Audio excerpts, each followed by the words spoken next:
Hey my watchers, welcome. Today we are gonna see.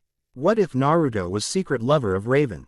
'Twas a calm and peaceful night, the entire Leaf Village lay at peace. All, except the knuckle-headed ninja himself, Naruto. He was covered in sweat, tangled in the blankets, moving in sharp, quick spasms as though he was ill. Indeed he was, but not by any virus. The poor ninja had no love to his life for 18 years, and now he subconsciously yearned it. Each night, he would dream of a young maiden, but every morning he would wake, and have no clue as to who it was. He knew her. Naruto could tell that much, but the real question that killed him was whom. The nightmares always left him in a depressed and angry mood, but he always had something up his sleeve he could make him happy so his friends couldn't see him hurt. Strangely enough, it wasn't ramen. He always liked to take a nice hot shower using a light-smelling lavender shampoo and lotion. Afterwards, he'd use his leaf cologne Sakura had shown him how to make so he could smell just like his father, as Grandma Tsunade told him. Then, Naruto would put on his new clothes he'd bought since his old pair had been ripped in training.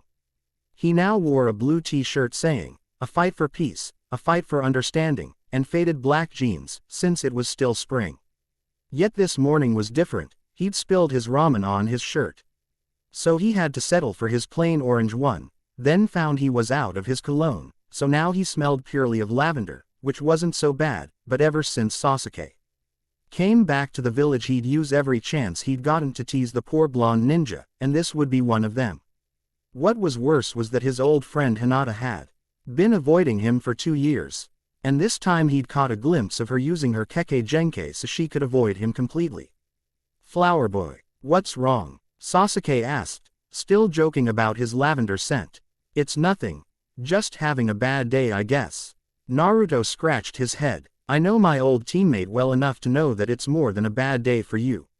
You usually pick yourself back up again if something bad happened. But now you're just plain moping. So tell me," Sasuke said sitting down next to Naruto on the hill looking down upon the village. Naruto explained to Sasuke, not caring that his friend didn't look interested. He didn't respond for a while, so Naruto assumed his friend didn't care about his problems and was just staring blankly at the clouds. This assumption made Naruto jump when Sasuke finally spoke. "Crap, that does sound like a bad day. But if you've been feeling this way for a while, why haven't you told us? Sakura and I can help you. She can help you find some more attractive clothes to wear. And I can help you with the way you talk, and the way you act," he said. "How exactly is Thast going to help me?" Naruto asked, looking at his friend in a confused manner. "Simple, you need someone to help you out. Like I have Sakura. You know I need someone because I will be going blind because of these dang Mangekyo eyes, and you need someone for your emotions, and to keep the fox in check," Sasuke reasoned. "Is that the only reason you married Sakura? So you can have someone be your seeing eye dog?" Naruto asked, heating up. "No, she knew me well enough, and accepted me when no one else did a year ago.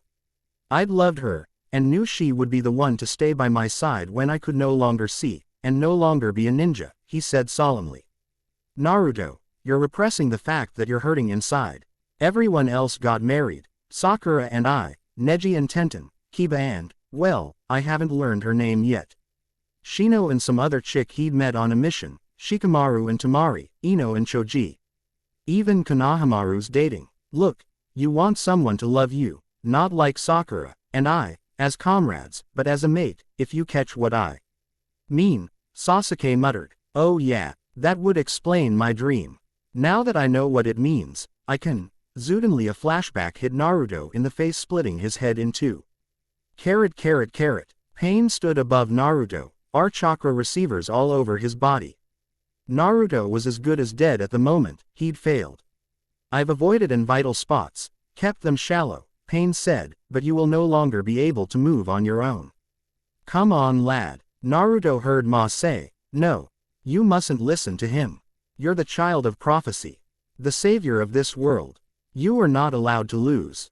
Jiraiya and Pa risked their lives for you, believing in you. If you give up I won't forgive you." Suddenly Ma was flying backwards, knocking her out cold. Pain used his Rinnegan to move her. With his arm outstretched, he said, "Loudmouthed frog." "Hey," Naruto yelled. Pain turned to him. It's time we were on our way, he said, then turned his hand to Naruto to use his Rinnegan on him. Suddenly from behind Pain, Naruto saw Hinata soaring towards them. From the shocked look on Naruto's face, Pain could tell something was behind him. He glanced back, seeing the woman poised to hit him, and dodged. She made a large crater where he was previously standing. Reinforcements, Pain asked. Hinata turned glaring at him and said, I won't let you hurt Naruto. Why did you come here? Run. You can't win. Naruto shouted to her. I know, she said, receiving a shocked look from Naruto. I'm just being selfish. What are you talking about? Why expose yourself to this?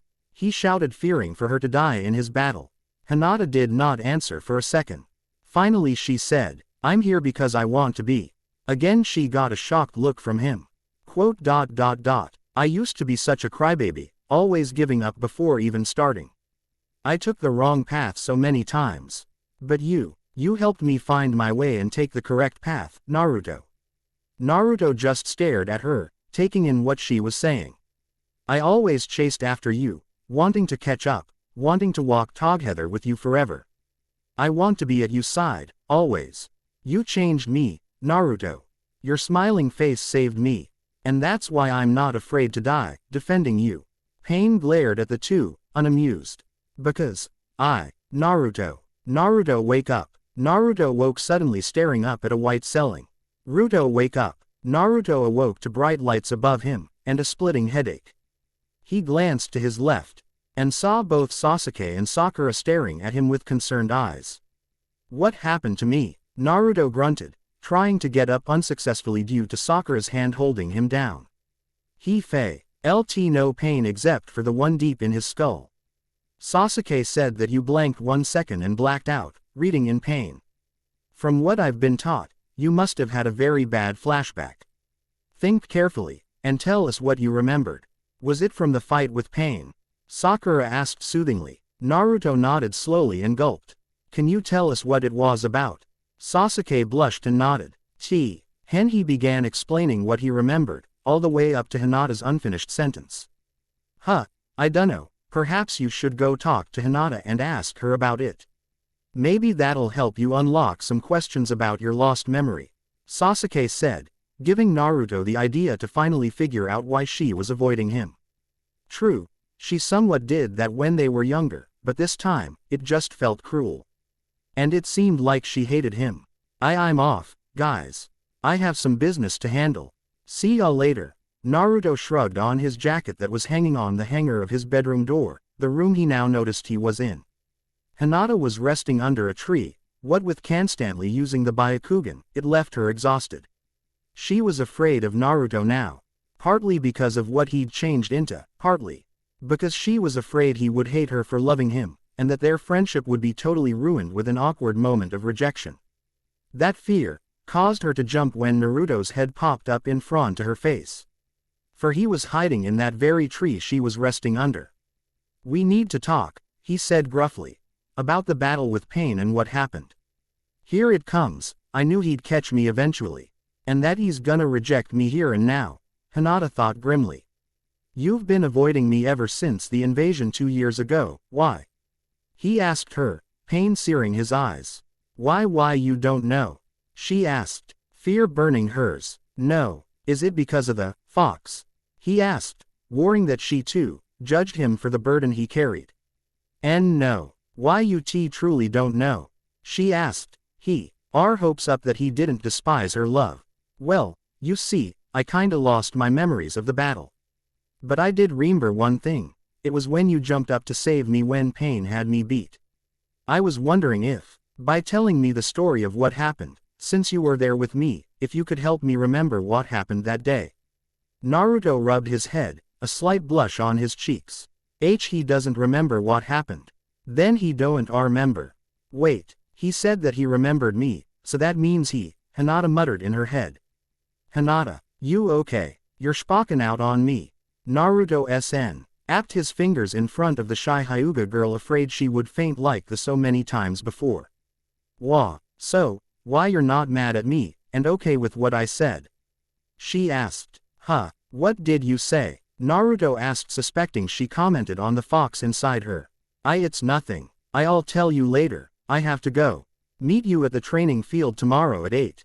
Bye. The Hyuga shouted, running away blushing madly, leaving a stunned Naruto staring after her. Why do I feel so strange about this?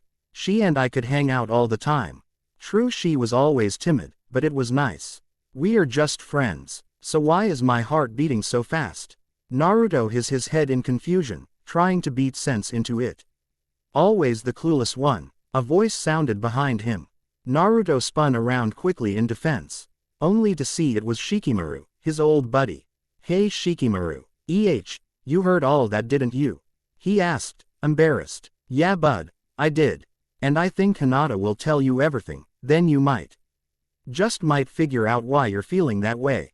And if she doesn't, perhaps reading a few books at this new store in town, you may just figure out that way, Shikamaru said, summing his pot where Hinata was resting moments before. Thanks, I think. Naruto muttered and ran off. Oh no, Naruto doesn't know what I said to him. Will I be able to face up to him again? Should I say it, or should I let it be? No, Naruto will just find someone else, and I'll be left with no one, or just an arranged marriage from father. No, I'll tell him, and take what he says. Hinata was alone in her room, thinking about what happened earlier. Naruto didn't remember, and she'd tell him. If she didn't faint first. She told Ino, who probably told all the other girls in the village, who told their husbands and boyfriends.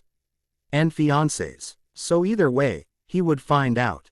It was better to tell him herself, that way she wouldn't look afraid to ask him.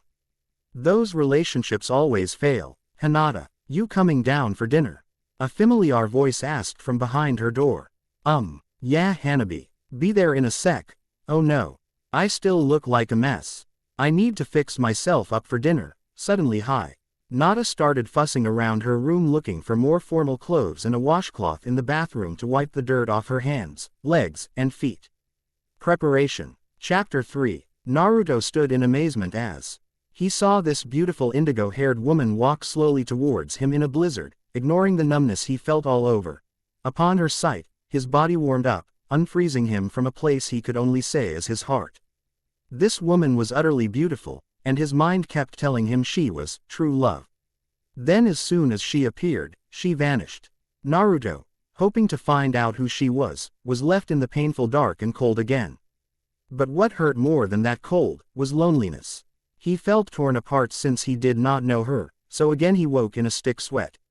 Again, Naruto went through his routine of getting washed up, and putting on his favorite clothes. Yet for some reason or other, he just felt as bad as he had when he was a child, and had not known about the fox within him. Today, he would lay in bed, or just stay at the hot spring, which he wished he had money for. Once Grandma Tsunade sent him a request for a mission, he could use it to treat himself, for the rest of his money went to food, mainly ramen and milk and bills. Yet, he had promised, so to speak, that he would meet Hinata at 8 at the training field. In other words, he needed to be there, not in bed like a slob. Naruto looked at his clock. It was noon, much later than he usually slept. So, he would eat, meet up with Sakura to have his mental checkup, the one he needed weekly, and get cleaned up to talk to Hinata. 2 hours later. Naruto, your psyche is perfectly well, no damage as usual. So, she added with an evil grin, Ino tells me that you met up with Shikamaru, and you told him about a little date you have with Hinata tonight. Where you talkin'? Her. Any place nice. Just to the training fail. Hey. Wait, it's not like that Sakura. She was there when I fought pain, so I thought she old help me out by telling me what happened. Naruto shouted panically for some reason, pulse racing, blood boiling. Okay, but I warned you, people will be talking, hero of village secretly meets heiress of Hyuga household. I can see that as the new headlines in the Leaf magazine. So you better dish what happens tonight, or else. Sakura threatened. Or what? He challenged. Or I'll ruin your reputation.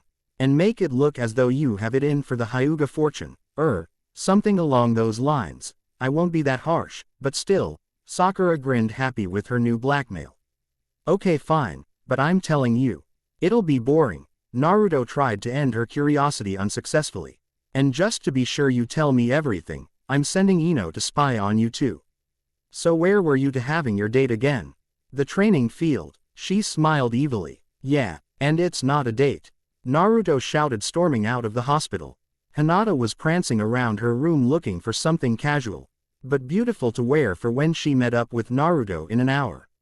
She's found a nice pair of blue jeans, but a shirt was even more difficult.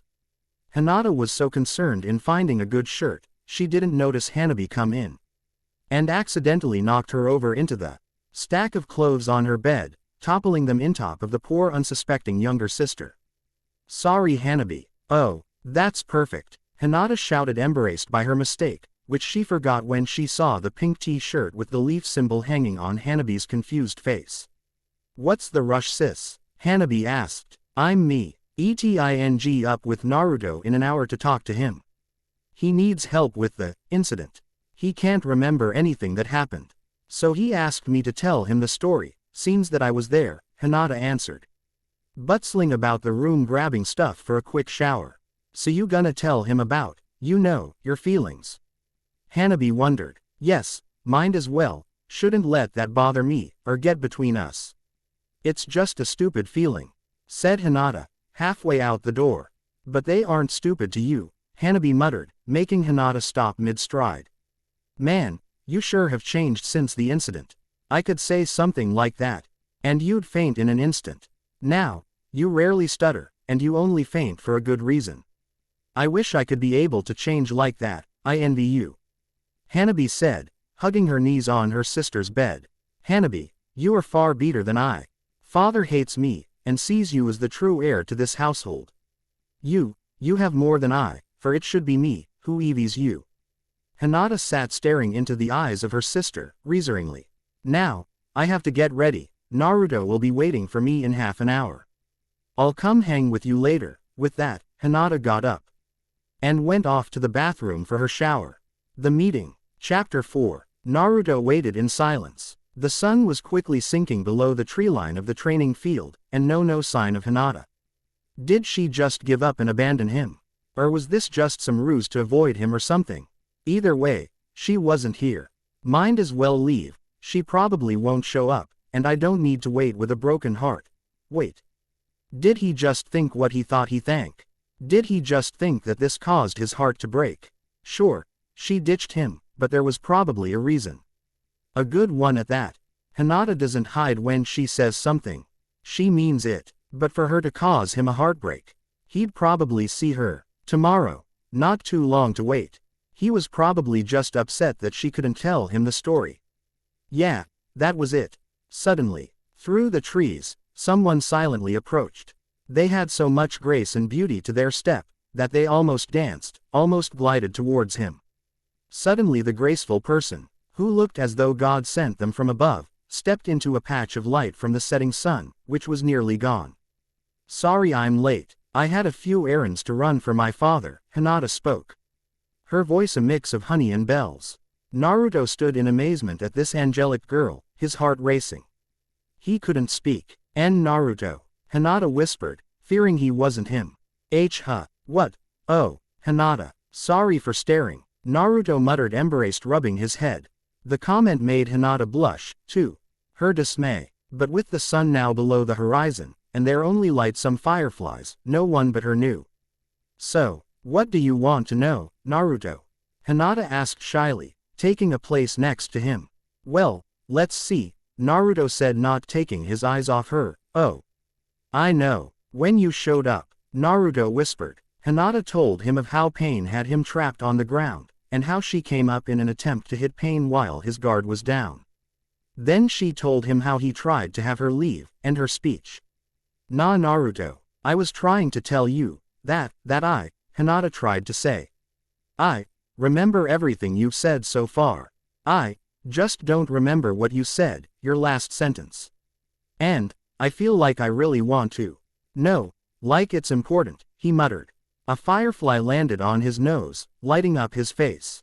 Promise, please, promise me, that what I tell you now won't change our friendship. Please, Naruto, Hinata asked, afraid he would be mad. Yes, I promise, Naruto whispered. He knew she'd said something about the fox, but why did it hurt so much now? He was far used to being called the fox.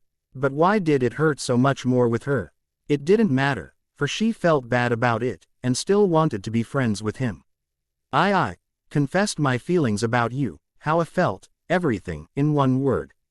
Hinata paused, causing tension to rise between them. What do you feel? Naruto wondered, looking at his feet, not noticing their hand intertwine.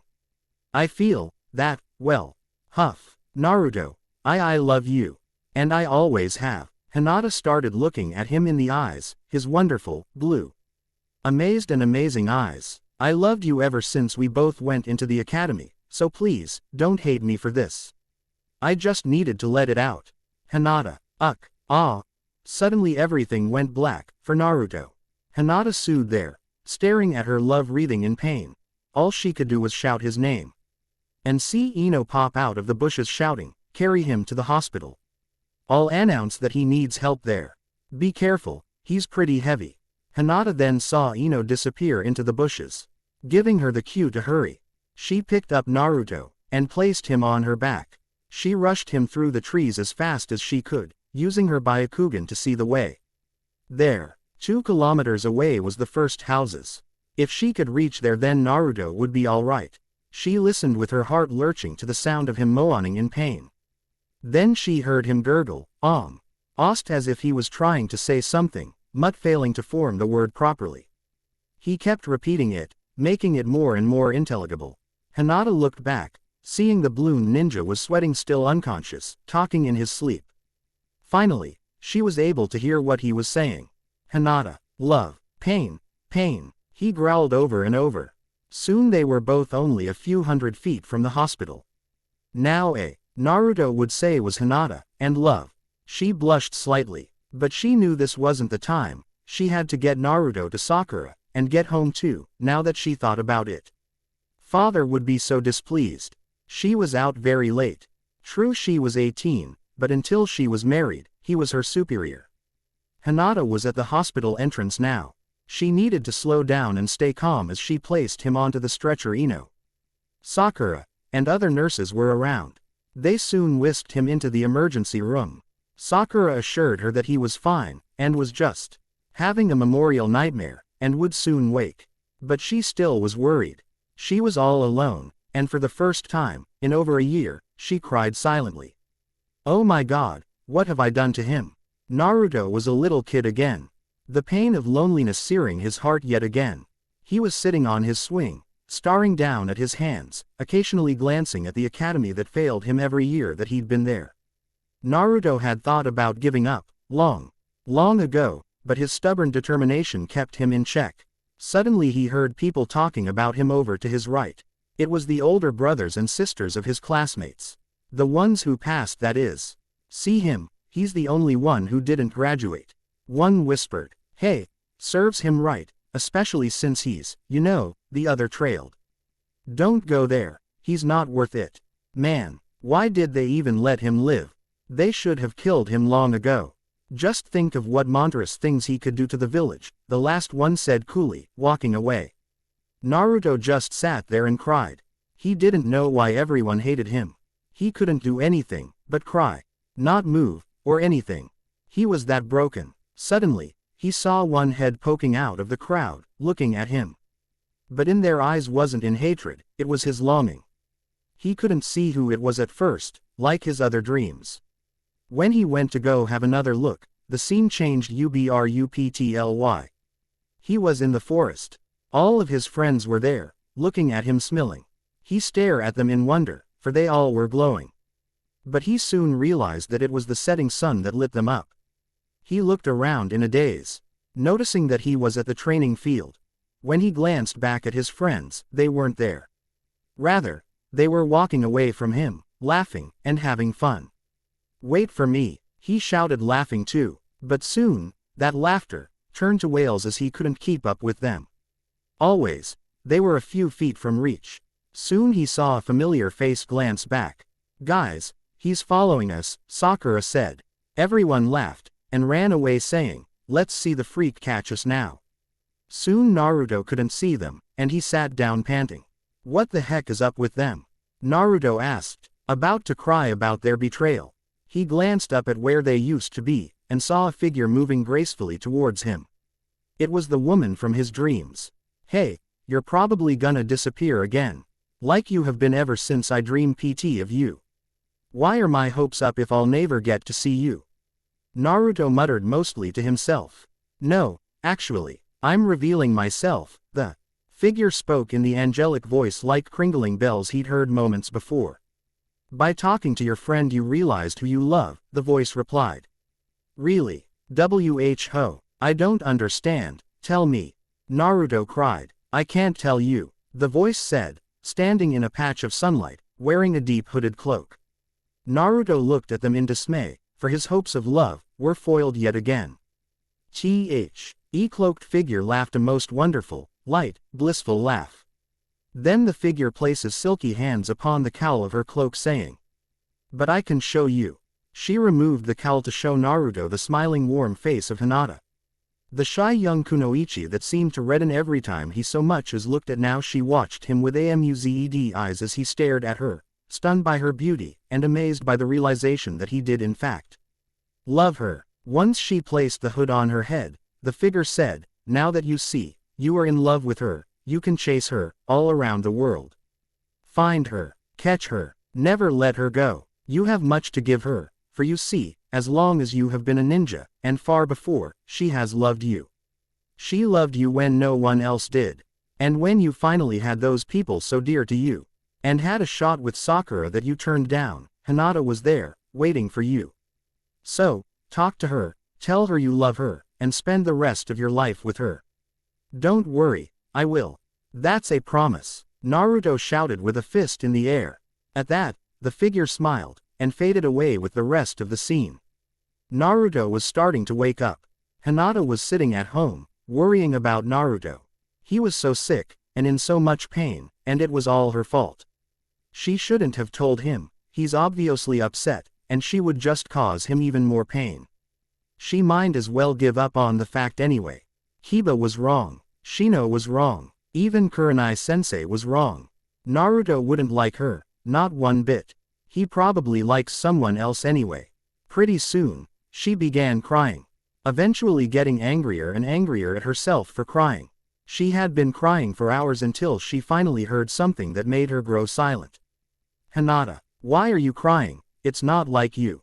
Any more that is. A throaty voice sounded behind her. Eyes still streaming, she looked up to see her father, expecting a cold stare, but finding warmth and concern instead. I see. No wonder you are crying. Heartbreak is a painful thing, and a difficult wound to mend. But in the long run, it is good that you did not go with that boy. He is too dangerous, and I could not allow such a thing to happen to my eldest daughter. Plus the look of disgrace would come upon this family. Think of what you could have done. Hinata stared at father in disbelief. Just like your old man once did. But then I met your mother. And the other woman met the fourth. So you see, it worked out well. You may fall deeply in love, my girl, but you can always find a greater one in those of a higher standard. Hinata stared at her father. Afraid to speak, afraid she would be silenced by that cold stare lurking in her father's eyes, waiting to lash out and pounce on her if she contradicted him. Soon he excused himself to his studies, leaving Hinata to stare at her feet, her entire body numb. She couldn't move or think, her heart was shattered. There was a knock at the door, but she was too numb and mangled to notice or even care. Which left Hanabi to answer it. Only at the sound of her name, and the message her sister had given her, did she stir. Hanabi stood in front of her sister, then said in a dull voice. Someone is here to see you, they must be a friend of yours. He's waiting in the other room. Hinata jumped up, putting on a mask of happiness, but worry and pain still shone slightly. Hello, a cheery, smiling Sai said. He'd learned the feeling of happiness well over these past few years, and that seemed to be the mood he always was in. Hi Sai, what brings you here? Hinata asked casually. It's about Naruto, Sai said, noticing the wince of pain on her face. What did he have to say? Did he send you here to tell me? Hinata asked, a line of fear trekking across her face. He says he doesn't know what he's supposed to do, but he wants to talk to you soon. Tomorrow morning if possible, but there is something more. He's in a lot of pain now, and it's like the pain he feels for Sasuke and Sakura, but much, much worse. But now, I understand what this pain may be. And maybe, this pain is good, in a way. But he says he needs to see you tomorrow, and he wants you to not worry. He is well. I must be going, I'm just rambling. With that Sai disappeared with a smile on his face, leaving Hinata in a daze, which led to darkness. She fainted, yet again. Naruto was staring into a white light once again. He knew what he had to do, and he needed to fast. Sai and Sakura both told him it was late, but he just couldn't wait. He tried to visit her. But then Sai offered to go in his place, leaving him with Sakura who kept him busy at the hospital. She even offered to go get him the biggest, best, and most luxurious of all ramen bowls at Ichiraku, but he turned it down. He wasn't in the mood for food, especially ramen. Today wasn't a good day. He felt sure that his plan would go well, but something in his gut told him something was up. Naruto, cheer up, whatever happened is in the past now. Nothing in that fight matters now. Hinata doesn't feel that way towards you anymore. She must be afraid of the Kyuubi. That's why he's upset. Better say what I can, Sakura said. Suddenly Naruto looked as if he was about to go back into that coma-like state he tended to go in. I hope not. I want her to feel the same way, he said, looking glum, but with a sly smirk. Naruto, don't degrade yourself. She doesn't mean it, Sakura said, failing again to cheer him. She told me today, told me what she felt about me, and I feel the same about her, he admitted. I don't get it. She said she hated you for the Kyuubi, right? Does that mean you hate her? I don't get it, Sakura shouted, finally giving up her attempts. What, you think that's what she said? Ha ha ha ha ha. Exclamation mark, exclamation mark. No, she said she loved me, and tomorrow morning, I'm gonna tell her I love her. Naruto burst out laughing. Really? Gee, sorry for what I said earlier, I thought it was the other way around. Anyway, it's late, so you should go home, and I need to cook dinner. See y'all later, loverboy, Sakura teased. Ha ha, see y'all later. With that Naruto strode off into the night, hands behind his head in that merry old fashion he once did many years ago. Hinata couldn't sleep, too afraid of what Naruto had to say. So, she decided to walk around a little outside. True, it was dark. So dark the untrained eye could not be able to see. But since Hinata was both a ninja and a holder of the Byakugan, she could see as well as one in daylight. She had no idea of Here she was going until she stopped by a familiar house. She peered inside, and saw Naruto trying to relax. He looked happy, yet very edgy. Hinata looked up to the sky, as if asking for answers, but saw stormy clouds above. They looked menacing, and as if they'd try to strike the entire world down. No doubt some houses would be crushed by trees, or struck by lightning. She could try to get home. But even if she started in that split second, she would not get home. Suddenly the wind picked up. Clasp. Thunder crashed suddenly, following the flash of lightning that startled Naruto right out of his chair. The flash made it seem as though daylight had come for a few brief seconds. Then the rain came, pouring down, heavily, from what he could hear. Clasp. Thwomp. Naruto had a cry from outside. Quickly he slung on his coat and burst out the door just in time to see a figure lying on the ground next to the only tree near his house, now charred and on its side. The person was unconscious, if not dead. Naruto caught a glimpse of the figure lying on the ground when another flash of lightning struck a house a few blocks down. Luckily for the residents, it didn't ignite, just made a loud noise. But he saw that the figure was none other than the poor Hyuga girl he'd fallen head over heels for. He gasped in terror. She couldn't be struck down this easily. Was she hit in the head? No, she was just winded. She looked at him wheezing terribly. She couldn't even speak to him, knowing she couldn't explain herself. He looked at her glumly, and her fear of him not wanting her came back. Then something took her by surprise. He picked her up, and smiled. Don't worry, Hinata, I'll get you someplace warm. Soaking wet were the both. They went into Naruto's dry and warm house, Hinata in his arms. He sat her down on his chair and got her a nice warm blanket and some nice clothes that used to be his. He let her excuse herself to the bathroom to change and she put her soak-ed clothes in the hamper next to his shower. "You know Hinata," he said once she seated herself on the foot of his bed, which was surprisingly in his living room. "I've been wanting to talk to you." "Hey, I'm sure Sai has told you. But I wish it could have been a better meeting." I agree. I wish that tree hadn't landed on me. I got out easily, but it knocked the breath out of me," Hinata gradually said. "But, I wanted to talk to you about earlier today." Naruto glanced at his clock. "Make that earlier yesterday." "What is it, Naruto?" she asked, even though she knew it was about her feelings. She knew he felt differently. And he might possibly cast her out into that storm. She had a little stone in her heart, a wound about to open. "You see, when I was, well, unconscious, I started thinking about what you said. And what's happened between us. It just clicked after a while, my feelings for you," he said finally. "Here it comes, the big break." Hinata thought glumly. "I found that I've fallen for you too. I was hoping you and I could go out. And with Sasuke quitting the team, I was thinking you and I could be on the same team. So, what do you say?" he blurted, stunning her. Why you do? And since when is Sasuke quitting?" she stammered. A crash of thunder nearly drowned her list of questions. Naruto rubbed his head. "Well, he told me he noticed his sight faltering a few days ago. And decided to leave so he wouldn't be in danger or cause any danger since he'll lose his vision soon." "Oh," was all she could reply. He loved her too. But then there was father. Maybe, just maybe she could love him too without father knowing. But that would be very hard. But then an idea struck her. Father wouldn't be mad if she went on missions, right? Hinata, what do you say?" Naruto snapped her back. "Oh, sure, we can go out. But we have to not tell my father, he doesn't like you much, you see. But I have an idea.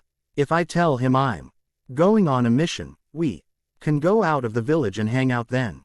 And if we are on the same team, I can get Kurenai-sensei to say she thought it would be best for your team, something along those lines, anyway.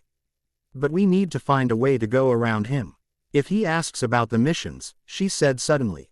"Oh, yeah, I can handle that, Crash. But I'm not permitting you to go home until this storm ends. So, you'll just have to stay here. You can tell him you stayed at a friend's house when he asks tomorrow," Naruto whispered, spooked by the fact that his lights went out. "Right, but where are we sleeping?" Hinata asked. "I only have one bed.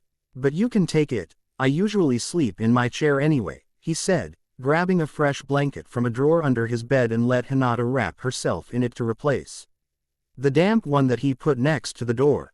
"Well, now that everything is settled, I'll let you go to sleep now." "Good night, Hinata," Naruto said, even though he knew that as soon as he had hit the pillow a second ago, she was out. Hinata awoke suddenly, only hours after she'd fallen asleep. She didn't know where she was, until she saw Naruto asleep in his chair. She had had a nightmare about her father.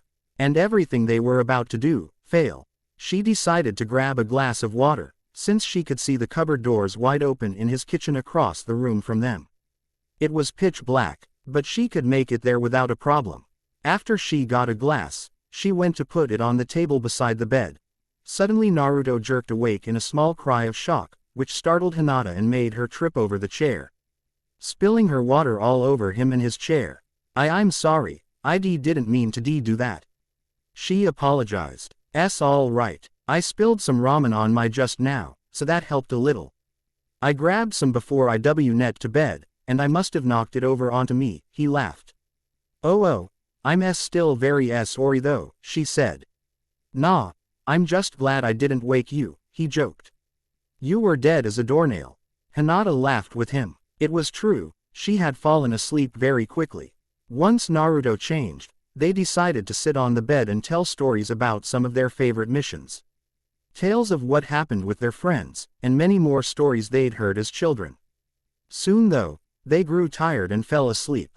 There was a knock at the door, but neither Naruto or Hinata woke to answer. So, since they were such good friends, they came in anyway. It was Sakura, telling him that he needed to report to Tsunade, but stopped as soon as she'd entered. Naruto and Hinata were curled up together asleep in the corner of the bed, the wall as their support. How long has this been going on? Naruto told me he was going to tell her today that he loved her. Why are they curled up together now? She thought, fuming. Then she grabbed Naruto by the ear and dragged him out of the room, waking and stunning both. What the heck are you doing? What have you kept from me? You told me you would tell her later today, you would talk to her, then I find you two snuggling. What the heck? Sakura screamed at him. Huh, we were, he asked confused. Well, what do you call that? Friendly hugs, she cried. Oh, I remember. We were sitting together telling stories, and we must have fallen asleep. Oh, and don't tell anyone that she and I are, well, going out. Her father doesn't favor me, and it could get really ugly, he stammered, leaving Sakura stunned herself. Then he whipped inside to tell Hinata he had to go talk to Grandma Tsunade, and took off. Through his window to the Hokage's mansion. I see, everything is well. You are perfectly healthy, and all movements in your blood and that place is in great shape, Tsunade reported. Now, is there anything you want to ask me? Well, it's not about my physical, but I really need a favor, Naruto muttered. It depends, Tsunade said, folding her arms. What is it first? You see, I need you to say that Hinata and I are on missions every once in a while so her father doesn't know what's really going on, he explained. And, what is going on? I need to know first, you know, she lectured. We are dating. And her father doesn't quite care for me. Naruto rubbed the back of his head, and since Sasuke will be out of commission, so to speak, I wanted to see if we could be on the Dame team. That's a big favor. What do you intend to give in return? Tsunade liked playing this game with him. She was happy to help him out, but it was amusing to see what he'd come up with. I have an entire box full of coupons for various shops around here. I've been saving them up for almost 10 years now. They never expire and should equal up to this. Oh, and don't worry. Most of the stuff those coupons get I don't like anymore, but I'm pretty sure you might like a lot of them. Naruto reasoned. Yes, that would do. But, about you dating Hinata, Tsunade paused. Enjoying his look of humiliation and dread, tell me more about it. So, Hinata, what's going on between you and Naruto? I saw you at his house this morning, why were you there? Sakura tormented. You know the Saint Storm last night. Well, I, got caught in it, and wound up in front of his house. Then, his tree, landed on me, and got me winded. Then he took me into his house to dry out, until the storm ended. It didn't. So, I ended up staying there. But, my father mustn't know, or he'll be really upset. I need someone to say I was at their house, she explained slowly. Oh, so, why were you two snuggled up together last night? Sakura teased. Well, Hinata blushed. Sakura just laughed, knowing she caught the Hyuga girl. Don't worry, your guy's secret is safe with me. Now, let's go get your clothes to Kano Clothes, the new DRT cleaners, that way you can give those clothes back to Naruto. Sakura ran ahead, getting a better start than Hinata. Both smiling at the bond they'd just made, stronger. It had been a cute half a year of secret love between the two ninja, but now they needed to go on a mission that threatened to break their relationship. The last few missions Naruto and his peers went on, failed. Now, the small group of Naruto, Hinata, and Ino needed to complete this mission, otherwise Lady Tsunade would inform Hinata's father about the couple. So, your guy's relationship is on the line. That's both sad and juicy. Just like a romance novel. Maybe you should write about this, Naruto. Ino exclaimed, making the couple feel embraced. They said anything. They were to guard a precious statue. Worth statue was that of a human heart, split in two, but still together, and one smaller human heart carved into one of the halves. There was writing on it, but it was too worn to read. There had been many break-ins lately, each getting closer and closer to it. Last time, the Ives made it into the statue's room itself. Right, but I think we should be focusing on the mission. There's a pamphlet thing over there. Let's read up on this thing so we get an idea of what we're guarding, Naruto said, picking up the pamphlet nearest him. What's it say, Naruto? Hinata wondered. It says that the item dates back many years ago, well before the time of ninja and their villages. Then there's some prophecy written here. Hey, let me see, this sounds good. Ino ripped it out of Naruto's hands, looking hungrily at the message. It says, when two parts of one soul touch the statue, forever bonded the two will be.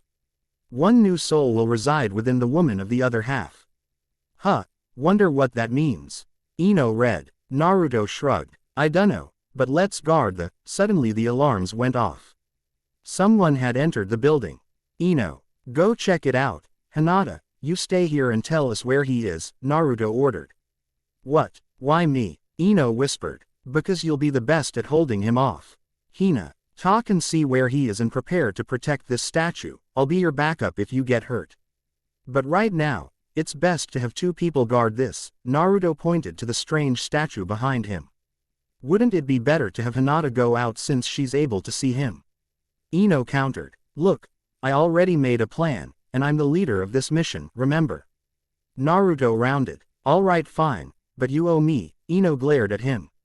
I got enough money to pay you, but if it's going headfirst into a fight, that's right up my alley, so don't expect that to be disappointing. Naruto teased back. He's only at the entrance heading left. Not too far away. I think you can surprise him by coming at him from the hallway parallel to this one. Hinata informed, just smiled and took off. Press C. Ing a button near the exit to stop the siren. Byakugan. Naruto. He's moving at a slow pace. Really slow. Heading in this direction, Hinata whispered, keeping trained eyes on the intruder. Naruto nodded. Good. You think Ino can handle it? Maybe. He doesn't seem too tough, Hinata answered. Right. Say, something's been bugging me. Naruto changed the subject, not taking his eyes off the entrance. Why does the prophecy speak of a new soul? I understand the first part surprisingly. It's talking about soul meets.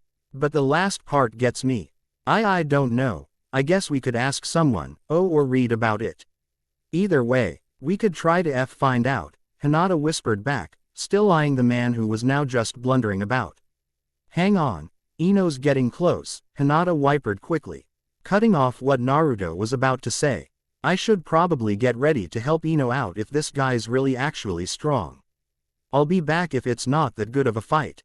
Naruto smiled. Hinata smiled back, telling him what way would be best for him to take. Soon after he left to help Ino, Hinata just sat there watching the man with her Byakugan, which was soon fading. She had used up too much chakra. Soon she couldn't see him at all. Hinata just sighed, and let her thoughts wander to the statue. What was it that made her feel so strange around it, and why was there a tugging sensation in her gut, telling her that this thing had some weird powers? It's probably just the fact that I'm here alone, she thought. Whatever it was, that tugging did not stop at all. Ino noticed someone was behind her, coming up fast. She silently slipped out a kunai and tossed it at the unknown person. Suddenly she heard a shriek that was very familiar. Arg! Ino, what was that for? She heard Naruto shout. Wah, Naruto, what are you doing? I thought you were defending the statue with your girlfriend. She teased. I was, but then I thought I'd help you so that there was less of a chance that this guy could get by. Naruto said, ignoring the joke. You don't think I can handle it? She said, taken aback. I do, it's just that I think we can take this guy faster if it's the both of us. Sound good? He asked. Fine, let's get him and end this mission. It's almost opening time anyway. With Tat, the two sped around the corner and into an elderly man. You, what do you want? Naruto shouted, pointing at the man. Oh, a young boy, what are you doing at the brewery? Are you even old enough to drink? The old man blubbered, waving a cane in Naruto's face, causing him to back away so as not to get hit. Wah, old man, what are you talking about? Ino asked. I'm in the brewery, right? And that siren meant I was the 100th visitor tonight, right? The man asked. No, this is the museum. They've had several break-ins. Was that you? Naruto asked, slightly disappointed. Flabbit. I came in here again the 6th time this week. The man shouted, waving his cane around in the air. Oh, excuse my manners. I'm Jihanji, the old blonde man of this town.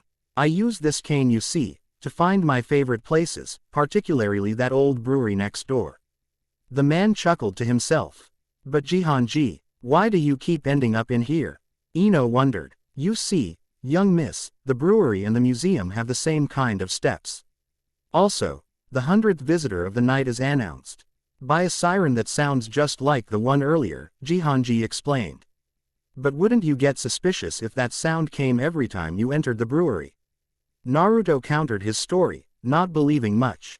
They must have just put that siren in, because the past week I haven't heard it, less my hearing's going too. Jihanji pretended to look around thoughtfully. But why would you go drinking at 5 in the morning? Naruto squinted in stubborn anger. 5 in the morning, I've been asleep that long. I took a nap at noon, and woke up thinking it was 10 or 11. Is it really that early, Sonny? Jihanji couldn't believe his ears. Hello, Jihanji, are you the one who's been breaking into my museum? Suddenly the owner popped out from behind the corner of the hallway with a friendly smile on his face. Oh Koma, haven't seen you since you was a boy, and I still can't see you. Jihanji laughed. Well now, you ninja have done well. I'll have someone escort Jihanji home, and you can leave for your village when you please. I will give you a great review since you did such a good job.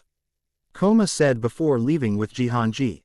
When Naruto got back into the room with the statue, he noticed Hinata lying on the ground, clutching her stomach. Hinata, what's wrong? Naruto went to her side in a flash, cradling her in his arms. My street stomach doesn't feel too good, might just be too tired, she whispered. Don't worry, we'll get a nice hotel to stay in, my treat. Our mission is over. Want me to carry you? He asked Jinger Lee, pushing her hair out of her face, noticing she had a fever. Hinata nodded, trying to ask about the intruder. Naruto caught what she was trying to say, noting that she was nearly asleep when he put her on his back. Don't worry, everything is fine, I'll tell you later. It's a funny story really, Naruto chuckled. Hinata smiled and drifted to sleep. Really? So that's what I missed, huh? Hinata was sitting on the hotel bed, staring at Naruto who had just finished his story about the battle she'd missed. Yeah, wasn't much, but Ino and I sure laughed about it afterwards. But what was the most terrifying for us both was when we found you on the ground. Are you sure you're okay? Naruto inched closer to her, feeling her forehead just like he'd do when he was younger. It was an old joke between the two. Whenever she'd blush, he'd feel her forehead, smiling while asking if she was sick. Except last night, and now he was being serious. Oh, I'm fine, just a little nauseous from the other night. Probably just an after effect. But we should get back to the village. Lady Tsunade must be waiting, Hinata said, trying to wipe away the skeptical look on Naruto's face. Suddenly he laughed. I just realized something, and I can't believe I never noticed before. He kept laughing. What is it? Hinata asked warily. She looked at him like he may have gone insane. You lost your stutter. You haven't stuttered hardly at all morning. He laughed some more. This time Hinata joined. He was right, after all. Someone knocked on the door, stopping them in mid-laughter. They stared at the door nervously, since they could think of no one that would be on the other side. Hey guys, let me in. They heard their teammate shout, relaxing since they realized it was just Ino. Might as well get it before she comes in anyway, Naruto said, approaching the door. Soon as he opened the door, Naruto asked her, Hey Ino, you have a key, why didn't you just come on in? We wouldn't have minded, right Hinata? He received a nod from the kunoichi, who was now getting out of bed. Oh, don't think I didn't hear you guys last night. Man, didn't know you guys were that far. She laughed, sitting in a chair off to the side. What do you mean? All we did was sleep. Naruto told her, confused. Yeah, sleep, with each other that is. Ino thought she caught them red-handed. We what? No we didn't. It must have been someone else, not us, right Hinata? Hinata. Naruto looked to his partner, to see she was frozen in shock. Ino just looked at the two. Sure you didn't. I hope you wore a little something, Naruto. Either way, you guys need to get packed. We're leaving in a few minutes. We have to get to the village. An hour's walk is just ahead of us.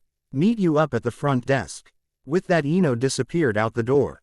Did WWER real Lee? Was all Hinata could say.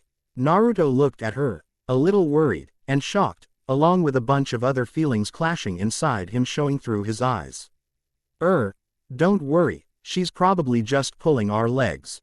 Let's go. We have a long walk ahead of us. Do you think you can manage? He asked, taking his mind off of the awkward situation of which he was sure had not happened. After a silent hour of walking, the team finally saw the gates of their beloved village. They all sighed a breath of relief, for as soon as they report to the Hokage, they would have time to relax. I've just gotten the review from Koma, and by the looks of it, you did an excellent job. Good thing too, that mission was worth a lot of money. You all pass. Lady Tsunade congratulated. Yeah, we stay secret. Yes, Naruto shouted. Not if you're so loud, you'll alert the whole village nation if you keep shouting. Sakura said when she came through the door. Sorry, just got exited. Anyway, how about you and I go get something to eat? I hear this new restaurant in town has quite a few good reviews, Naruto said, turning to Hinata. Sure, I'm kinda hungry anyway, she replied once they exited the Hokage mansion. Alright then, on we go, Naruto said, placing his arm around Hinata's shoulders. Thank you Naruto, that was a great lunch, I need to treat you sometime, Hinata said when they walked out of the restaurant. No need, I'm the boy of this relationship, right? Then treating you is my job. He teased. Right, but I really think I need to get home. This nauseous feeling hasn't really gone away. Besides, my father is probably waiting for me at home, Hinata said, turning to Naruto, holding his hands, looking him straight in the eyes, aching for forgiveness. Still knowing she was already forgave. No, your father is waiting for you right here, disappointed in his eldest daughter. Hinata looked out of her bedroom window glumly. Father had forbidden her to see Naruto, and she couldn't leave unless she'd had an escort. To make things worse, her stomach kept on feeling weird since her last mission. It felt like there was pressure being put on it now, and also as though a knot was tied somewhere just below it. For the first few days she dismissed it as just something she ate, or just some stress from being caught. But now, with 4 weeks of something strange gnawing at her stomach made her worry and feel dreadfully confused. Again she tried to dismiss her thoughts, but failed like she had for the past week. There was a knock at her door.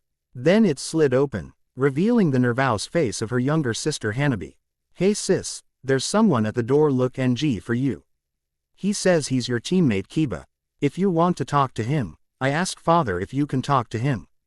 She asked nervously. Oh, sure. Go tell father please. One fresh face is better than none, Hinata replied trying to sound cheery.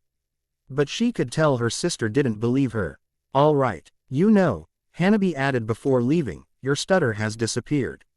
So I have been told, Hinata said to herself sadly, sitting on her bed. I should probable. Why get on better clothing than these old things? Hinata thought, looking down at her shabby old pants she used on D-rank missions. So, she got up and searched for a pair of pants that would be best to wear since she didn't want to look like a reek in front of the one person who loved to tease her. Suddenly, she realized that all of her pants, besides the ones she had on, would not fit. Though, she realized the ones she had were snug, and may soon not fit as well. Oh great, I need to go shopping and get some new pants. She thought, that'll be embarrassing since she needed someone to escort her to buy them. Hinata, I will permit you to talk to this boy, since he is an old friend. But don't think I'm letting up on your punishment. You have lost a great deal of my trust. I'll give you a few minutes with this boy, and then you may come right back up here and wait for dinner. Understood, her father said, startling her when she didn't realize he came in. Yes father, I won't be long, Hinata said, bowing. On second thought, once you finish talking to him, go and train for a little while in the garden. For one, you have probably gotten rusty sitting up here all day and night. Plus I would like to see your techniques. Would you do that for me? He asked, looking his daughter up and down, noticing she was a little more chubby than normal. I wouldn't dream of doing anything else, father. Hinata still stood in her bow. Good, now go see what this Kiba wants, her father said, striding out of the room. Soon as he left, Hinata went down the flight of stairs and to the right where the front door was, trying to focus on looking happy and cheerful. Hey Hinata, do you wanna come with Tammy and I to Ichiraku's? I hear Naruto will be there. Kiba teased Ring at her with a big grin across his face. Soon though, that grin turned to a frown of concern as soon as he saw the look of pain come across Hinata's face. What's wrong? Oh, it's nothing. Just feel bad that I can't go, I guess. Father wants me to show him how well I've gotten at my justice. I can see if I can go next time. Can you let me know ahead of time? She asked, trying to wipe away why pain she's had from the previous comment. Oh, well, see y'all later I guess. Bye, Kiba said, walking away with a glum face. Hinata closed the door, feeling upset that she had to turn down her friend's offers like that. Either way, she shoved that too out of her mind, and went upstairs to get prepared for the training session about to come. Hinata gave all the strength she had into that blow, to the dummy her father had placed in the center of the pond. To help her water combat, as he'd said. She kept at it, knowing that the previous blow had most likely broken her ankle. But as always, she wouldn't tell her father. For nicks and breaks were all about being a ninja. She wouldn't quit now, not even if the thing gnawing in her gut felt like fire at that very moment. That's good Hinata, you are doing very well. Keep it up. Hinata heard her father's encouragement from behind her. For some reason it sounded morphed. Perhaps it was just because of the speed she was using. But then she started to feel wary. Since her sight began to falter, she stopped to rest, still near the dummy in the water. Hinata, what's wrong? Why have you stopped? Her father asked, looking at her with concerned eyes. She usually never stopped this early for a break. Suddenly he saw something that made his heart lurch. Hinata, his eldest daughter, keeled over clutching her stomach, right into the pond. It was deeper than most, so as soon as she fell, she disappeared under the waves. She would drown if he didn't get there fast enough. Hinata, he shouted, getting to his feet quickly so he could dash over in. Suddenly he saw someone dive into the pond. It was Neji. He realized that his daughter was too far down to see, and his nephew was risking his life to save his cousin. They may both die, Hiyashi realized with a sickening pain in his chest. He started to shed a few tears when suddenly he had a splash come from right in front of him. It was Neji, and he had Hinata with him. But the look of worry on his nephew's face made him realize something went wrong. Get Hinata to the hospital quick. I think there may be some internal problems. Hiyashi heard Neji shout, and saw a blur of people come rushing past him. He was in a state of both shock and grief. For, because of him having her train, he could have killed his first daughter.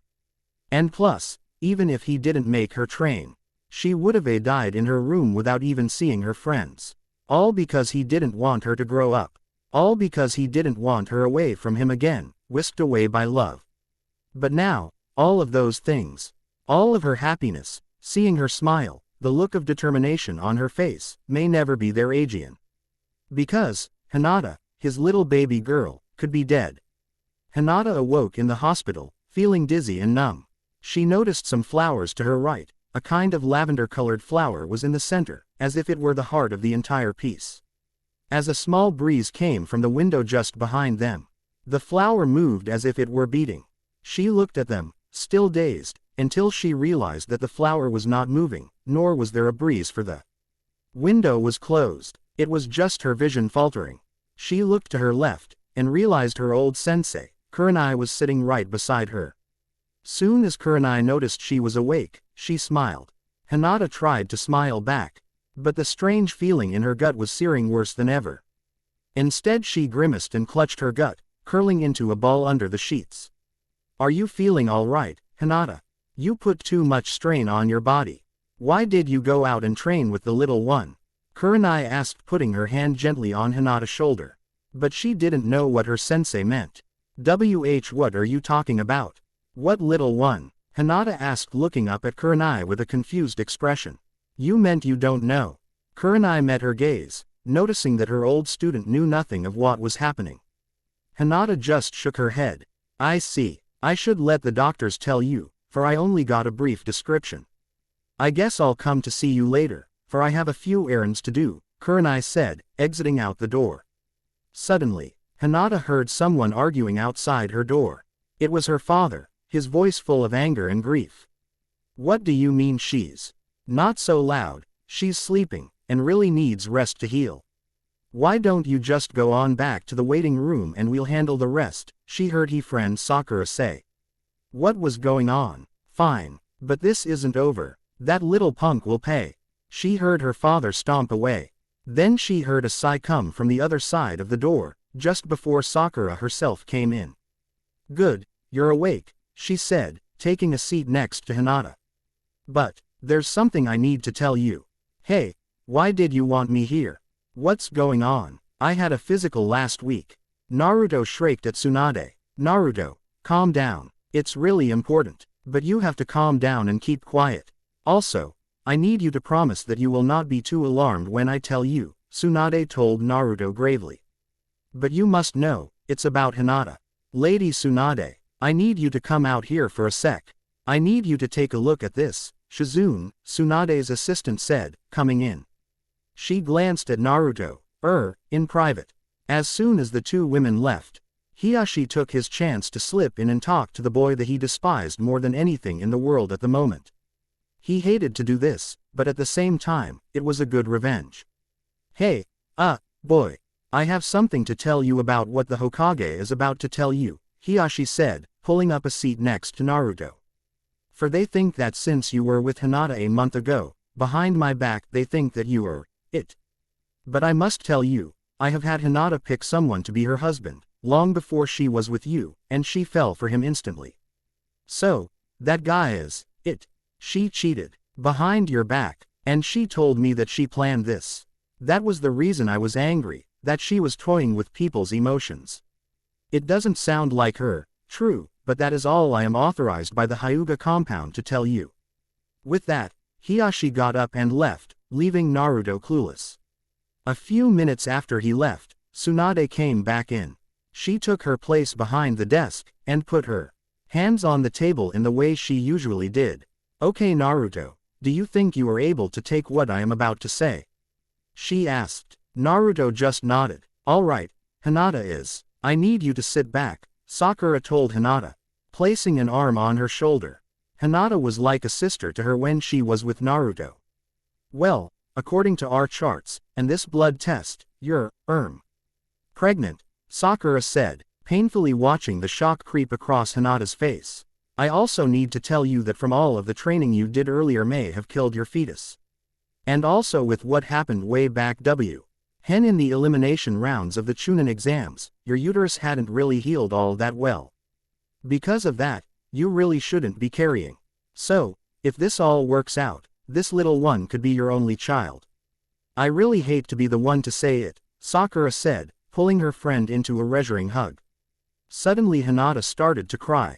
Sakura thought it was of shock and sadness, but she was really crying of both joy and of the realization that this little one of hers could be lost. But she then noticed a smile on Sakura's face, that made her feel better strangely. Don't worry, I promise that I'll make sure you both are okay. And I will keep that promise, just like Naruto keeps his. She said, determination in her eyes. But father wouldn't let me have any friends over, Hinata said after a few minutes of thinking. Well, from the damage you've taken, you're gonna be here for a little while. Your ankle was completely shattered, so you won't be able to walk for a long time. You will heal completely, thank God, but you will be wheelchair bound for a while, Sakura said, analyzing the charts next to the bed. There is a question that's bothering me, Hinata said, looking down at her hands. Who is the father? Naruto wandered around in the hospital, not even thinking of where he was going. Everything he thought was so wonderful in the past 6 months was fake, and had completely washed down the drain. He never expected any of this to happen, and he was very, very angry at himself for not seeing through her web of lies. All of a sudden, he noticed he was in an unfamiliar wing. It was one he'd never been in before, one he knew he'd never have any need of being in, the maternity room. It was the place people would go when a baby was born. But Naruto wouldn't have any need to be here, unless his friends decided to have one of their own. You know, I believe that room just across from where we're standing was the one you were born in, 19 years ago. Naruto heard someone say behind him.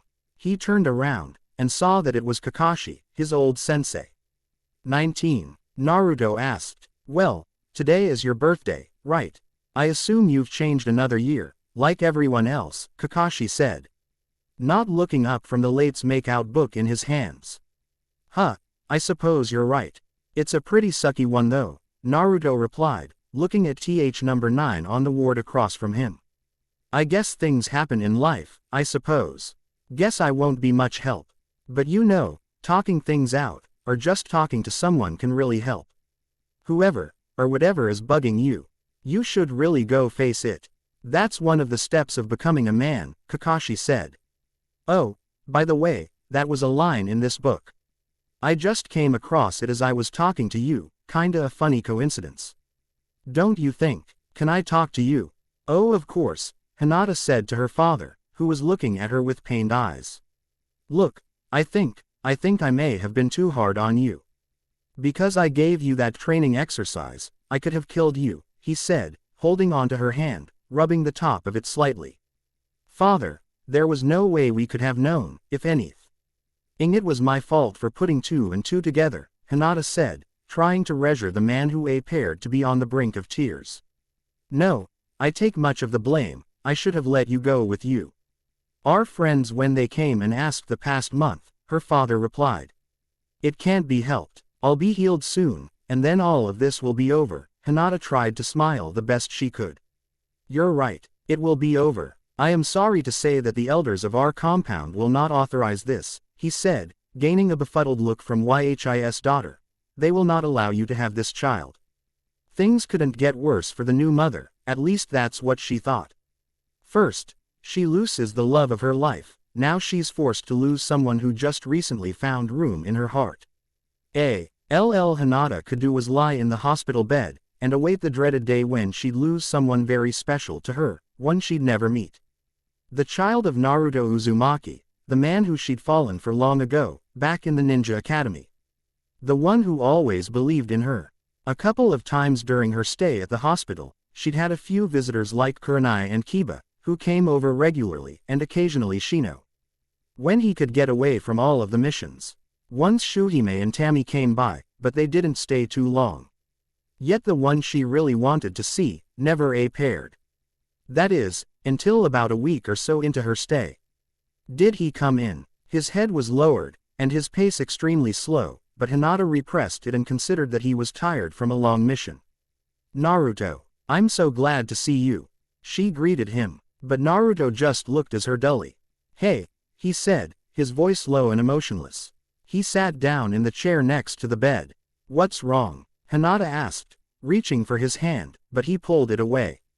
Listen, we need to talk, he began, not really caring about the aroma of confusion and the strong tension he was letting off. He didn't give her a chance to reply, and explained what her father told him about a week before, never letting his gaze go away from his feet.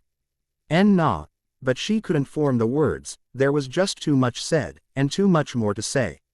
Hey, you know, I don't believe it, but sometimes, doubt can really get me, Naruto said, beginning to look up.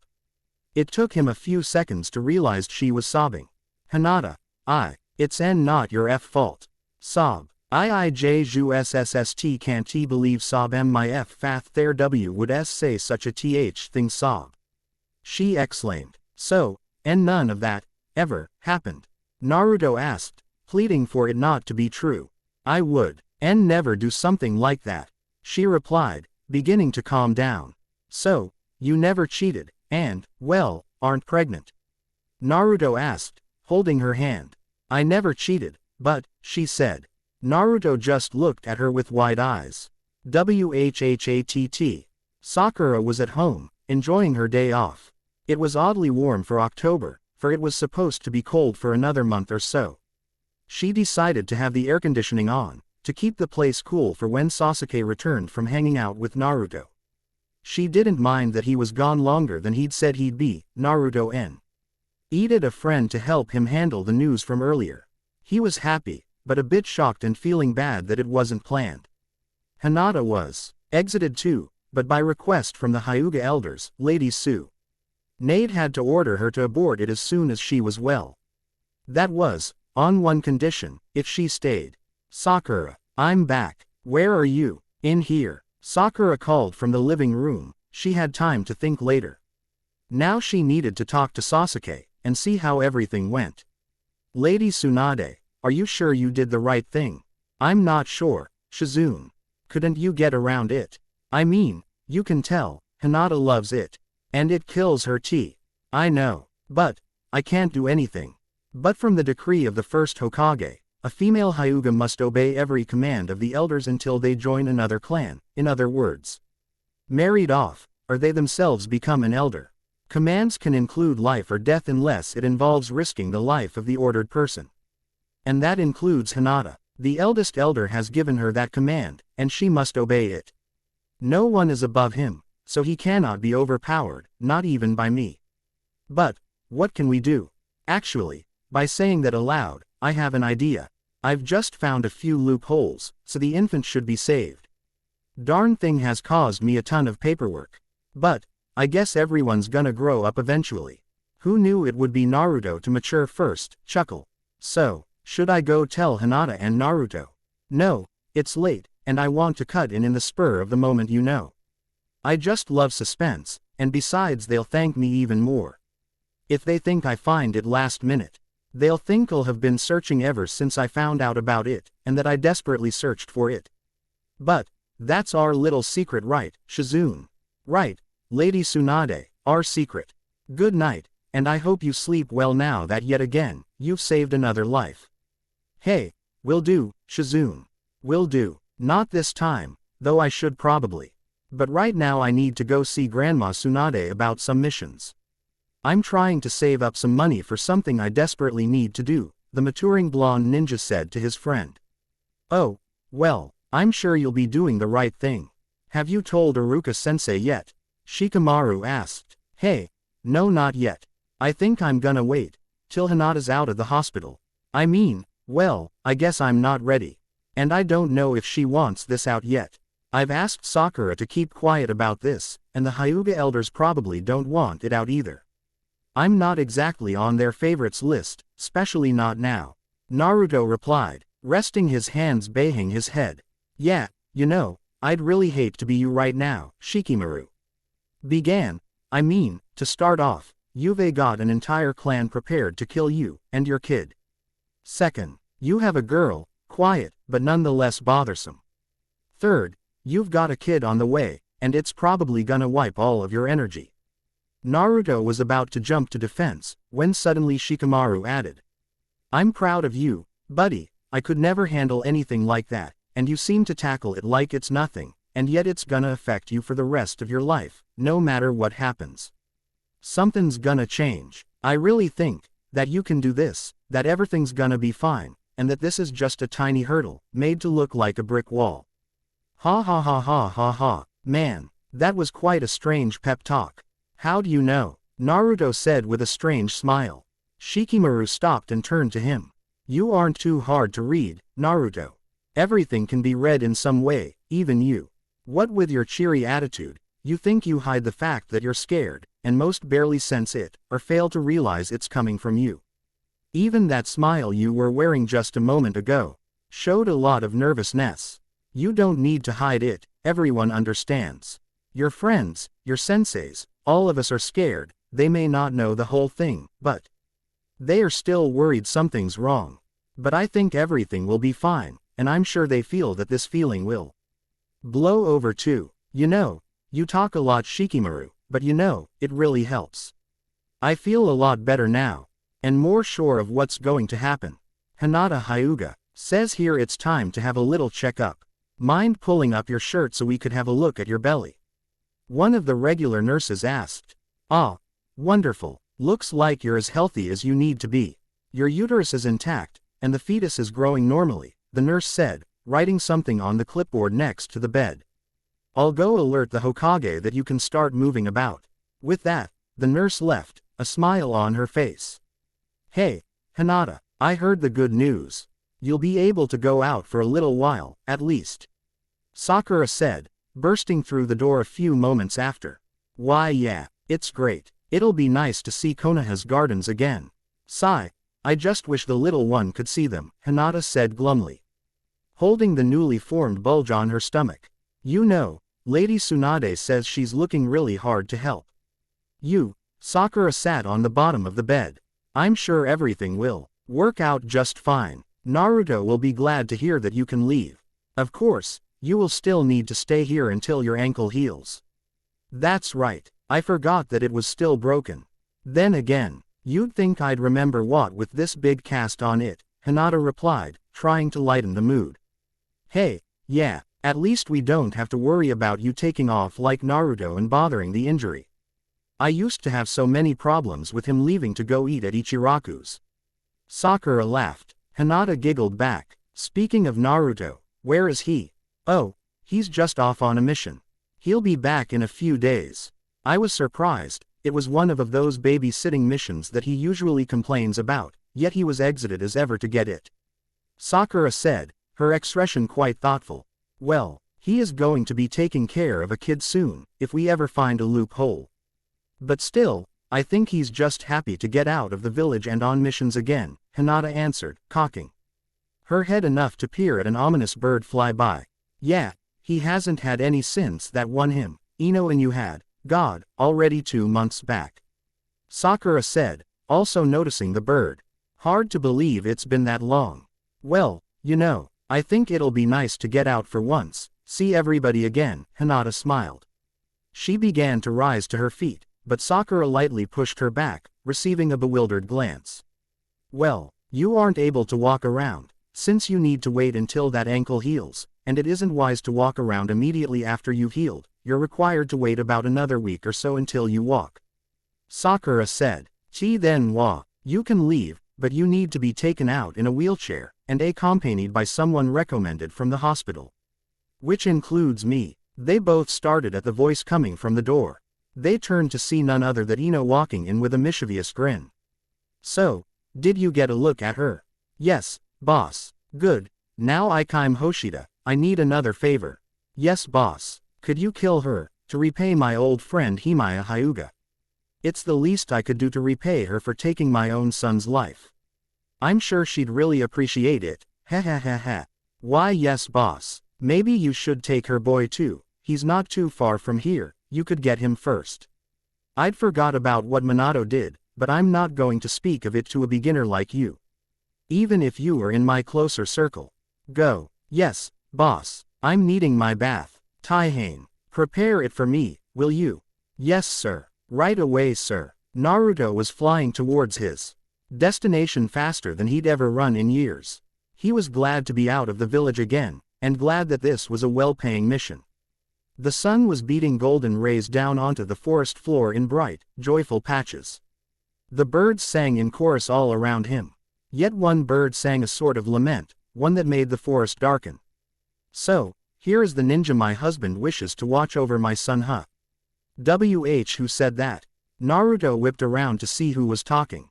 My name is Ikaime. My husband, K ordered for some ninja guy to watch my son, Nitsun for the day, a dark-haired woman said dully. Oh, you aren't too happy about it, sorry. I'm just here because I was sent, Naruto apologized. Hey, it's not your fault, you're just doing as you're told. Just as Ikaime forgave. Hey, is that a ninja headband on your leg? Naruto asked taking in this girl's complexion. She had black, flowing hair, the color of a raven's. Her eyes were an icy blue, and her crooked smile showed both menace for enemies and warmth for any friends. Why yeah, I belong to the special sound squad of my village. It's kinda like a clash of skilled warriors who help out the hidden villages of their squad. And get the same kind of headband as the actual ninjas of that village. Kinda stupid really, Ikaime muttered. No, that sounds really cool. So, where is this village? I need to watch your son right? Naruto asked, trying to get on with the mission. Oh, yeah, I have a mission of my own for the sound, and my husband thinks our son can't stay at home. My son is actually at our dojo in the village just up ahead. You could meet him there, and watch him for the rest of the day, she blushed, rubbing her head for not thinking this out thoroughly. Cool, maybe I can teach him some moves or something. Naruto wondered. Sure. Go ahead. Now, I have to get going. Bye. Ikaim ran off before he could tell her that she was heading for the leaf, not sound. So, how did you like that stroll in the garden? Hinata, it was really nice. When you didn't interrogate me. Hinata laughed. Ino had been trying to find out every last drop of what had been going on, and kept trying to get more. Hinata did leave out the part of their big problem, but Ino could tell she didn't want to talk about it, and quit after a couple seconds. You know I want to know the dish on everything around here. Ino teased, wheeling Hinata into the main lobby of the hospital. The place was buzzing around more than usual. Ino went up to the front desk. What's wrong? Did someone else get hurt? She asked. Thank God, no, but we're glad you took Hinata out when you did. The woman at the front said. Why? What happened? Ino wondered. The woman indicated for Ino to come closer. We don't want to alarm any patients, especially her. The nurse nodded to Hinata sitting in the chair, laughing with a little kid with a broken arm. But something was in her room. Wah, Ino gasped, the woman hushing her. When we went into the room, there was a strange black bird ripping at everything. It looked like one of the birds from the Ikaim clan, the woman whispered. Then how? I'll be watching after her from my home. I talked to Sasuke, and he said he didn't mind, Ino heard someone say from behind her. Oh, good morning Miss Uchiha, the paperwork is all filled out. The woman said. Ino twirled gracefully around to see Sakura smiling at her. Ino smiled back. I'm glad she'll be in safe hands. But won't she wonder? Ino asked. Just leave that to me. So, you're Nisa, huh? It's Nitsun. A dark-haired boy growled back. Naruto wasn't getting along well with this boy. His age was about 11 or 12, the age on would become a ninja. Yet this boy failed his test this year. It reminded Naruto of his own past. Nitsun was angry that his father had given some ninja this task of watching him, even though he could take care of himself. Look, I'm not a little kid, so you don't need to hound over me, he cried. Look, kid, I'm just doing my job. If you don't like it, that's fine, but I need practice. Naruto crouched down to Nitsun's level, squinting. What would a big and bad ninja need training? Nitsun countered. For one, you should always train, even if you are a ninja, or even a sanin. Second, I need to practice talking care of kids. Naruto said proudly. Why is that? Nitsun asked coldly. Because, I'm gonna be a dad soon. Naruto beamed. The only problem was, the boy didn't look amused. His outfit even completed the, I don't care, look too. He had a black shirt on, and the black pants with the strips of cloth hanging down off of them. His hair went over his right eye, with a green highlight in the center. The boy was a real emo. Yeah, I bet your world is just perfect right now, Nitsun said dully. Noro rubbed the back of his head. There's a little more to it, but yeah, I guess. HMPH. Emo boy walked away. Wait up, Naruto cried. He ran to catch up with the boy, who ducked into an old abandoned shop. The door closed as soon as he'd entered, and he realized this was a trap. Well, Uzumaki, it's been a while. Thank you for letting me stay here, Sakura. No problem. It's the least I could do, really. I mean, I'm surprised that you have healed well enough to leave for a few days. But a little break will do you both some good. Sakura joked. Hinata was staying over for a few nights, and thankfully Sasuke didn't object. He knew everything happening, and didn't want her to get hurt. Tea from whatever was in the room that morning. Besides, he said this would make Naruto come over more, and he admitted he missed the guy coming over from time to time. You're right, there is two of us. I just wish I was allowed to go home, I kinda miss everyone, Hinata said. Did you miss me? She heard Naruto's familiar voice from the entrance behind her. The imposter revealed, I have a new program so some of the things will be changed.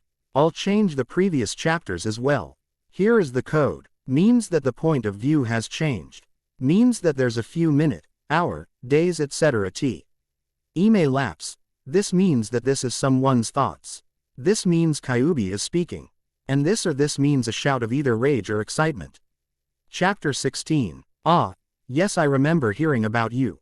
The fox kid of the hidden leaf. Allow me to introduce myself. I am Takaku Shizu. I was on your mother's team long ago, a figure in the shadows stated. Be careful, boy. This man has the power to RB people into his body and use their chakra. A voice within Naruto roared. It has only happened once, but that person was enough to make him extremely powerful. If he gets us, it'll be over. The Kyuubi growled. What do you want with me? Naruto cried, already knowing the answer. It is quite simple, I want your power. The shadow laughed. Well, then quit hiding, and come and get it. Naruto taunted. What are you doing, fool? He'll absorb us completely. The Kyuubi shouted. Don't worry, dumb fox, I have a technique to get him first. Single quote. Naruto. Hinata cried in joy, happy to see her love. Naruto. I thought you said you'd be back the next morning. Sasuke asked suspiciously. Huh, oh yeah, about that. The kid was sick, so his mom was home watching him. The mission was aborted, Naruto said. A little more glad than usual. Sasuke noticed. So, you didn't get paid? Sakura asked, oblivious to it all. No, I didn't, he replied. Sasuke kept glaring. I thought you said you needed the money. Yeah, Lady Tsunade said that I was getting another mission. Tomorrow with the same payment, so it's all cool, Naruto laughed. Suddenly Sasuke attacked him, Sharingan in full. He was preparing Chidori when Sakura jumped in front of him, and pinned him to the ground. What are you doing attacking Naruto like that? She screamed. He struggled to say, that is end Naruto. Immediately after, he heard Hinata scream, and both looked up to see the fake Naruto grab her. Hey, if either of you two move, she's dead. The imposter threatened, a kunai to Hinata's throat. HMPH, but what about me? A dark voice said from behind. Very well, I shall. The figure replied to Naruto's taunt. The figure moved with lightning speed and ended up only a foot away. He was wearing Anbu clothing. Except his mask had nothing on it, whereas the Anbu usually had a marking to identify themselves. Good, a voice behind Takaku said. The Naruto in front of him went up in a puff of smoke. And suddenly a fist pierced through his heart, a chakra kunai inside it. Takaku peered behind himself to see Naruto glaring dully at him. Pulsing wind blade technique. Piercing kunai, Naruto. Whispered as Takaku's body fell to the ground, soaking his feet in blood. He felt the warm blood on his arm, regretting that he had chose to kill the man, despite the fact that he'd seen an Anbu sign stating that they wanted him dead along the road here. Well done, boy. You defeated him without him landing anything on you, Kyuubi said. Naruto gasped as Takaku's body melted away, and an orange-haired woman lay unconscious in his place. Naruto. It's the one Takaku absorbed. Quickly, take her back to the leaf and get her to your Hokage. Now, one question, Fox, why are you helping me? Naruto thought. Because I can't do much else. Kyuubi retorted. Now get that woman to your Hokage. Hinata fell softly onto the ground as she saw who she thought was Naruto become encased in a cocoon of sand.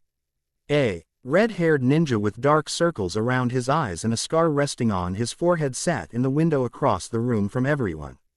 Gaara, Sakura cried. It was obvious that she was extremely tearful and relieved that this strange man Hinata had never met had appeared. Huh, I'm surprised you are here, Sasuke said. He glanced up at the imposter who was struggling in the sand's grasp. I'm here on cage business. I'll take this guy to the... Gaara was cut off as the imposter's disguise faded. I'm a girl, a dark-haired woman with ice-blue eyes growled. Everyone just looked at her unamused. So, you say that this girl was posing as Naruto, and was trying to get to Hinata? Yes, Lady Tsunade, Sakura replied. She was doing her best to give a full report of the situation. I see. Gaara, she said, pausing to have his attention. Our meeting will be postponed until tomorrow. As you can see, I have a little matter to take care of. You can roam as you wish until then. Thank you, Lady Hokage. Gaara said, bowing before he left. Shizune, go and give me a full report on the suspect in custody. Have the Anbu take her to the Yamanaka's special interrogation room, Tsunade ordered. Yes, ma'am. Suddenly someone burst through the door. It was Naruto, back from his mission, carrying an orange-haired woman in his arms. Tsunade immediately recognized her face. All she could utter was a silent, Kushina. Spending time with Kushina. Chapter 17. A few days later. All right Hinata, time to get you back to the hospital and get a look at your leg, Sakura announced, rounding a corner of one of the Konoha streets leading to the hospital, wheeling Hinata just in front of her. I hope it'll be better soon. I hear the real Naruto came back a couple days ago, and I want to surprise him. Hinata said gleefully. I'm glad to hear he made it back safely. Naruto's really happy that you can move around now. We might walk into him, though. He's been there visiting someone every day, Sakura replied. Really? Who? Hinata asked, wondering if someone had gotten hurt. But she received her answer when they rolled past Ichiraku's ramen shop and saw Naruto there with a strange orange-haired woman. He had his arm wrapped around her shoulder, and when he had laughed at something that was just out of earshot from Hinata, the woman reached over and kissed him on the cheek. Let's just get to the hospital and get this over with now, Sakura said, seeing pain crawl over her friend's face. Alright, I'll come by and see you later, I have someone else I need to say hi to. Naruto said to the woman in front of him. No problem, I'll see you later then, she replied and went back into her hotel room she was staying in. As soon as the door closed, Naruto turned on his heel to face in the direction of Sasuke and Sakura's home. It was only a few blocks down, so he would be right on time for when he'd promised he'd stop by to see Hinata. He'd asked to see if she could stay with him, but Grandma Tsunade had said that it would be better if she stayed with Sakura for now. Not too long after leaving her doorstep, Naruto arrived at Sasuke's. He knocked on the door, and was called inside. Hey guys, I'm back, he shouted joyfully. He looked over to the couch and saw Hinata curled up deep in sleep. Naruto crept over and sat on the other end, awaiting her wake. He didn't have to wait long. For a few minutes later, he saw her eyes slowly open. Hey there, sleepyhead. I'm home, Naruto whispered to her, resting his hand on her arm. Hi, she said groggily. She looked up at him with sleepy eyes, and almost needed his support when she pulled herself up next to him. So, how have you been since I was gone? He asked. Good, I guess. Listen, we need to talk, Hinata began. Well, I saw you at Ichiraku's. You did. Why didn't you say hi? Or were you busy? He wondered. Well, I saw you with that one girl, she finished, looking away. Naruto was very confused, until he realized he hadn't introduced the both. He was thinking of how to present her with the news, when Sakura slipped in. She came over and stood right in front of him, demanding answers. You guys, he said as Sasuke snuck in as well. Kushina, she's my mom. It was late at night, and Gaara was walking around the Konoha playground, thinking of his past. He thought he was alone, until he was startled by a strange girl appearing about his age in a purple cloak, sitting on one of the old swings. He was stunned that anyone would be out so late, and decided to find out why they might be. What are you doing out so late? He asked, accidentally surprising her. She looked up, her eyes still a little wide. How can you see me? She asked. Gaara looked at her confused. What do you mean? Of course I can see you. Were you trying to use a camouflage technique? He asked her, trying to make conversation. No, just sitting here. So, how did you die? The strange girl suddenly asked. Now Gaara was concerned. Just what did this girl mean? Never died. What in the world are you talking about? He ventured. Perhaps he could find out more about this person in front of him. Then, how can you see me? She asked again. What are you talking about? He fired back. The girl looked at him dully. You shouldn't be able to see me, because I'm a spirit. Oh, so this is the famous Hinata I've been hearing all about, Kushina said. Naruto, Hinata and her were having dinner together at one of the better restaurants in town to celebrate Kushina's safe return.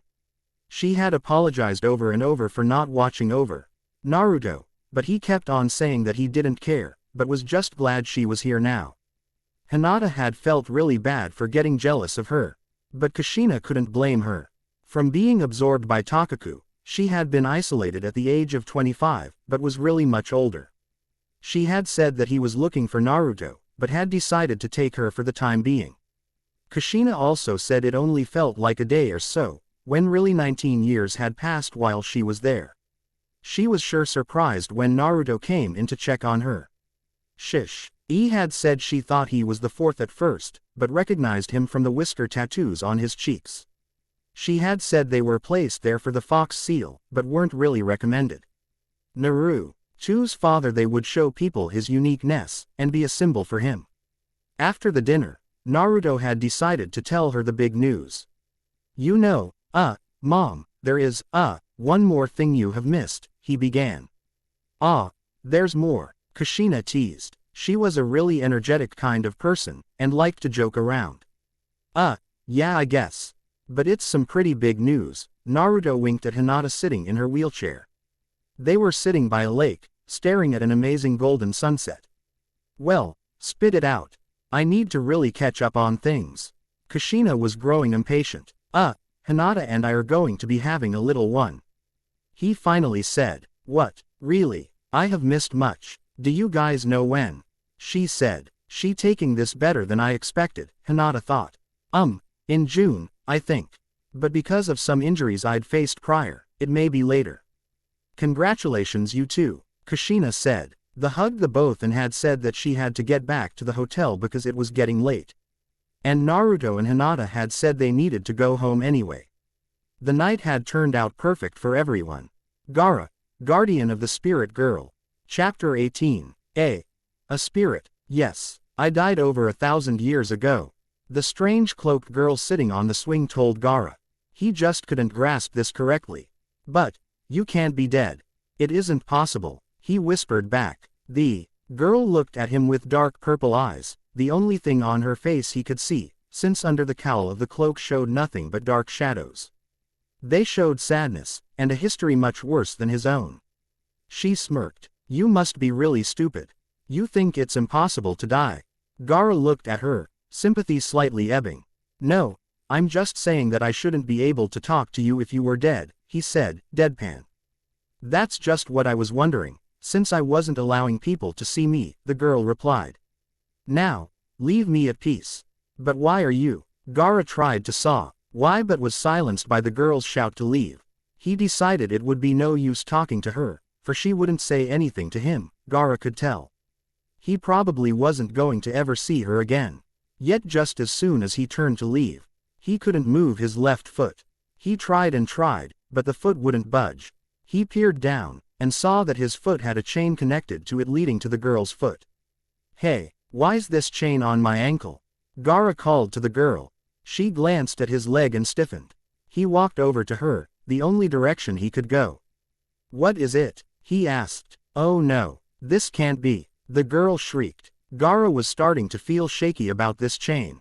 What is it? He asked again, his hand clutching on of the ropes on the swing, his knuckles turning white. The girl looked up to him.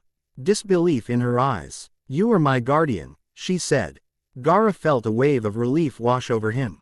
Then confusion. What's a guardian? He asked. They're the one who can decide whether I pass on or not.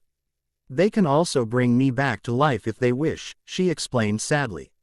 So like a master, Gaara said, remembering his past. You being the slave, basically, but, she smiled evilly. I have more advantages. She came up and flicked him on the nose, making the sand around him shift, which made the girl step back a little. Gaara went to grab her by the shoulder as a warning. But his hat went right through her. She grinned even more. All right, but I have to get home. I have a meeting tomorrow, he said firmly. I don't take orders, the girl said coolly. Gaara shook his head. That wasn't an order, but I have one. To get some rest before I have my meeting, he said, trying to get her to come with. What are you going to do? Go on some stupid mission? The girl fired cheekily. No, talk to the leader about our ally nations and such, cage to cage, Gaara replied, seeing her eyes widen. No way. An idiot like you made cage. Man, the expectations of the villages has really dropped. The girl teased. Let's just go. You know, you aren't going to be able to sleep at all tonight, because I won't let you, the figure now attached to Gaara said. She was beginning to get on his nerves. Good, he replied. I can't sleep. The girl looked at him confused. Why? Gara summarized the effects of the shukaku that was inside of him, and part of the reason why those circles around his eyes. She looked at him sadly. I can't sleep either, because I'm dead, she whispered. Why didn't you, pass on? Gara asked. It isn't important, she said, turning away from him. But it probably is. If we're going to be stuck together for a while, then I think we should get to know each other, he reasoned. Like starting off with our names. I'm Gara. I have no last name. She turned to him, and peered at him from under her hood. She smiled slightly. My name is Mist. I have no last name either. Well, at least we have a start, Mist, Gara replied. He glanced at his clock near his bed that they were sitting on just as it went off. It was time to go to the meeting. Not much here, sorry for that, but it was just a little. Short to introduce one of my friend's OCs. There will be more, and the situations Gara and Mist get into are pretty hilarious. Hinata's past. Chapter 19. Hinata was sitting under an broad and shady maple tree. Spring was giving way to summer, and the crisp morning air began thickening from the humidity. The lush greens of the trees were of every shade. I'm glad to see you're out and about. A cheery voice sounded off to Hinata's right. She glanced over to see Tenten walking over. She was wearing her casual training outfit, and had been exercising the whole morning, by the looks of it. Oh, yeah, I've been out for about a week now. Both of us are doing well, Hinata replied, lightly patting the protruding skin on her stomach. Tenten giggled. That's really good. You should have seen he looked on Neji's face when he heard about it. Tenten giggled some more, this time Hinata pitching in, picturing her overprotective cousin's reaction. Yeah, I wish I had seen it, Hinata said. Suddenly, a woman off in the distance shouted Tenten's name. Oh, that's my mom. We're having lunch together, Tenten said, turning to leave. Yeah, I'll see you later, Hinata replied, putting on a fake smile. She wondered when it was that her and her own mother had eaten lunch together. Mama, good morning, Hinata. Would you like me to have lunch with you again? Hinata remembered her mother's face clearly. She was almost a spitting image of her mother, she'd noticed as she'd grown. Yeah, she had cried, jumping up and down excitedly. This was only a few months before her mother had fallen ill. Hinata's memory abruptly changed. She was sitting in a garden with her mother, the first time she was able to get out of bed since her recent case of illness. She had been cursed with a rare disease called congenitus, a disease that devoured the human organs slowly. Her mother had been given some medicine to ease the pain, but there was no cure anyone could find. To this day Hinata hated herself for not grasping the fact that her mother was dying, and she hadn't really noticed. But then she'd remind herself she was only 5. Hinata was cuddling with her mother, staring at beautiful flowers and wondrous cherry blossom trees. Her mother was smiling, looking at a small cleared space surrounded by lavender flowers.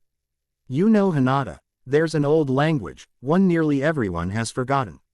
It was a beautiful one, the one that I had gotten your name from, her mother said, glancing down at her.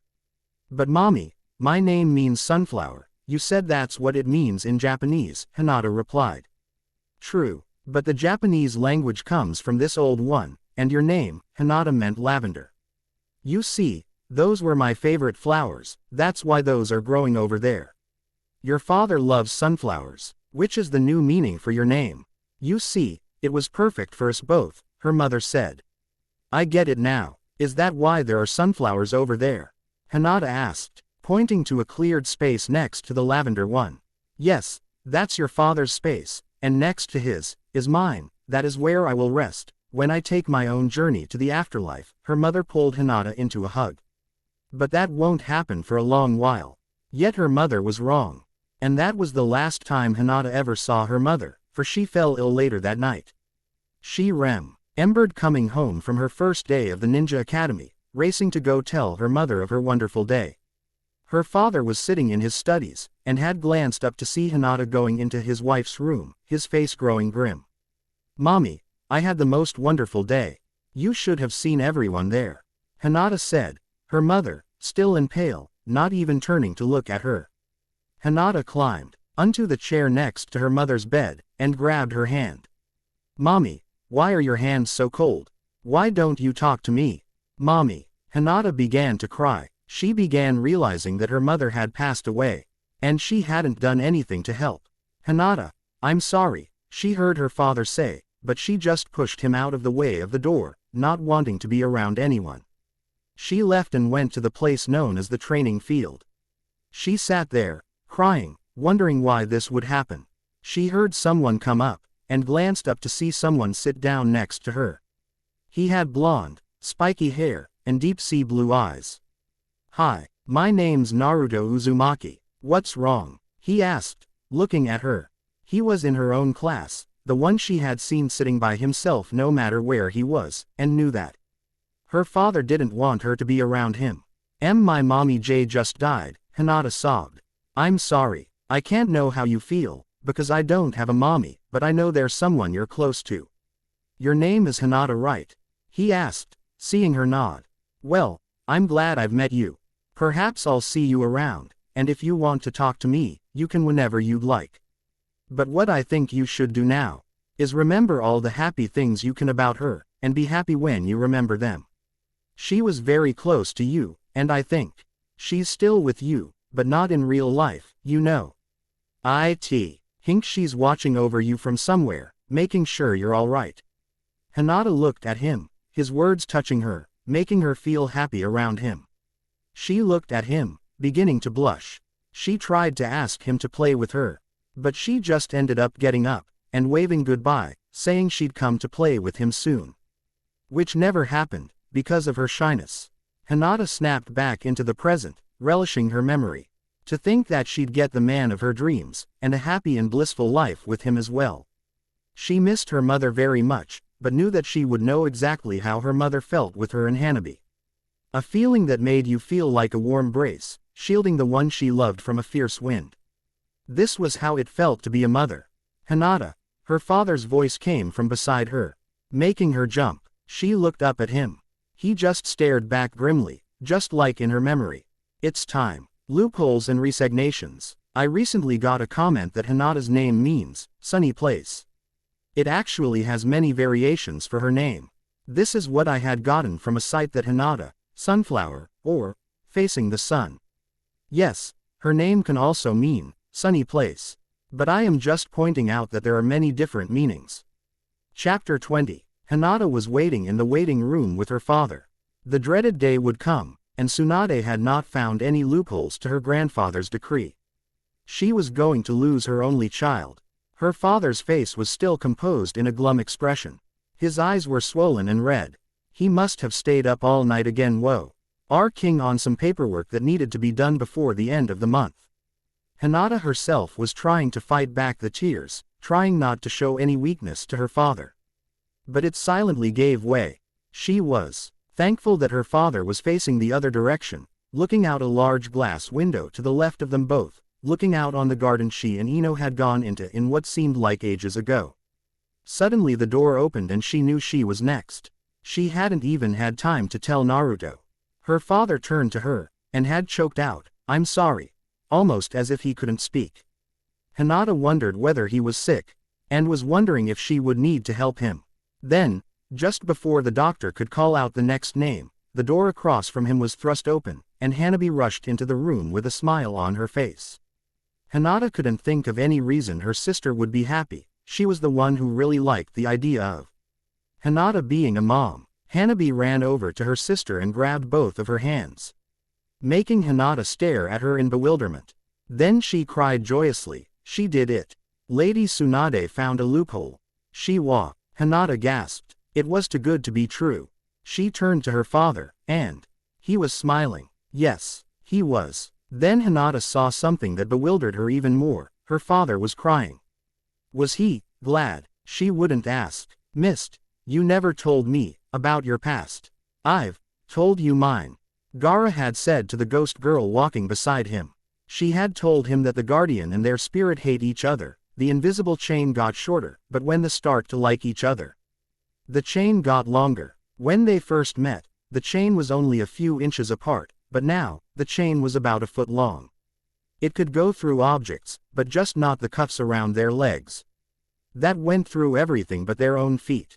"Why should you care?" Mist said sadly. Gaara felt a pang of pity hit his heart. Even when he tried to help her, make her see she wasn't alone, she just pushed him away. He knew nothing of her, yet every night he shared all of his past, all of his secrets with her. "Because I want to get to know you, try to help you," he said, looking at her. "I don't need any help. I don't want to be sent to the next world, and I don't want to be brought back to life. And I especially don't want to be stuck with a guardian," Mist said deadpan, listening to the clanging of the chain as it grew slightly shorter. "Fine, but please, just talk to me tonight, okay?" he asked. "You know you look stupid talking to yourself, right?" she teased. Gara glanced around to see people staring at him. He blushed, embarrassed, and hurried off to the Hokage's mansion. "So, you know why you're here?" the Hokage asked Gara. The room they were in was crammed with Anbu, so Mist had to sit on his lap, so that she didn't spook any of the ninjas if she touched them. She had argued with him before anyone was in the room that she'd have to see tea on his lap because ghosts would cool a person down and put them into hysteria if they weren't their guardian. She had secretly left out the fact that was by choice, but it didn't really matter to her. She just didn't want to stand where some weirdo was standing. "Yes, you want to talk to me about the amount of ninjas I send into and out of your village. I'm sorry if I've sent too many," Gara said. "No, you've sent the right amount. I've decided to resign and I was wondering if you would like to keep the peace with our nations," Tsunade said, keeping a calm and formal face. Suddenly, Mist had the most brilliant plan. She was really small compared to her guardian, so she looked smugly at him, making him glare at her suspiciously, then looked back at Tsunade. She again stared cheekily at the Hokage, then looked back at Gara and threw her hands in the air, leaned slightly back to make herself smaller. Gara looked down at her curiously. She then randomly shouted, "I want a fire truck Santa," which of course, only he could hear. He stifled a chuckle, causing him to receive an odd glare from Tsunade. He played it off well by saying after, "Why do you think I would abandon my all EY nation when I have so many friends here?" "You have a point. So, we will keep the peace treaty with Konoha?" Tsunade asked. "Of course," Gara replied. He got up once he was dismissed, and as soon as he left her said to Mist, "You're a funny one, you know that." She just smirked and looked up at him playfully. "You just learned something about me. Now we're even." Mist's past. I'd like to note that there will be a branch off of this for Mist and Gara, for it will be in crossovers between this and Teen Titans. Mist's past also tends to have Inuyasha in it, but that only comes up in reference or memory. Those of you who don't know the show, I will give brief background stories and other such things for it. Mist and Gara will still be in this fanfic, but the Titans won't really be shown, and will only be vaguely referred to. I do not feel that I need to put this into crossover for these mere references. The Mist and Gara break-off will be posted soon, and will be under the name, Titan Mist, Ninja of the Mist. Pardon the pun, according to my friend, the Hidden Mist Village is where America is. Chapter 21, Hinata was giving a light jog, the fastest she could give. Agai, and she thanked the ninja who had healed her ankle, allowing her to be officially out of the hospital. She needed to get to Naruto, needed to tell him of the grand news her sister gave her only moments before. It wasn't long before she spied him sitting on the bench in the village square. She slowed a little, still keeping a brisk pace. He was sitting next to Kushina, which wasn't surprising. He meant to be spending most of his time between her and Kushina. "Hey Naruto," she cried, gasping from running to meet him. He shot up from his seat, pulling her into a hug, ignoring his mother's amused smirk from behind him. "Why are you breathing so hard? Is something wrong?" he asked nervously, not releasing her from his grasp, but Hinata didn't care. Found a loophole," Hinata breathed, noticing Kushina's confused stare, knowing there was an explanation in order. Really?" Naruto exclaimed, refraining from jumping up and down with her. She wasn't supposed to be doing much physical activities, and that jog had pushed it. Naruto turned to see his mother stand up, appearing really formal. "Ahem, what loophole?" Hinata turned to her, to explain it briefly. "The Hyuga Elder had ordered me to abort our child since I'm not married. Our law states that we must follow any order, even assassination, unless it will have death upon the ordered," she said. "But Lady Tsunade," Said that I was dangerously close to the stage where abortion could be risky, and also for some, especially with my own feelings, would cause the mother to commit suicide. Questionable, yes, but it helped the elder to pull back my orders. Oi, you haven't married the poor girl you knocked up, boy. Kushina yelled after a few seconds. Naruto looked at her sheepishly, and turned to whisper something in her ear. Her expression changed, and Hinata knew Naruto had said something right. Hinata turned when she noticed there was someone standing behind her, and saw that it was the ninja that had saved her from the imposter a week or so back. He was a sand ninja, the cage in fact, and Hinata was wondering why he was still here. Gaara, who's that? Mist asked as they approached a group of 3. The one she was pointing to was the blonde-haired boy laughing with 2 girls that were standing beside him. That's my old friend Naruto, you know, the one I told you saved me from the Akatsuki and was kinda my first friend. Gaara whispered quickly. And, who are they? Mist asked, trying to stall him from joining the fray. That indigo-haired girl is the one I saved from that imposter ninja that night I'd met you.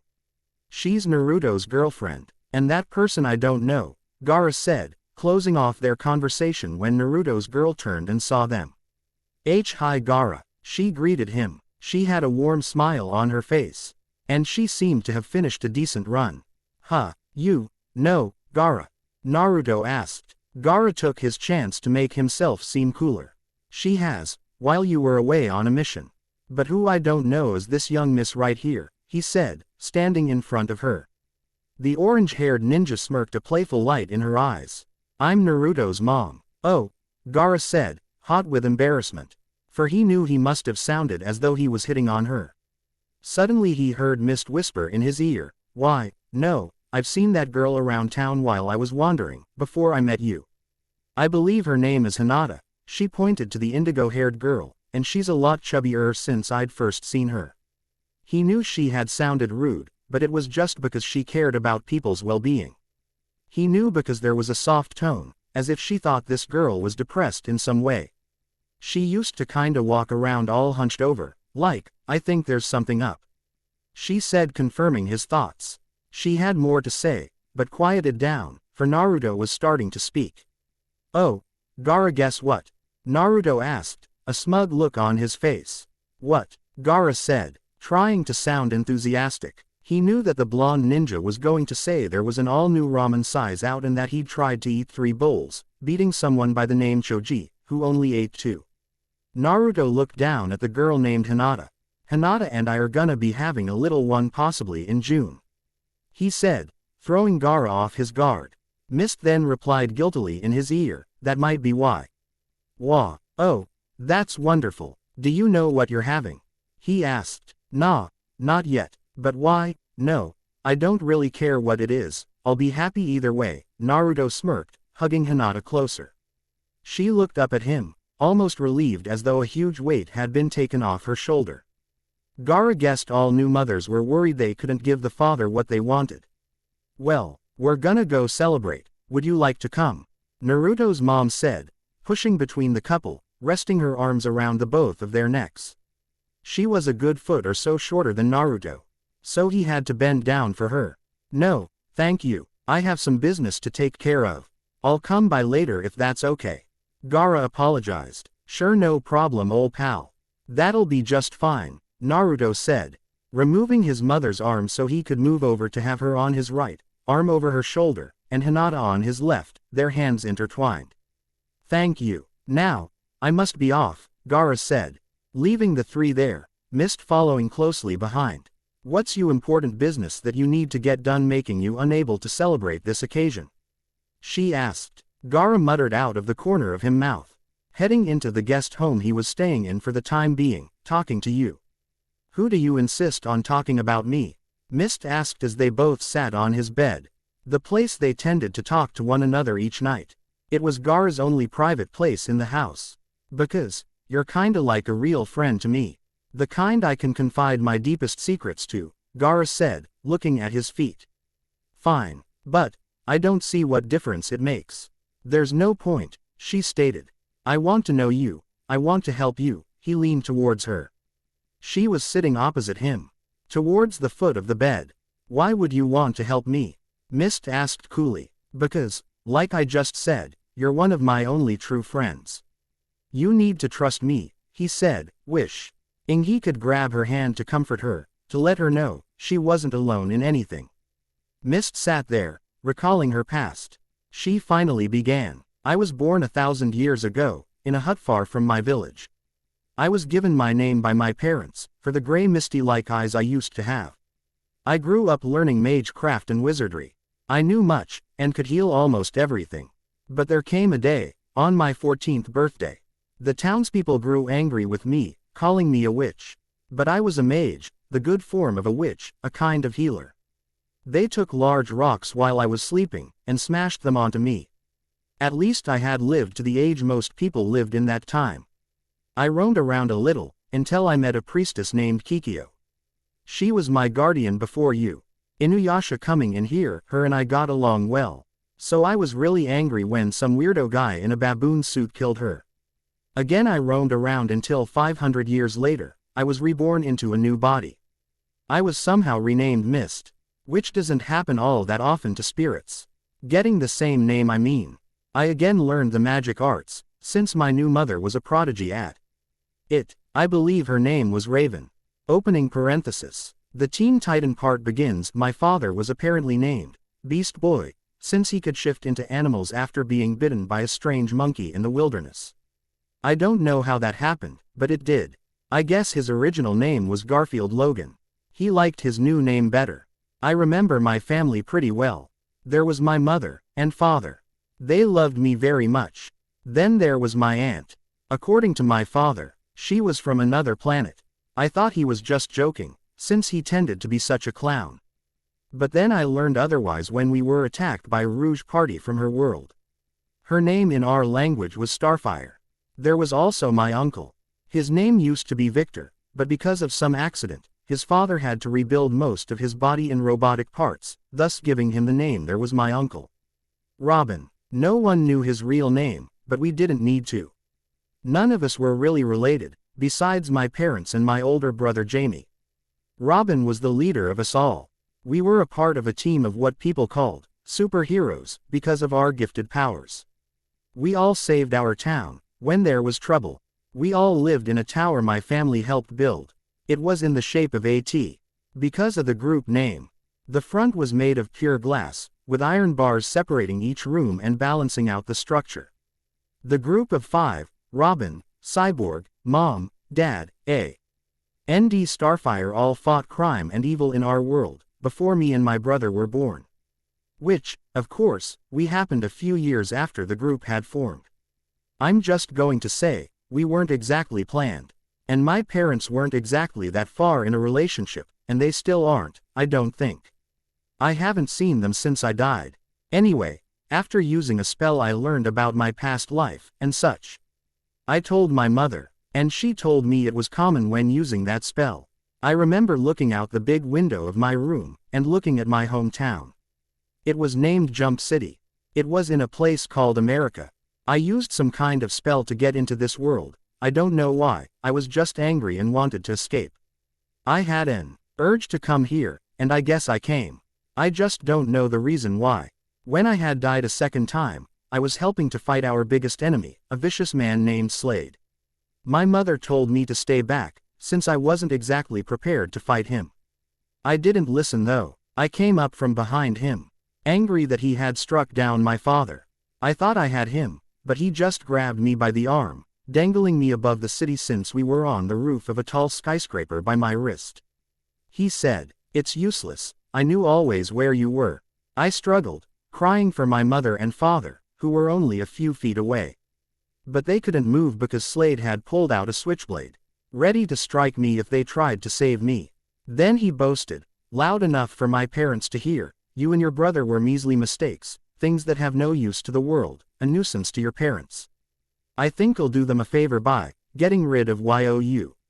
He stabbed me in the gut 5 times. Mist paused, to open her cloak to reveal a tattered miniskirt and blouse.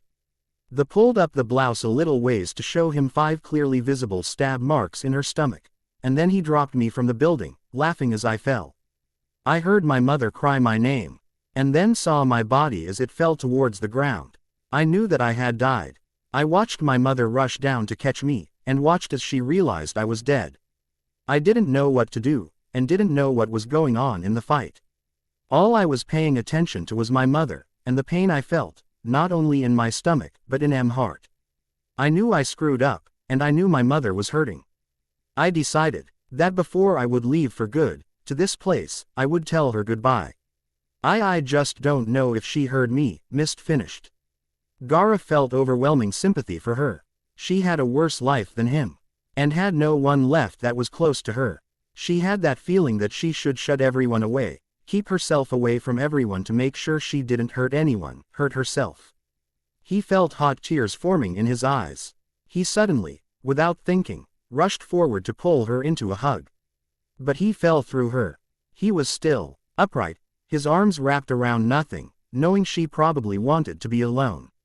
Yet suddenly, he felt his arms pull apart from each other slightly, feeling something more solid between them. Then he felt Mist's arms wrap around him, resting her head on his shoulder, and his on hers. He felt cold tears fall on his shoulder, which were never wet, and never stayed, just disappearing, as if they didn't exist. He suddenly heard silent sobs near his ear, sobs of pain, as memory, of sorrow. And also, of relief. Something told him to comfort her, and he followed it. "I'm sorry, I wish I could have helped you," he whispered, choking on his own tears, Lee. Tenning as he heard the chain clinking softly, as it slowly grew longer. A shot-down proposal. Chapter 22, Naruto's day couldn't get any better. For starters, Hinata had told him that she wouldn't be having an abortion. And that he would be a father after all. Second, Grandma Tsunade had come up to him to tell him that she was resigning her post as Hokage, and handing it to him. He would be starting tomorrow. Also, with the money he'd saved up over the past few months, he could afford a wondrous house. It had 4 bedrooms, 2 baths, and a vast living room that could fit any large family. One of which he knew was coming. He also had a large backyard that was, though bare, still held beauty. It was all grass, but the rest could be put in later. Naruto had already had most of his small stuff in his house, like pictures, books, clothes and such. He asked Sasuke and Sai to help him move in some of the larger items, like his bed and dresser, as well as his lounge chair. Sai kept making suggestive comments to Sasuke, which made Naruto laugh. But then Sasuke flung a comment about how Sai seemed to never wear underwear, and Sai just came back saying, "What? I wear a thong," making Naruto and Sasuke give him a strange glare. Then Sai turned around, releasing the tension in the air by saying, joking. The boys laughed. The 3 decided to eat at Ichiraku's, all picking up their girlfriends. Sai had decided to use this as a time to introduce his girl, Rei. Rei was a short-haired blonde, with deep forest green eyes. She had a small build, giving her an innocent look. But really, he was one of the fiercest Anbu the Leaf had ever seen. Her voice was a trickling river that flowed in early fall, a spirit softly humming an ancient tune, drawing people to feel secure. Naruto couldn't blame him for falling for her. But Naruto had his own girlfriend, someone, he knew, would always be in his life and beyond. She was sitting by his side, a hand lying gently in her lap, and she used the other to gracefully devour her bowl. Naruto slowed, matching her pace, focusing on a serene neatness. After all, he had to eat formally at dinner tonight. He was dining with practically royals. Pissed. "Naruto, wanna bring Hinata over for dinner tonight? We've got plenty," Sakura whispered into his ear, since she was sitting on his right. She knew he had no food yet in his house. He would need to go stopping tomorrow for that. "Sorry, I have somewhere to go tonight, but maybe Hinata, do you wanna come?" Naruto said, not so quietly. "I'd like to what?" Hinata asked, not wanting to be thrown into anything. "Go to Sakura's for dinner." Naruto replied. No thanks, I think I'm gonna eat at home," she replied, guilty for having to stay there only a few weeks ago. That might not be a good idea. Besides, I insist," Sasuke said, knowing what Naruto's plans were. "Well, I guess I could. Father said he had a meeting tonight, and the chefs were going to be off tonight. And I really shouldn't be cooking without them. I'm not exactly the greatest alone," Hinata admitted sheepishly. "Well, It's settled. We'll have you over tonight, and Sai, you can join too, if you wish. Sakura clasped her hands together. No thanks. Rei and I, have plans, Sai said. Oh, alright then, I guess it's just you, me and Sasuke, Sakura said turning to Hinata. Oh, that's fine, Hinata replied. Hello sir, I would like to ask of you something important. Naruto ran through his lines quickly and flawlessly. Naruto, you've done much now. Do you think I would give you anything after what you did to my daughter? Hiashi lectured coolly. I understand that you must feel angry with me, and that I'm not exactly what you'd call worthy. But, I want to ask of you permission to marry your daughter. Naruto replied. And why do you think I would allow you to do that? Hiashi tested. Because, for starters, it's the right thing to do for this coming of events. Also, I love her very much. And I want to share my life with her, and to protect her always. Naruto was beginning to become less formal, but still knew his words were powerful nonetheless. I do feel you have made some points. But I cannot allow you to marry her. For you see, the Hyuga family has removed her from the family for the time being. Hiashi went through his required lines as well. Naruto stared at him in dismay. This couldn't be happening. He could help fight this. Very well sir. I understand, Naruto said solemnly. Hiashi, you did well my son. Thank you, father. I understand how you feel. But the Hyuga clan is way too known. If any of our ally clans found out about her, then she could easily be killed. I still don't understand why we had to pull her out of the clan. She won't carry the last name any longer. She will be just another citizen, and our allies won't begrudge her and try to kill her for this accident. Look, I don't exactly care for the boy, but he's going to be the next Hokage. Isn't that high enough? Don't forget, he's the fox as well. I just hope some of it didn't go into my great-grandchild. That's what they'll all chastise us for. I understand, father. I understand it's a bit short, but I'm trying to whip by this part because nothing really happens. It's sorta just a prelude to the next problem. Now what's going to go into the boiling pot of plots? Grunt. Chapter 23. Naruto was home earlier than he'd thought. Since his permission to propose to Hinata was shot down, Naruto didn't have to eat with her father. Instead, he'd dead to buy some food to put in his house, since his mother was moving in. Also, since Hiashi had stated that Hinata was going to be removed from the Hyuga clan, she might as well stay with him. He would break the news to her after his shopping was done.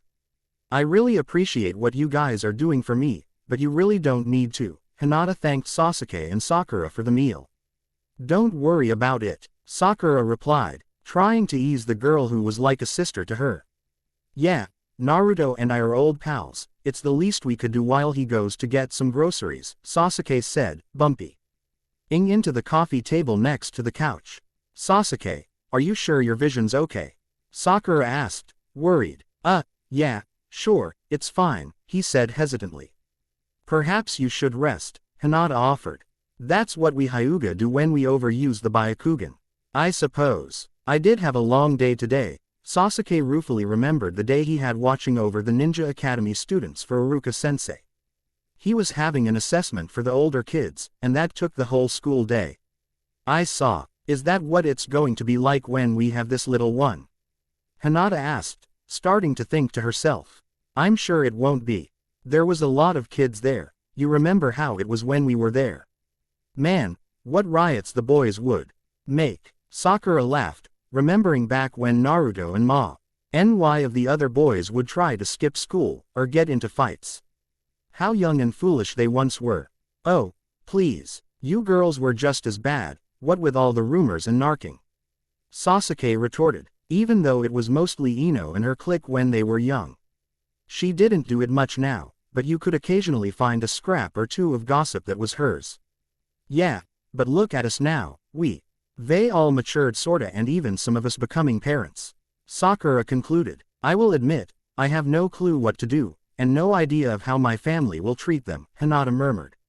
Worries clouded her mind and eyes. Everything will be fine. Now, good night. Sasuke kissed Sakura on the cheek, and I'll see you all tomorrow. Gaara was waiting out in the woods.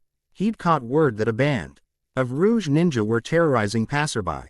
He was trying to track them down, but all morning he has no luck. He decided to wait by the road to see if any travelers were coming. If one did pass, he could escort them to the other side and defeat the Rouges while protecting the traveler and their cargo. Why do we have to wait here? Mist argued. Couldn't you just dress up as a traveler and take them out when they come to attack? I already made a plan, and it's more of my way. Besides, where am I going to find peasant clothing? Gara rounded, trying to quiet the spirit sitting next to him. Despite the fact that the chain was well over a yard long now, they preferred to sit side by side. Huh, fine, but isn't there anything fun to do? We've been sitting here for hours. Well, here comes your fun. A traveler comes this way, Gara replied.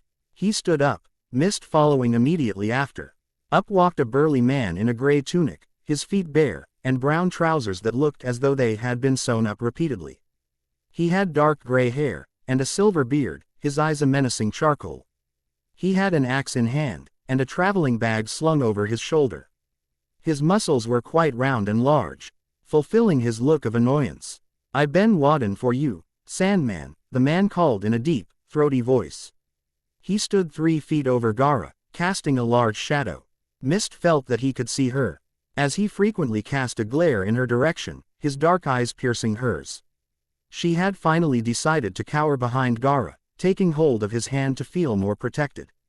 There were own things in this world that could harm even a spirit. There was an eerie silence that night. As clouds covered the sky, a lone figure hurried home. They had just reached a door when a light burned in their eyes as the door creaked open. Father! The voice cried happily. Their pale eyes lit up. Hello, daughter. I am sorry, you can't come in, a shadowed man spoke serenely. I don't understand, the figure whispered. For your safety, you have been temporarily removed from the clan, the figure's father replied. What? Hinata said nearly inaudible. Yes, you must find a place to stay, for the time being. I am unauthorized to speak of anything else, but the fact that if you stay here, you will be in much danger. You are no longer allowed on campus, and if you find a place, your belongings will be moved there by someone of the clan. You must leave the Hyuga compound immediately. Her father turned and shut the door. I knew you'd come here, a voice started behind her, making her jump. Hinata turned to see Naruto staring at her with hurt eyes. Wah, Naruto, what's going on? Hinata asked, going into his offered hug. They kicked you out for a while, and I'm angry at them for it. And also angry at myself, he muttered. Why be at yourself? Hinata looked up at him. Pure innocence shone in her eyes, a trick she'd learned to use against him. Because all of this is my fault, I mean. I don't hate all that's happened, I just hate what it's doing to you. And what's gonna happen to the little one? Naruto whispered to her. Naruto, it isn't your fault. Some things are just meant to happen. Hinata reassured. He exhaled a deep sigh, not wanting to get into a fight of any sort. If you say so, come on, let's go. You can stay with me for a while. Gara found himself in darkness. It was very similar to when he was kidnapped by the Akatsuki. In fact, it was almost exactly like it. He knew that this darkness was of him dying. He couldn't take the large man, despite him being the cage. The man had too many henchmen in the shadows. This was it. He suddenly opened his eyes, and saw his body lying on the ground with people crouching around it. He let his gaze fall to someone in particular, hiding behind a tree, waiting. He walked over to the cloaked girl. Mist, he whispered. I'm right here. I know, he heard her whisper. Slight sobbing came from her. What's wrong? I'm dead. So what? He said, trying to cheer her up, even though he was furious with himself for not being able to take them. Yes, I know, which means you can leave now, that you can pass on if you want. You have all the freedom to get away from me, she cried. No, I won't leave you, never, he whispered back. But you have all of eternity, Mist choked. I'll do what you want me to. If you want me to leave, then so be it, he said, pulling her into a hug, glad that he could now. Could you stay with me, always? She said into his chest. For eternity, he replied. Suddenly they both heard the burly man shout to his men. They crept closer to hear him better. Right men, we successfully taken out the last remains of da Shukaku. T ain't much, but it seems there was a little bit o' it left in, I am. E'll be fine, now, I be sure. June, bring, I am back. E be just, havin' a oobe, he said.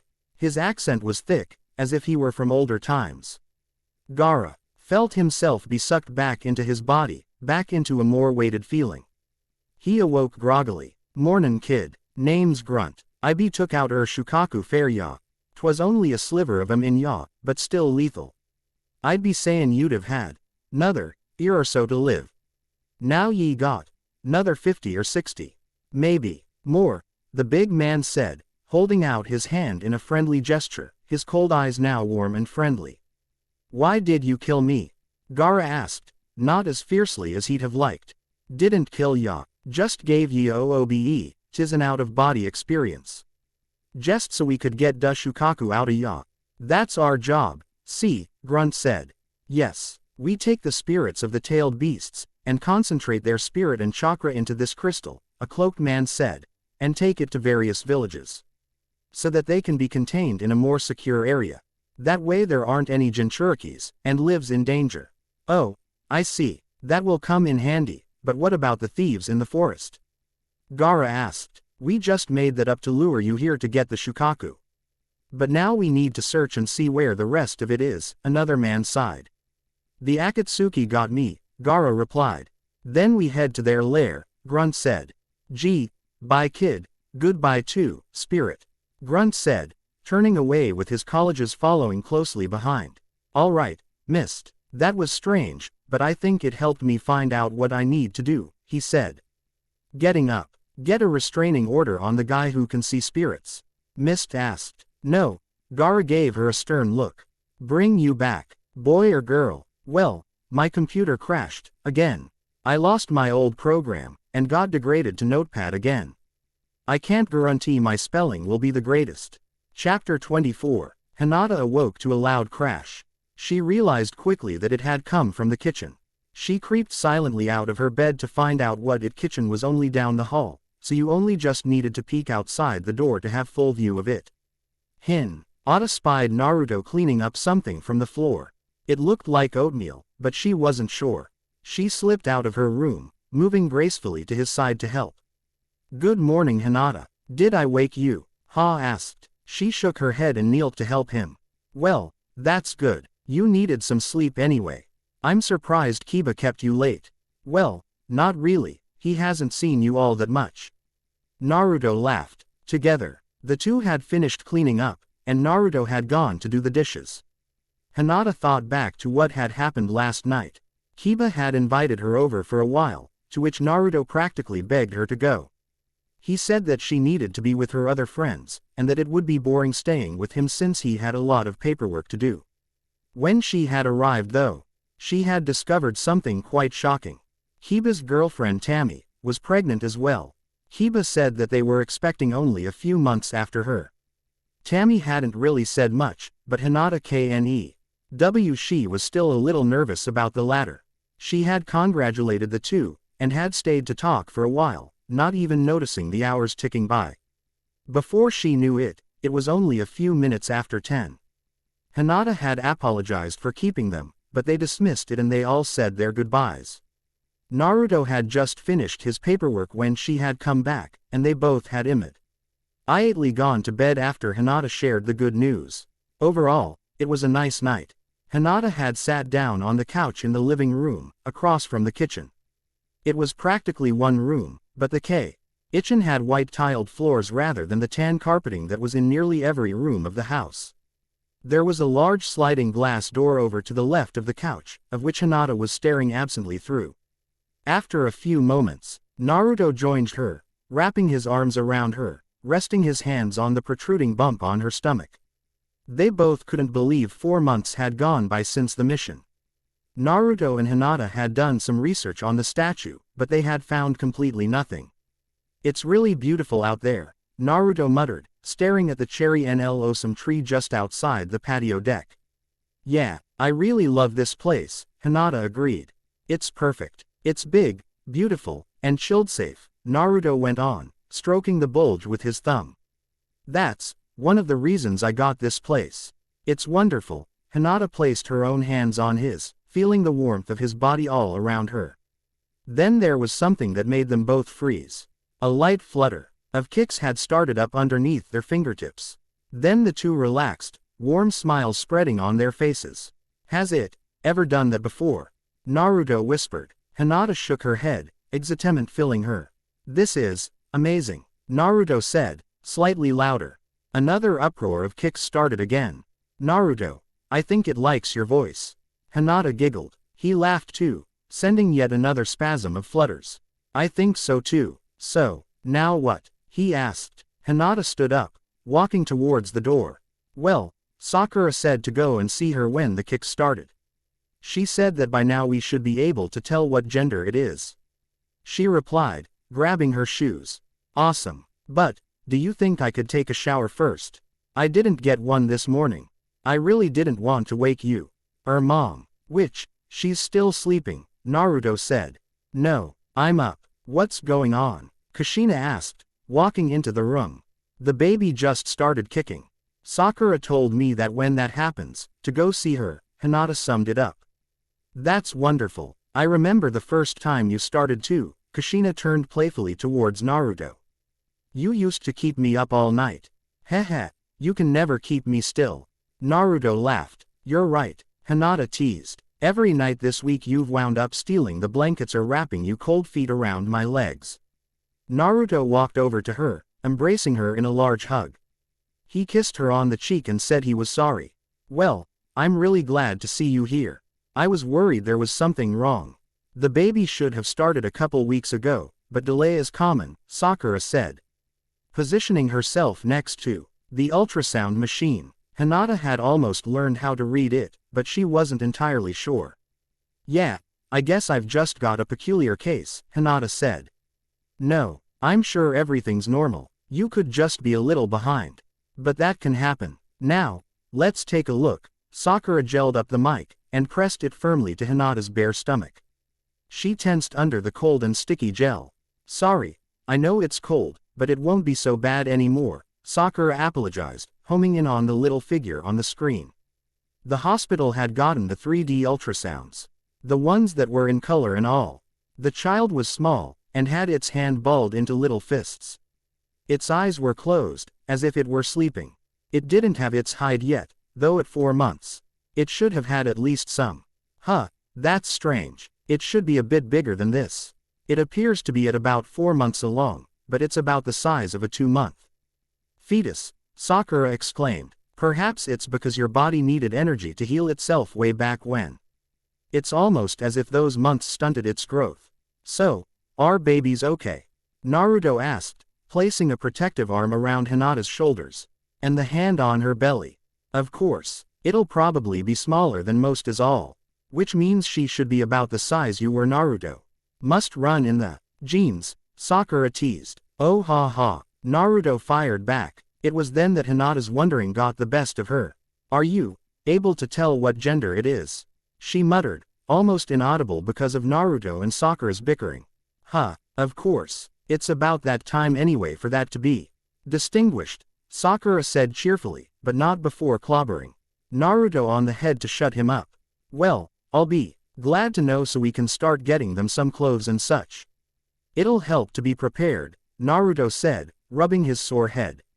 Yeah, more like brag to everyone, Sakura scolded, once more putting the mic up to Hinata's swollen belly.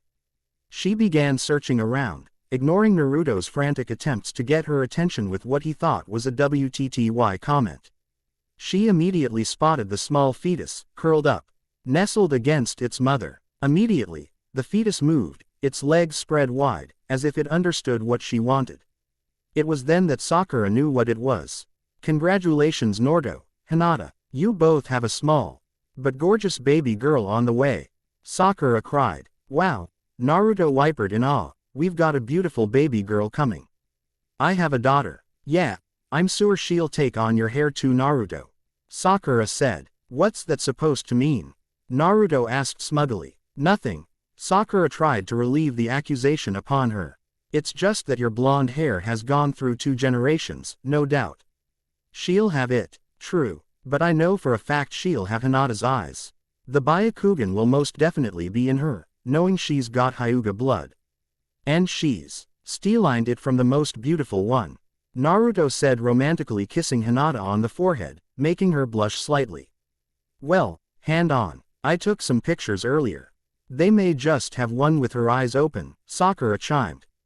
Moving quickly over to the ultrasound's computer, pulling up a menu with many thumbnails.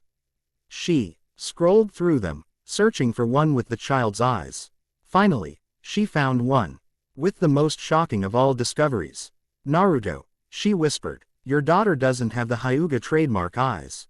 She has yours. Naruto and Hinata stared at the enlarged picture, their eyes burning into the dark pool, staring sleepily out of their child's eyes. Did the child even have the Byakugan? If she didn't, her grandfather could most surely keep her out, since she wouldn't even have the clan's eyes. She would probably be hated throughout the Hyuga clan for being Naruto's child.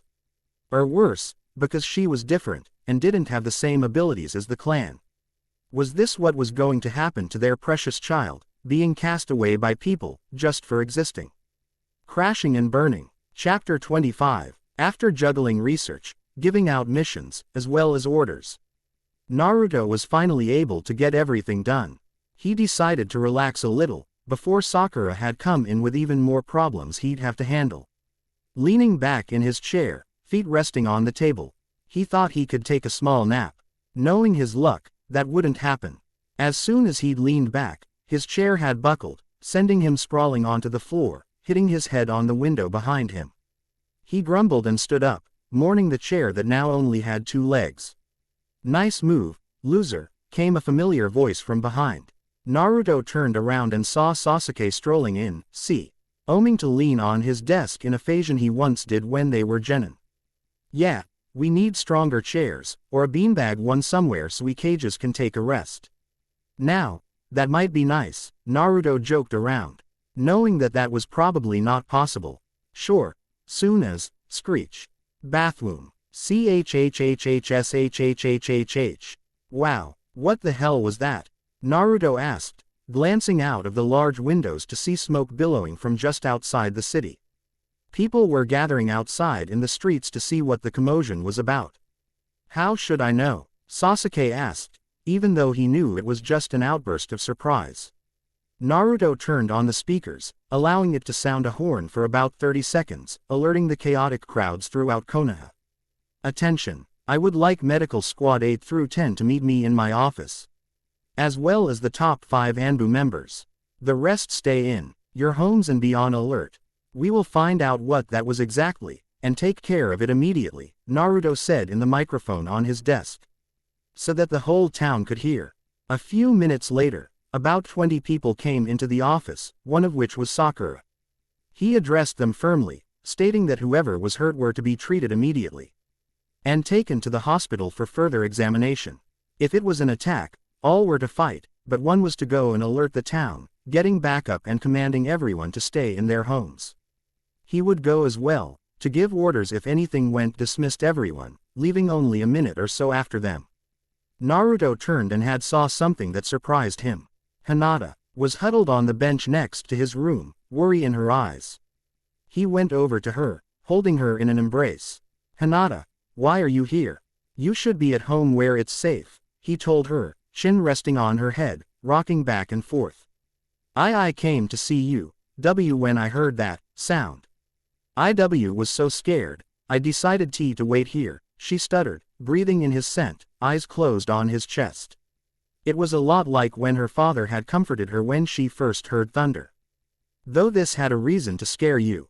I'm sure everything will be fine, just go home and relax. I'll help sort things out here, okay? Naruto whispered in her ear. Oh okay. Just don't get hurt, she whimpered. I won't, so long as you don't make me worry. I love you, and don't forget that, Naruto said, feeling in his gut that he might not come back. For the 20th time that day, Naruto replayed the images rolling through his head. A strange metal blob, smoking, melted and crushed, moaning from inside it. A small child with her arm wedged in between two smoldering slabs of metal. Naruto picked her up, so medics could wedge her arm out.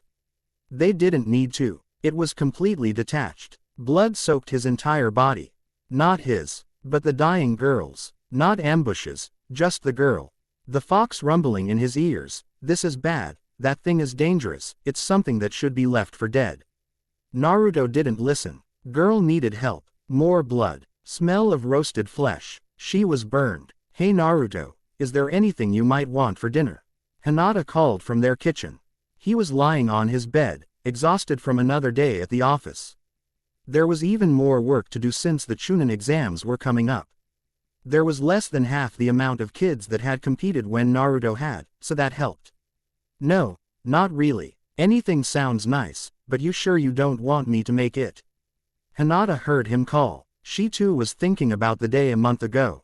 Naruto covered in blood, the lifeless body in his arms. Were they dead? No. There was a faint moan. Naruto looked at them, a look in his eye Hinata never wanted to see again. Agony. Hinata, you don't have to cook. I found these instant ones on sale. I used to eat them when I was pregnant with Naruto. Kushina had just walked into the door, a couple of bags in hand. This feeble quarrel had gone on for about a week now. Naruto would beg Hinata to let him cook so she could relax, but almost every time she had refused. Thanks, but you didn't need to. Hinata told her. Ah, but I loved these. So did Naruto. Kushina giggled. And I am sure our little trooper here will love them more than her daddy's voice. She patted Hinata's stomach was a response of little nudges under Kushina's hand, making her cue in delight. Thank you. Truth be told, I had no idea what to make. So this really helped me.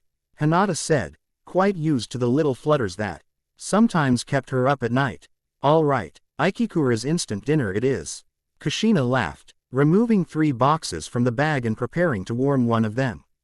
Naruto walked out of the bedroom, and into the living room. Well, these look nice, he said. Where did you get them? Oh, just at an old store I used to go to, Kushina replied, taking the first tray out of the microwave and passing it to Hinata. I see, you won't tell me. Either way, I can figure it out. I am Hokage after all. Naruto chuckled. Yes, and I am so proud of you. She replied, putting yet another tray in. As am I, and I think our little one here is too, Hinata added, indicating that the small being inside her began moving even more now that her father came in. I'm proud of you both too. But, after we eat, I think we should go out and start looking for some supplies for her. I mean, we've only got about 4 more months to get all the requirements. Does that sound like a good idea? Naruto asked. Yeah, but do you think we could do that tomorrow? It's already dusk, Hinata said, pushing her fingers together in that same old fashion she did when they were young. Oh, right, we can do that tomorrow. You look tired anyway. Maybe on the way we could check in on that kid. I'm curious to see as too how she's doing, Naruto said, rubbing the back of his hair in embarrassment. Sure, I hope she's okay, Hinata agreed. She too was worried about the lifeless-looking child in the intensive care wing. All right, it's settled then, Naruto said, wolfing down his meal. The small child was sleeping peacefully, the pain in her left arm had ebbed away. It wasn't until she heard the light sound of a door opening. Did she stir? She had opened her eyes slowly, still groggy with sleep. She glanced dully over at the pink-haired woman beside her, fully aware of all the tubes and needles she was tugging by the simple movement. She wasn't breathing on her own, nor did she feel the strength to do so. She remembered nothing about anything that happened earlier, just trees rushing towards her, a crushing feeling. Flames engulfing her, and a numbing feeling in her left arm, with a gradual stinging sensation in it. Not much after that, except the thick stench of burnt flesh, blood, and the strong arms of a blonde-haired man that carried her to wherever they were now. Hey, you're awake, the pink-haired woman said cheerfully. You feeling okay? Where am I? She asked, struggling to form the words. At a hospital. You got hurt pretty badly in that contraption. You lost your left arm, the woman said. Now, the girl was more awake and sitting up, now that the woman had removed some of them. Ah, that's okay. That machine was one of an older time, it was called a go-kart, I think. I found some blueprints in an old tree, and my daddy decided to try them. He's an inventor the girl said, feeling the stump that was once an arm. An inventor. What's your name? The woman asked, preparing to write it down. Seamus. My name is Seamus, Samus McLean. I'm Irish. One of the clans of that old time I was talking about, the girl said casually. What an odd name. Mine's Sakura Haruno. I'm sure you'll be fine soon. You've healed tremendously well, but we will have you examined more thoroughly. You were out for about a month, the woman said. Ouch. Lot of time there. But I see your name is Japanese. Spring of cherry blossoms, is it not? MMY used to teach me all sorts of things, Seamus asked. Yes, it is. You look really tired, perhaps you should rest some more. That crash with that go-kart took a lot out of you. I'll go let Lady Tsunade know you've awoken. Sakura said. Thanks, I'm sure I'm in good hands, Seamus had said, creeping under the covers. She hadn't really seemed to notice the fact that her limb was missing. Sakura knew that this kid was strange. Definitely not a ninja, but not an ordinary citizen either. Just what was she? It had been about 5 months since they found out who she was carrying. Hinata, a fellow Hyuga, was having the daughter of Naruto Uzumaki, the now 7th Hokage. There had been much uproar in the clan about the holder of the Kyuubi having a child, especially with one of their own. And it caused even more trouble among them when they found out that this holder would become Hokage. True, he had saved them from the invasion by Pain, and stopped Tobi, the leader of the Akatsuki, as well as a half-crazed Kabuto and Danzo. He was a legend, but some still carried that old hatred for him, and wanted revenge. Yet they knew, this would take years of planning for it to be complete. Fun facts. Yay, we finally learn more about Seamus, Tammy and the Naruto world. I made up the whole thing about the years and the towns. Chapter 26. Hey Naruto, Hinata, what are you guys doing here? Akira asked as the happy couple approached the front desk of the hospital. Naruto smiled and waved to her in greeting. We were just wondering if the kid had woke up yet, he said. He glanced down on of the halls as if he could see the child resting silently in a heartbreaking coma. Oh, yeah, she has actually. Just yesterday evening actually. Would you like to see her? Sakura asked, already knowing his answer. Yes, that would be nice. I was worried we would have had to pull the plug soon, Naruto said, remembering how one of the medic nins said she was most likely brain dead. Hinata looked up at him tenderly. They don't usually pull the plug that easily.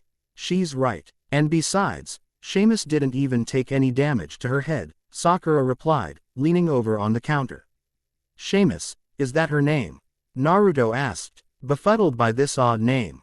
Sakura nodded. Yeah, she said that it's supposedly a famous name from a clan that has survived for over 5 million years. I didn't believe it at first. But I found a book in an old library that is dated 2006. I didn't even think the human race has lived for so long. Sakura pulled out an old blackened and crumbling book. Sure enough, the date was there. But, we don't usually count our years anymore, Hinata whispered. True, but I guess Seamus's clan does. I guess the last time she heard it was the year 5,239. She also said that the only 2 acknowledged races alive today are the Japanese, and a small Irish clan consisting of only 500 people. Sakura said, consumed in the gossip. 5 million. 2 races. Irish. That's a really weird name. Naruto blurted rudely. I'd wish you not to insult my ancestry. A soft voice from behind startled them. Naruto turned around to see a small child glaring at him. Huh, you're awake I see. Are you okay? Naruto asked. Yes, why would I not? Seamus asked coolly. Well, you were crushed by that thing. I was worried you were hurt, he replied. No, I am clearly fine. Thanks to the wonderful staff here at this hospital. She glanced warmly at Sakura. And I will never ride a go-kart again. Some vehicles of the 21st century should not be remade. The girl rubbed where her left arm once was. 21st century? Hinata asked. Yes, that's what my dad said was the date on the blueprints, Seamus said, and began explaining about how she found the blueprints. In the tree and how her father an inventor created a vehicle from it and having her test run it. In the end, I go lost, and stopped for a while, then when I went to start again after I found where I was, I lost control and crashed into the tree. Oh, I'm sorry for what happened.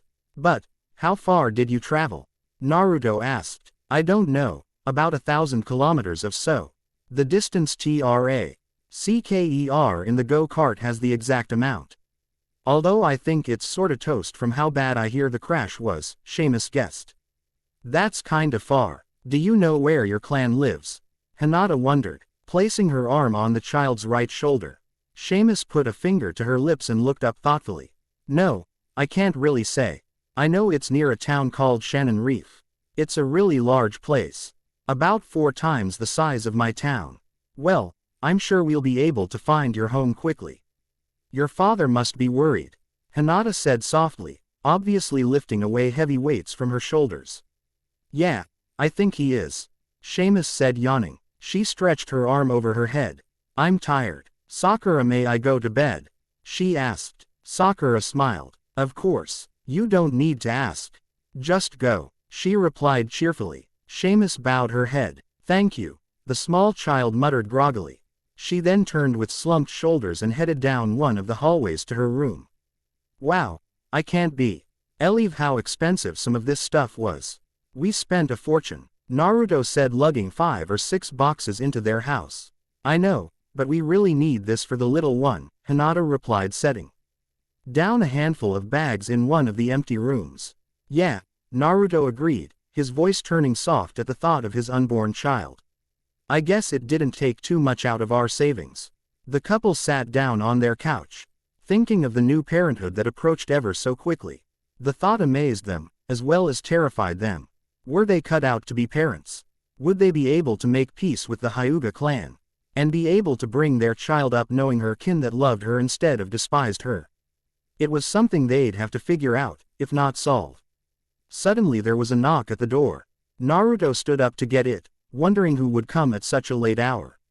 He opened the door to see a long brown-haired woman staring shyly at him. She was wearing a dark gray sweatshirt and light blue sweats. Her eyes were a light blue, and her skin was slightly tanned. Naruto knew this person to be none other than Tami Inuzuka. Hi, is Hinata there? She asked. Naruto looked confused. Yeah, why? He asked casually. Can I speak with her? She replied, avoiding his gaze. Privately. If it's all right with Hinata.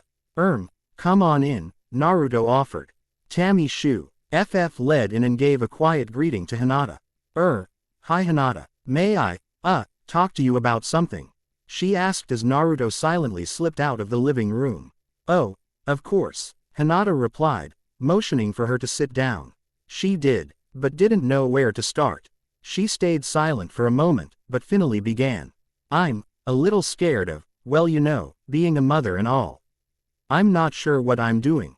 And not sure if I'll be a good parent, Tami confessed. She looked at Hinata, hopping for some answers. I'm a little scared too. I've no idea how to be a mother, seems that mine died when I was young, Hinata said, placing her hand on her sleeping child. I can't believe that I'm actually with the person I've always crushed on since the academy. It almost seems like a dream. Hey, same here. I was surprised that the guy the first was crushing on had come up to me 3 years ago and asked me if we wanted to go out. 2 years later, Hiba took me to that same place and asked me to marry him. It felt like a dream then. But now even more since I'm actually carrying his child, Tami reminisced about some of her favorite memories. Yeah, I was really happy to hear that two were getting married. He was so happy when he was around you. Everyone had guessed that you two had it in for each other, Hinata replied. Even Naruto noticed. Ha, yeah, now we're growing up, leaving many foolish things behind. Like my jealousy of you, Tami muttered. Jealousy? Hinata asked. She knew Tami acted like she didn't like her, but because of jealousy. Yeah, it was kinda dumb. Hiba always liked hanging out with you. And always wanted you with us when we went somewhere. I was worried that he was starting to like you more. It's really stupid, Tami apologized. Oh, I guess it's just because we were teammates from the very beginning. I'm sorry if I caused any friction. Hinata said. No, it was my fault. I didn't realize that Team 8 was just a band of siblings. Kiba just wanted you to have fun and not get left out, Tammy whispered. Well, I guess it's all in the past, and we have to look at the future. We're both on the brink of motherhood, and the most we can do is prepare for it. Hinata said, summing up the conversation. Yeah, I think I've gotten quite the load off my chest. I guess I'll see you tomorrow. Kiba might start worrying if I don't get back soon, Tammy replied. Standing up, Hinata smiled. Yeah, see you tomorrow. The plate begins to fill. Sorry for not getting this out for a while, just caught up in tests and essays. Also, I've decided to put this in crossover now. And it will be by January 31st 10, which means there will be more on Mist and Gaara as well as meeting the Teen Titans.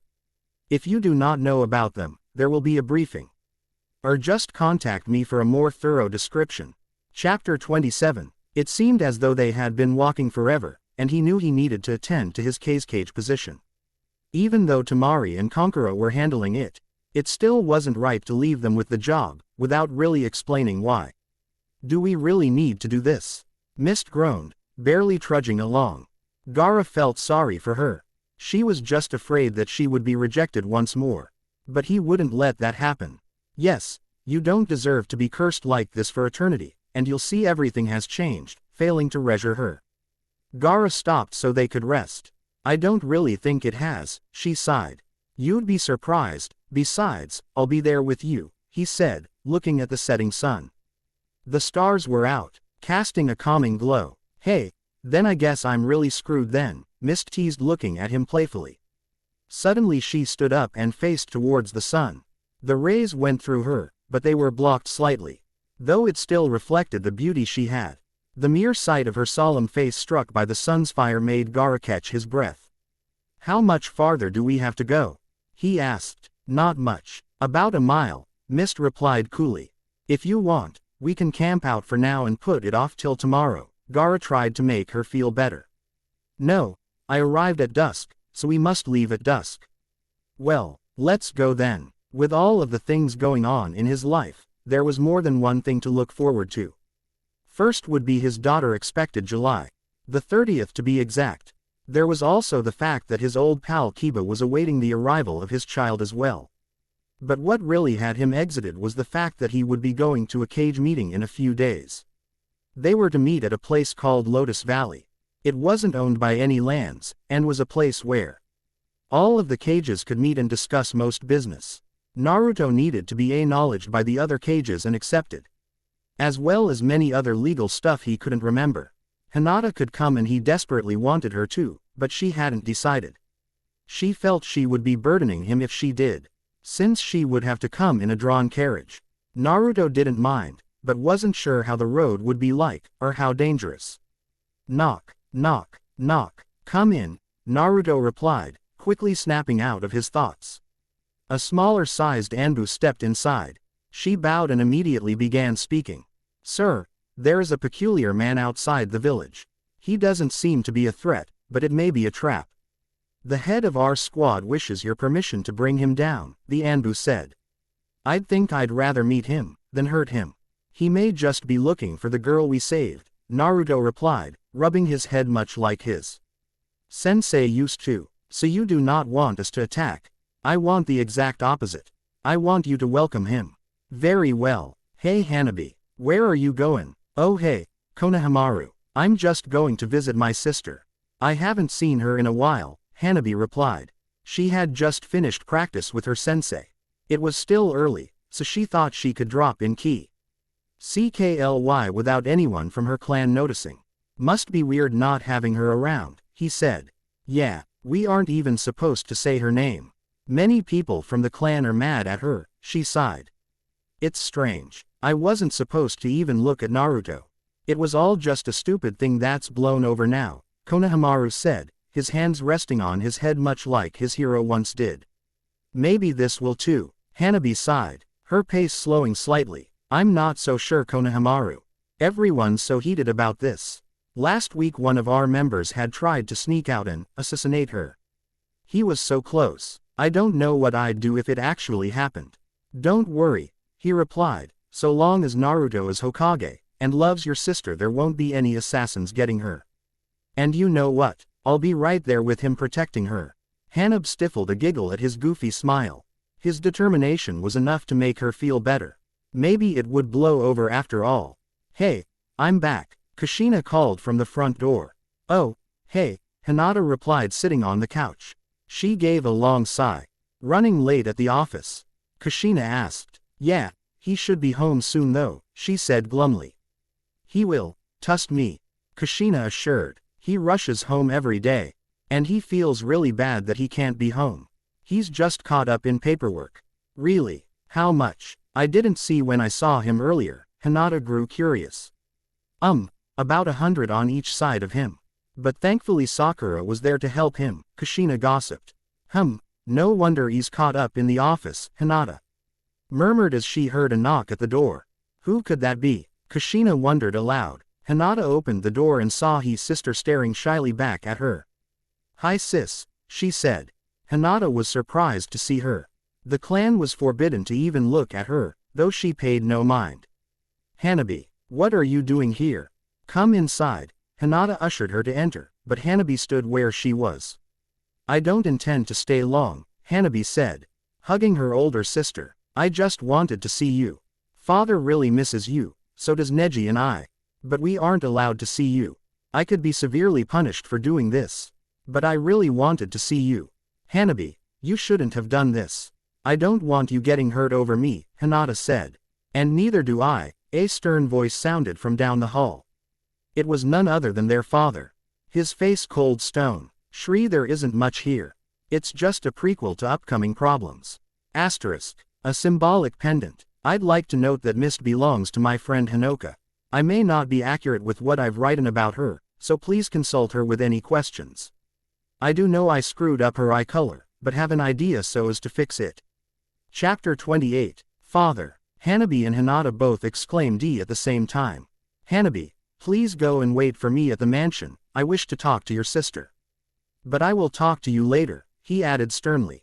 Hanabi gracefully did as he asked. Father, why are you here? Hinata asked, stepping out of the way of the door for him to enter. I might as well cut to the chase, for someone may notice my absence. I am here to see my eldest daughter, he said, his eyes softening. But, father, I thought you never wanted to see me. Hinata stuttered. Why would I not want to see my own daughter? Father said, his emotions pouring out with every word. Hinata just stayed quiet. Besides, I wanted to give you this, he added, pulling out a magnificent pendant that appeared to have been carved out of ice. Seeing the shock on his daughter's face, he said, it was your mother's. I don't know what to say. Hinata stammered as her father placed the diamond-shaped memory around her neck. Every time she had seen her mother, she wore that pendant. Now the past flooded back, with tears right behind them. Your mother's father had given it to her when she was about to have you. Before she passed, she asked me to give it to you when you were to become a mother, he explained. Of course, I being a father and all didn't want you to grow up. I thought I could keep you as my little girl. But then you grew up, and became a ninja. I watched you grow with pride, but voiced the elders' opinions of you. Now you have become a fine ninja, and soon to become a fine mother. I just had to give you your mother's necklace, it was her last wish. Father, Hinata whispered, questions that filled her head now dying. I must be going though, my absence has gone too long, he said, bringing his daughter in a strong, yet gentle embrace before slipping out the door as a confused Naruto entered. Dusk had fallen over the city, the streetlights illuminated the many streets that would soon show no life. Strange vehicle. That startled Gaara made loud noises in the background, and the dreary setting surprised him. So, this is Jump City, huh? Kinda a sad place, Gaara said. The spirit who could be barely seen in the dim light nodded in reply. Yes, this is it, but this is where most of the bad guys live, Mist murmured. The rest of the town is more intact and full of people. Oh, it's strange here. We might not find the tower we're looking for, Gaara whispered. He felt he should in such a large, unwelcoming place. Come, follow me, Mist ordered, anger surging through her voice. It was clear that she did not want this to happen. Sorry, not much happened, but I'm going to put what I originally planned on the next chapter because it really doesn't fit here. Into another world. Sorry for the short chapter last time. But I guarantee this one'll be better than the previous. Now enter the Titans. Chapter 29. Dusk had fallen on the city, everyone asleep and comfortable in their beds. But one person failed to sleep yet again. It was the eve of the anniversary of that fateful day that took her daughter's life. Looking back on that day was never the greatest, but in the end the entire team did each year. This was the third year. The woman thought about her beloved child deeply.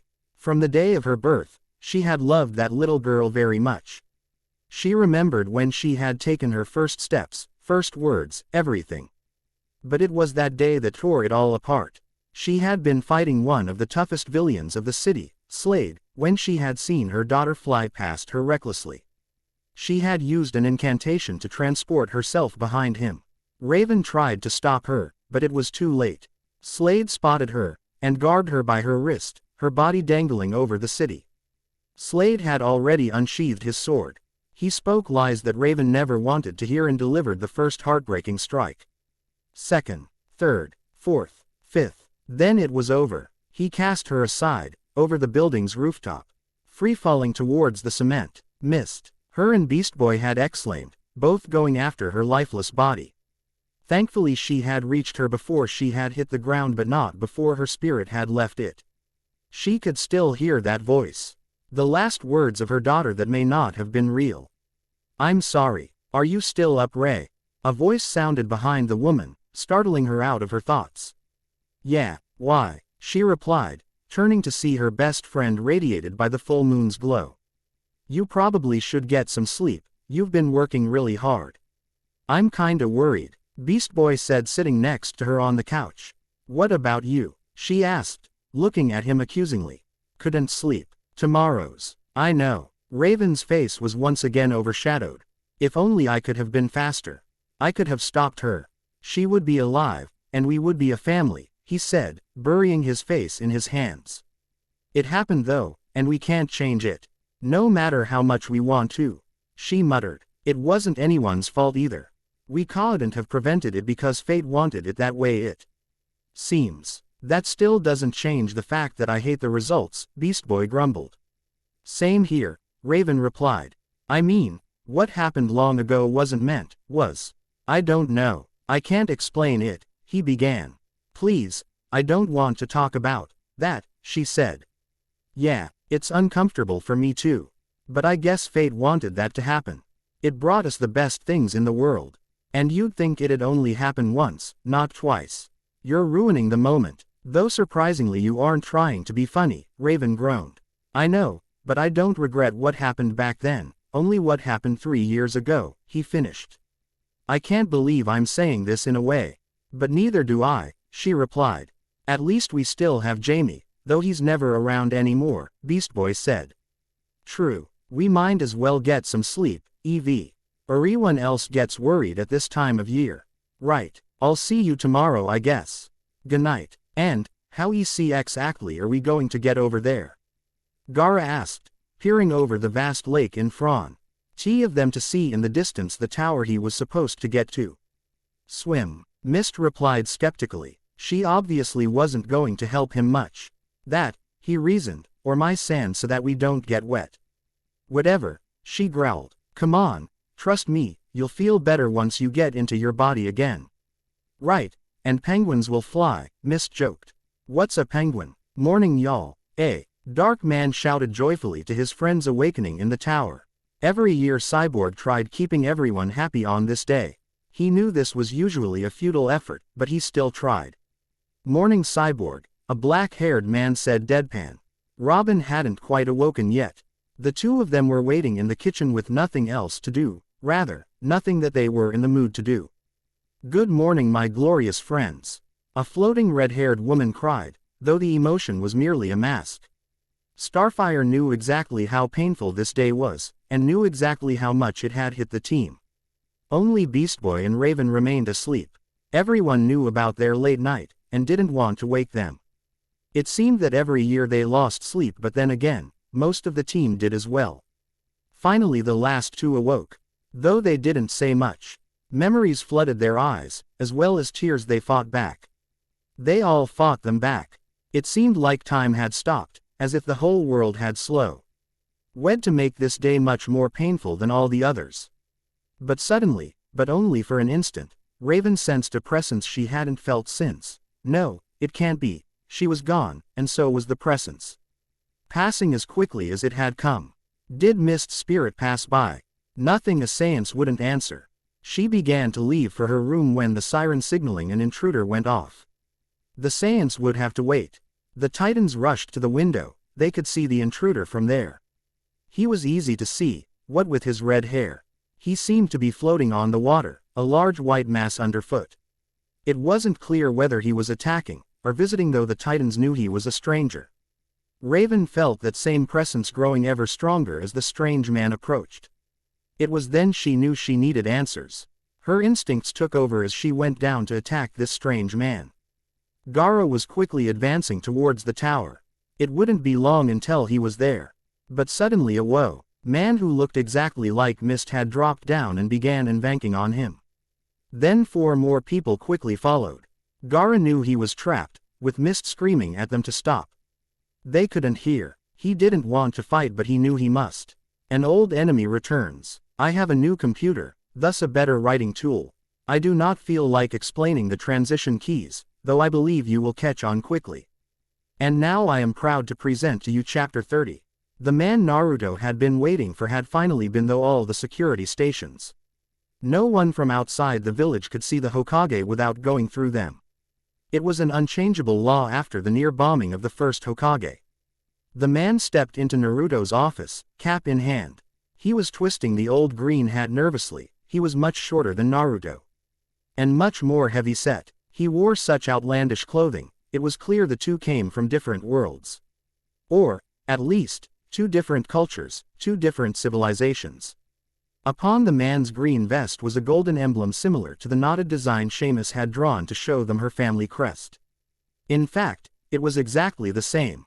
Naruto then knew exactly who this was. You must be Seamus's father.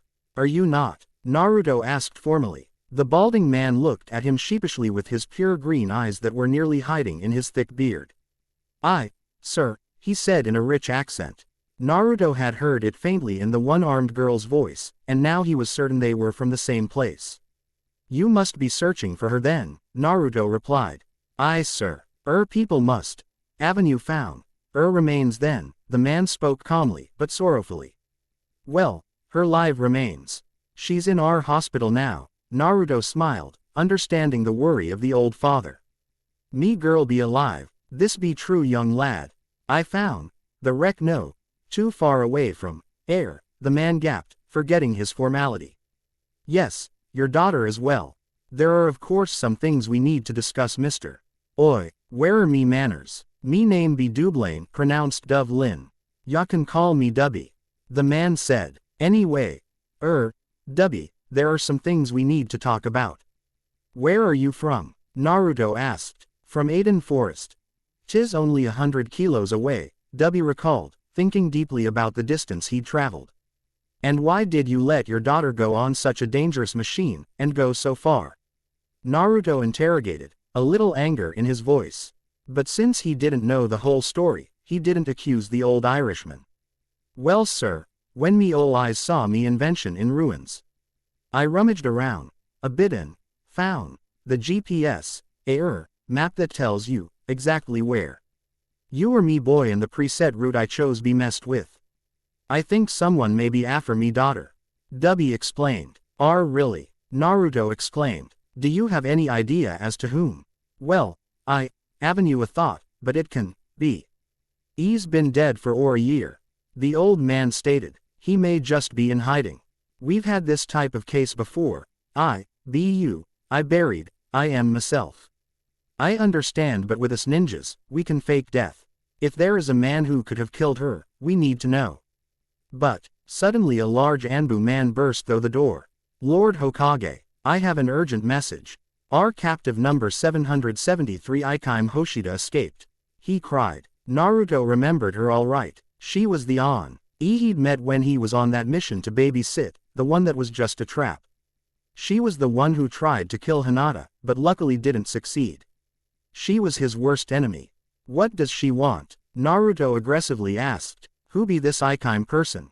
Dubby questioned, but to his dismay, it was ignored. We don't know yet, sir. We have a hunch that she's after Miss Hinata.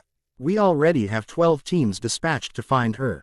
The Anbu informed. Good, but send more. Also, get this man to a safe hotel for the time being. I'm heading home to check on Hinata, Naruto instructed, leaving the room. I'll explain later, Dubby. There's an important matter I need to attend to. Take our time, we won. It's not like haven't you a long time to stay, Dubby replied sarcastically. Don't worry, it won't take long, the Anbu said, and indicated him to follow. Naruto fled around a corner to fly through his front door. He looked around the empty living room. Hinata, Hinata, where are you? He cried. There wasn't an answer. He quickly scanned through each room, calling out her name, and his mother's. They weren't anywhere. Suddenly Naruto heard the front door creak open, so he dashed into TH's bedroom to compose himself and think of what to do. What if it was Ikeim? What should he do, or say? Finally her thought of something. Naruto, Naruto, are you home? He heard Hinata's voice call from the living room. Naruto walked out slowly, then suddenly he grabbed her, holding onto her wrists. Naruto, what are you doing? She exclaimed, the pain of his hands clenched on her wrist almost unbearable. Where were we 3 days ago at 2 o'clock? He growled, looking her straight in the eye. What are you talking about? She squealed. Why are you doing this? Just answer the question, Naruto snarled back. We were at the training field with Sakura and Sasuke, Hinata answered. She was becoming fearful, wondering what had come over her once gentile love. Then he hugged her in a soft embrace. Naruto apologized. I'm sorry, I'll explain. Ikeim escaped. She's the one who disguised herself as me, and tried to kill you. We think she may be after you. Really? Hinata gasped. Yes, and right now I've got many Anbu out looking for her. It may be a small threat. But I'm staying with you to keep you safe. We won't know when or if she'll strike, Naruto said, holding her hand. Noticing the bruises he'd accidentally put there. I will, she promised. But suddenly she saw something that made her heart lurch. Standing on their fence in the backyard was a dark and dread-looking bird staring at them through the glass door. Only one name went through her mind as she recognized the bird. Ikeim, a dangerous quest. Chapter 31. Gaara soon found himself in the stickiest of situations when his best friend's mother began attacking him. She didn't know who he was, and his friend was a spirit, meaning she couldn't hear her pleading her to stop. She must have thought he was trying to attack her friends. Now Gaara knew exactly where his friend's persistence had come from. Gaara only used his sand to block her, and had no intent of hurting her. He hoped she would stop, but she was relentless. Thankfully her friends had grabbed her, pulling her off of his sand barrier. Raven, what's the matter? A masked man asked, dropping down into the shallow water with grace similar to that of a ninja's. Yeah, Raven, why'd you attack this guy? He isn't even trying to hurt us, a green-skinned man wondered, resting his hand on her shoulder. She shifted away and stared at Gaara with cold and pained eyes. Where is she? The woman called Raven growled. I can sense her presence. Where's Mist? What are you talking about, friend Raven? Young Mist has left this world, you know that. A long-haired floating redhead exclaimed. I know what happened. I know why you are upset. But soon everything will be better, Gaara told her. Suddenly she gave a slight smirk barely visible under her hood. Please, come with me, I must speak to you. Alone, she added, glancing at her befuddled friends. He calmly followed. Mist's spirit is with you, isn't she? Raven asked. As soon as they entered a dimly lit hallway. Yes, she is, Gaara answered. If you can see her, then that means that she's your guardian, Raven stated calmly. Wait, I thought that I was her guardian, Gaara said, slightly confused. Raven shook her head slightly. Mist used to always get confused with that subject. So wait, I'm not her guardian? Gaara asked once again. No, she guards you.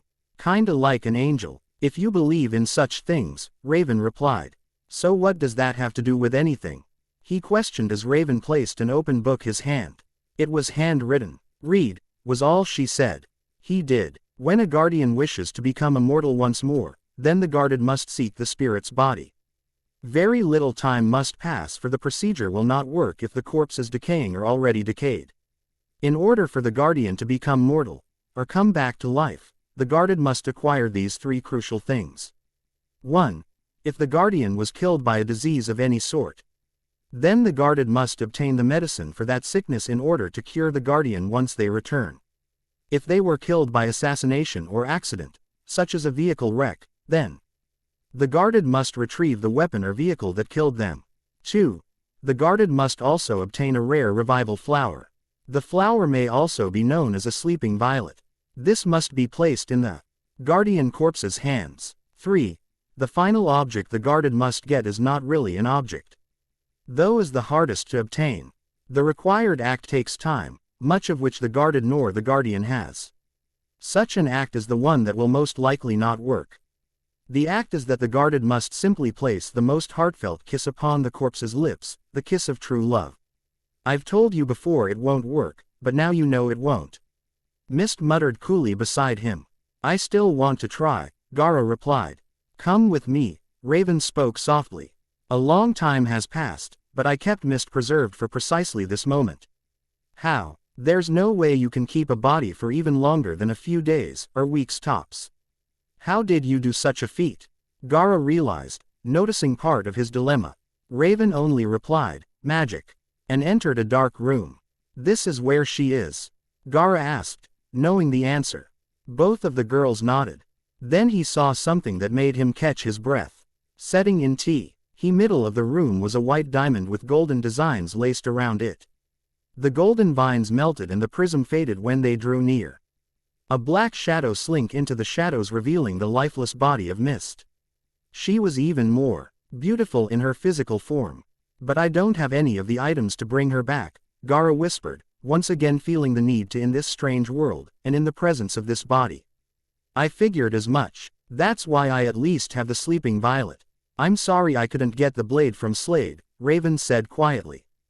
Gara knew of what happened, but even if he didn't, he still wouldn't ask about it. He knew it was just too painful for the both of them. So I just need to go into his palace mansion or whatever he uses to live in and get this blade. That sounds easy, Gara reasoned, hoping that was all. It's not as easy as you think.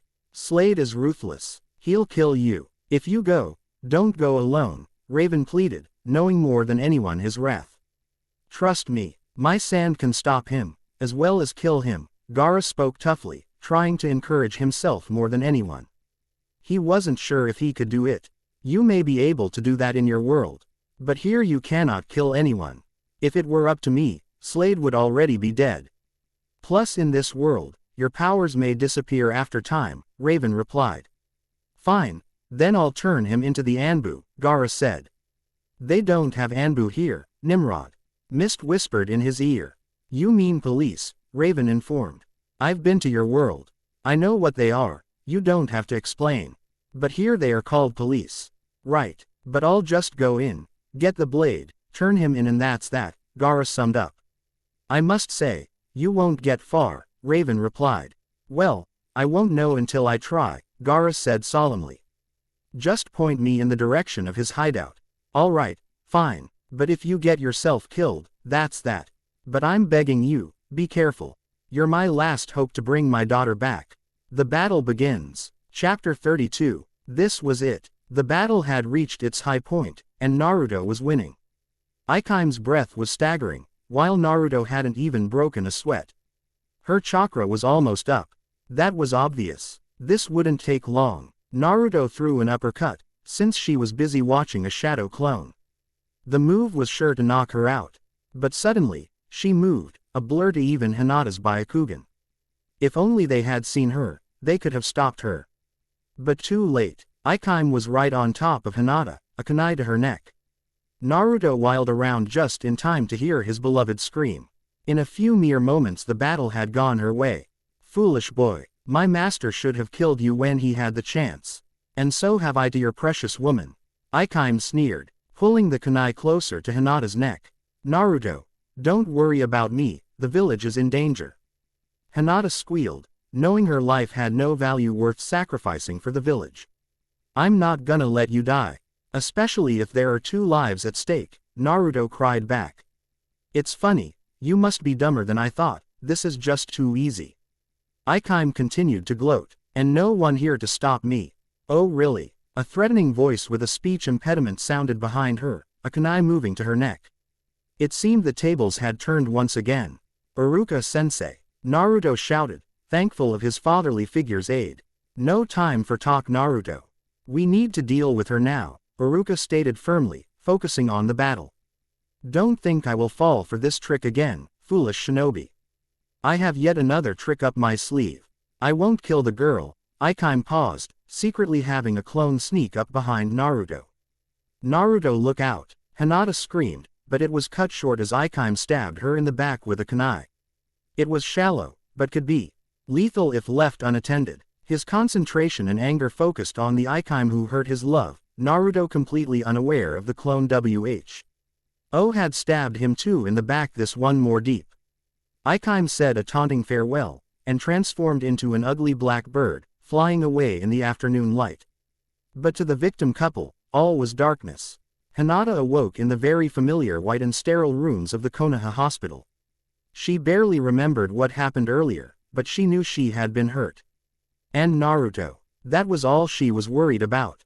Hinata knew that she herself wasn't hurt too badly, only a simple cut, maybe only an inch or so in, for that was where the only pain was. No, there was pain in another place. Her heart. Her family was hurt, and she had no idea as to how her love was. He could be in critical condition, and she was just sitting here, helpless. It hurt to be this way, unable to help. Then she began to wonder, was her child okay? She was unsure as to how much blood she had lost or how bad she was hurt. Hinata knew it wouldn't kill her, but what about her daughter? That began to eat her even more. Thankfully she didn't have time to mull it over because Sakura had entered the room.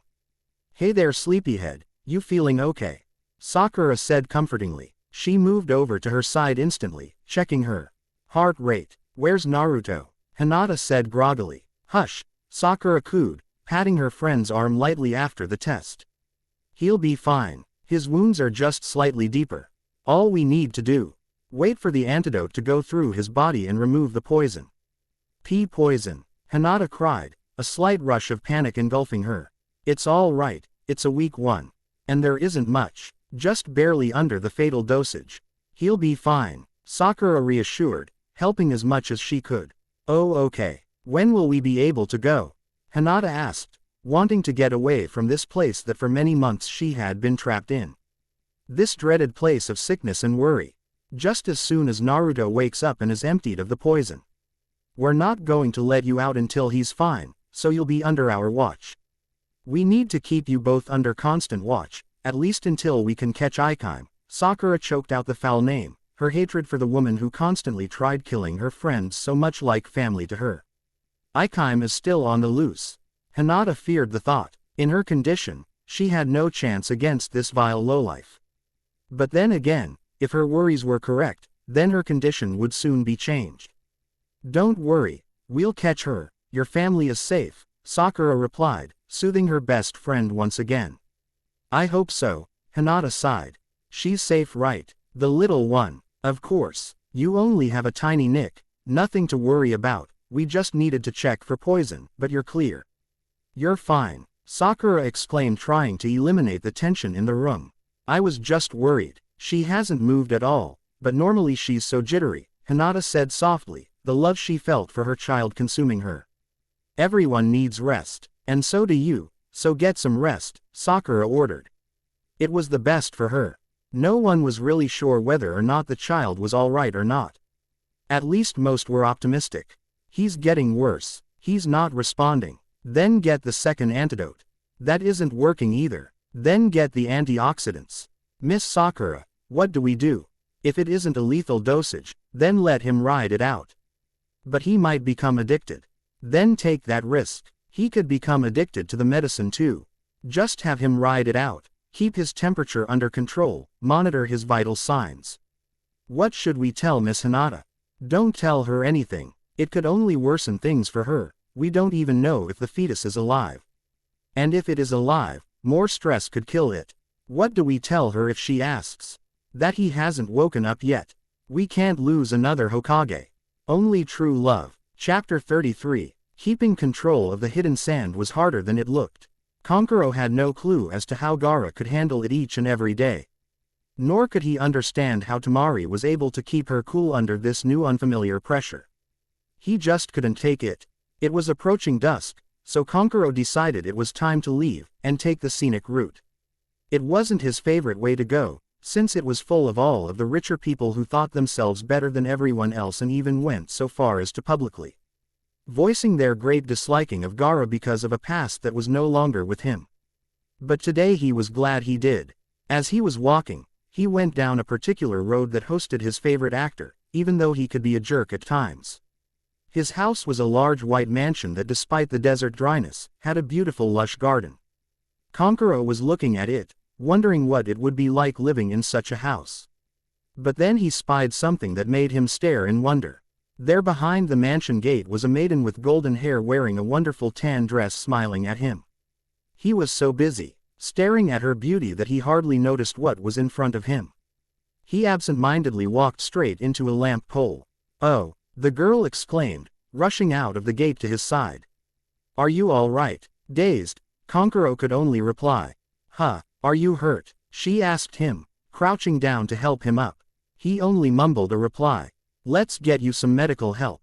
I hope you don't have a concussion." It seems that he's only a little dizzy, but he certainly doesn't have a concussion of any sort, the nurse told her.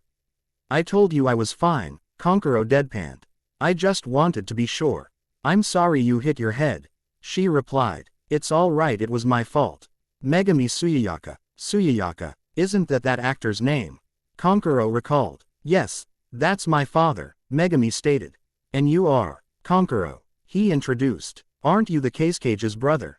she asked. "Yeah, that's me," Kankuro said calmly.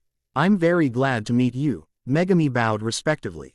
"Yeah, it's kinda nice meeting someone famous," he replied. "It's nice meeting someone not really famous. Look, I have to go, but maybe we could meet again sometime," Megami said, heading towards the door. "Yeah, I'd like that."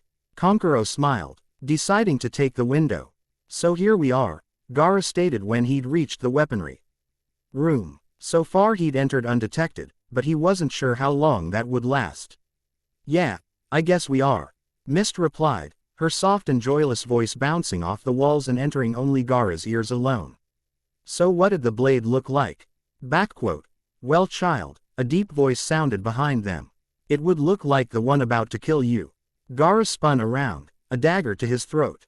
Why didn't the sand stop him? "Slade," Mist's voice trembled fearfully beside Gaara, her eyes quivering in fear. The cold black eye behind his full-faced mask, half black half golden bronze, flicked to greet hers. "Ah, young Mist, I haven't seen you in a while. My, have you changed? I see your eyes changed. This must be your second death." Slade cackled in mockery. "He can see you." Mist nodded. "What's he talking about?" Slade's eyes danced with amusement. "She hasn't told you anything, has she?" "She's told me enough," Gaara replied coolly. "Well, no matter, you'll have plenty of time to get to know each other more when you're dead." BWHOOM. CLLANG. "You're under arrest, Slade. You're Robin, right?" Gaara asked, looking at the form of the man who had just barely cut his throat, now covered in rubble. The Titans had decided to give him backup, and had come at the exact right place at the exact right time. They burst through the ceiling right on top of him. "Hey, isn't this too easy?" The green man Gaara had learned was Beast Boy, Mist's father. "Yeah," the man called Cyborg said dully. "That's because this one's a fake. But the blade and him still being here. It can't be an illusion, or a genjutsu." Gaara shouted confused. "Stranger, what are you talking about?" The red-haired girl known as Starfire called him that. "I keep forgetting you don't know what I'm talking about. When someone isn't really them, they're just an illusion. That, or they have a special veil that makes you see something that isn't really there or happening," Gaara apologetically explained. "But there's something strange too." Raven spoke suddenly, bending down to pick up a shiny object. Slade left the dagger that killed Mist. The others looked confused but didn't say anything. That is strange, but we should just count ourselves lucky. He obviously wasn't expecting you guys as company. Gaara reasoned. We should check it just to make sure, Raven replied. Right, let's just go back. We don't have much time left, Gaara stated plainly, walking away. The rest of the Titans just followed in a blind confusion. Mist, what did he mean by, you didn't tell me everything? I don't know, I've told you everything. Except what? Except fact that only true love can bring me back, only what some call soulmates. Why didn't you tell me? I told you it wouldn't work. His plan was almost complete. The change of her route served well as draining the brake fluid so that her go-kart would crash. The only thing that didn't go to plan was her unruly father. But soon enough he'd be in Konoha, soon he'd be able to destroy the one he seeks. Soon he'd find his mother, and the one who killed his father. Soon, in his anger, he activated the Sharingan. More questions than answers. Chapter 34. The sun was setting and Dubby waited to talk to the woman who was taking care of his daughter. He'd heard about her accident with the machine he'd built, and he was terribly worried. He felt horrible that this happened, and he couldn't understand who could have tried to kill his beloved Seamus. He laughed at the fact that he thought she was a boy when she was born. He was friends with the doctor who delivered her, and he'd joked saying Seamus was a boy. Dubby truly believed it and was determined she'd be named after his father. But soon he'd learned that she was a girl, and it was too late to change her name, though throughout her childhood, she never minded. Dubby was never prouder of her even if she had those strange powers. Dubby, a soft voice asked. Dubby looked around to see a young woman with long raven hair approaching. He could tell she was pregnant, and he wondered how well this town must be if they forced women to work pregnant. Be me, he replied, indicating her to sit next to him on the park bench. She did so with much grace. My name's Hinata. I'm Naruto, the Hokage's girlfriend. He still hasn't woken up from that battle a few days ago. They want me to talk to you about what happened the day your daughter left. The woman stated, getting right to the point. Well, there ain't much to say. Me lil girl left to go on a short trip and then I found the go-kart I built in ruins, and found someone messed with the GPS. It's a thing to lets you see where you were in the world like a map. He added when he saw Hinata's confused look. That's all, she asked. She was required to. That's all, Dubby said. Well, we'll look into it, Hinata replied, going to get up. She was hoping to get to visit with Naruto, since she hadn't been able to see him at all since the battle. I sure hope they make you go, sweetie. Just be cruel, especially since they making you come all the way to talk to me, Dubby replied politely. Oh, they didn't make me, it's just to get me out of that hospital. I'm staying there until Naruto is okay. They didn't catch Ikaim, Hinata explained. Did you just say Ikaim? Dubby asked with an edge in his voice. Dubby, do you know anything about her? Hinata asked, sitting back down next to him. What do I not know about her? It was dark and cold, but Naruto knew where he was. The musty smell, the soaked cement walls with pipes emerging from everywhere. Water leaking from the broken seams, it was the fox's cage. He walked down the familiar halls, it didn't matter which one he'd take, they all led to him. He rounded a corner and was face to face with the Kyuubi. But this time he wasn't snarling or threatening to eat him, he was only laying there. You finally decided to show up. I was wondering if you'd be here, Kyuubi said calmly, he'd barely raised his head. Was he sick? I am not sick, fool. I'm only resting. Healing you from that poison took a lot out of me, Kyuubi read his thoughts. Why did you call me here? Naruto asked aloud for really no reason. Because I wish to talk to you about that beast you saved. Kyuubi replied. She isn't beast, Naruto said, she's just a little girl who's injured. Really? Do you know anything about her? I thought not, Kyuubi stated when the young blonde ninja shook his head. Allow me to explain. There is an old legend about a special Jinchuriki with special powers. This Jinchuriki's Biju tales vary per person he resides in. Some of the powers this Jinchuriki gets can destroy all the others. It's more powerful than any other Jinchuriki. It can see things that hasn't happened. It knows about things long forgotten. As it grows, its knowledge doubles. It's the most lethal weapon. People think they're the chosen one, a human being with psychic powers, but really they're just a beast waiting to strike. And believe me, be careful with that thing. I know its power better than most. What do you mean? Naruto asked. The Biju I'm talking about is more ruthless than anything. But the Biju in Jinchuriki he'll really want to kill is you and me, Kyuubi cut to the point. Why? Naruto pressed. Because the Biju is my father. It was pitch black, no one was around. Naruto knew he was in the hospital. It was only natural to think so after such a battle that took place. He remembered Ikeim, sitting outside his window. He remembered how he almost had her, how she captured Hinata. Suddenly he remembered her. Hinata was hurt, and here he was in the hospital. He stood up, ripping away many wires and tubes connected to him. He had to admit, moving with all those needles in him hurt quite a bit. But he didn't care. Hinata might be in even more pain. And the baby. Naruto kept walking. Lord Hokage, don't move. A nurse working late in his wing cried. He put his hand up for silence. He kept going. He didn't know where she was, but he was sure Sakura would help him. I wish to know where either Hinata or Sakura is, he told the nurse who kept bugging him. But my lord, you are hurt. Go back to your room at once. She ordered. I'm healed. Where's Hinata, or Sakura? I need to know. Then I'll go back. I promise, Naruto said, heading down the winding halls to the front desk. Naruto. He heard a familiar voice cry. What are you doing out of bed? Sakura. I was looking for you. Where's Hinata? Naruto called to her, ignoring her rant about how he never listened, proving her point. You just don't listen, do you? She's sleeping right now. It's 3 in the morning. Sakura scolded. Can I please just see her? Naruto begged. Wait until she wakes up, Sakura said. She knew that he was worried, and she couldn't blame them. They still didn't know if their daughter was all right. Fine, but what can I do until then? Naruto finally caved. Well, you can go back and rest, she said sarcastically. She knew he always hated that option. Anything else? He asked. Nope, Sakura said. She dropped off her hospital coat and left out the front door heading home. Leaving Naruto in an annoyed state, he stalked off back towards his room. Lord Hiashi. Yes, Neji. I don't mean to be rude, but when will Miss Hinata be back? I'm beginning to get worried. Soon enough, my nephew.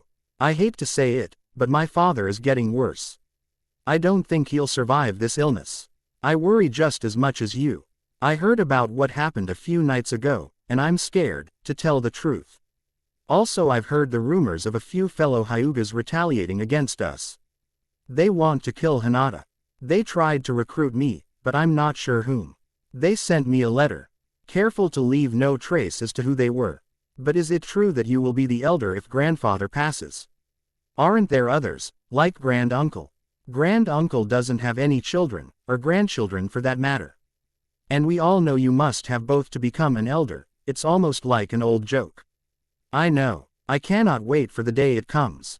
At first I was upset. I mean, father wouldn't if they found out that their daughter is pregnant with the child of a boy who's never shown you any respect at all. Very few, sir. But then I remembered how happy I was to learn about Hinata, and to my disgrace. The exact same thing happened to me. Uncle, you didn't. It's not a story I'm proud to tell, but I'm sure it will come out soon enough. But I know exactly how Naruto feels right now. I must be off, my lord, but I'm thankful you opened up to me. As time goes on, it seems easier to do so with you. You remind me so much of your father. Thank you, uncle. I'm sure he'd know what to do in this situation. I'm sure he would, sir. Look at me, keeping you here lurking on old memories.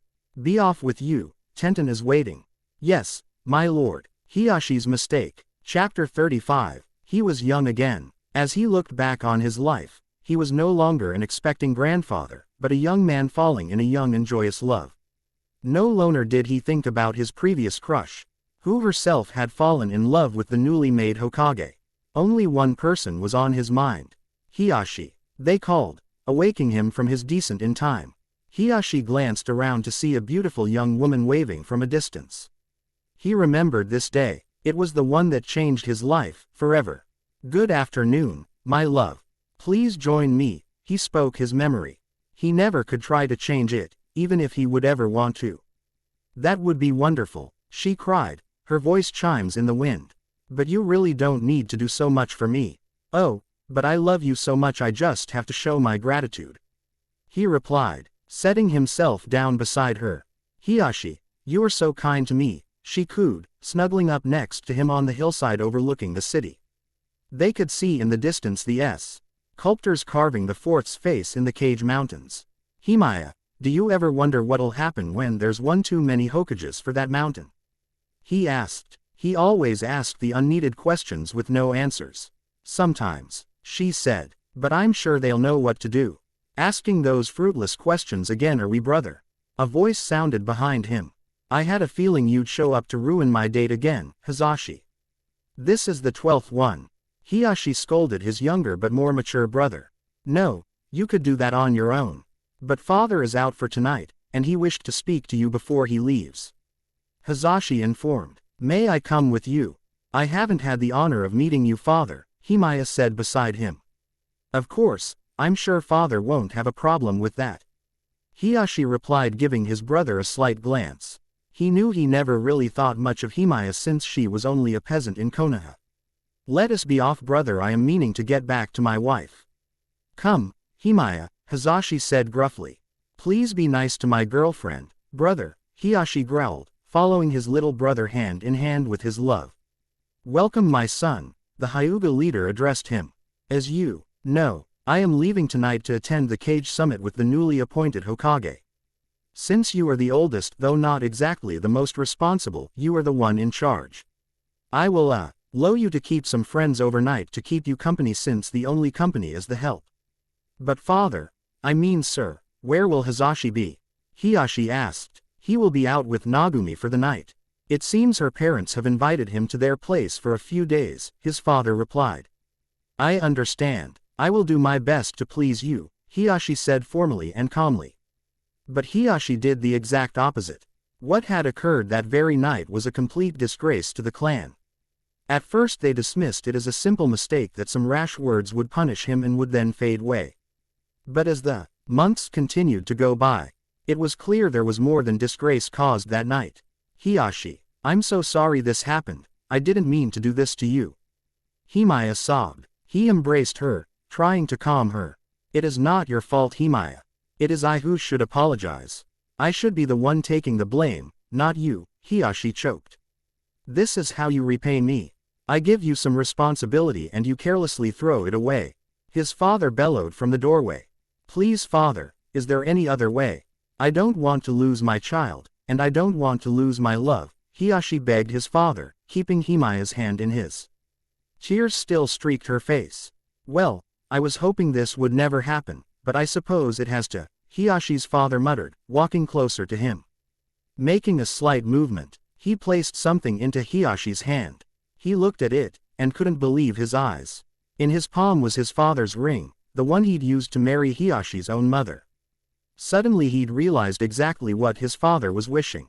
Kneeling down, Hiashi spoke the first most powerful words he'd ever said. Himaya Kimuro, will you marry me? Yes, she exclaimed, hugging him. He remembered feeling for the first time Hinata's fluttering feet on his stomach as if thanking him.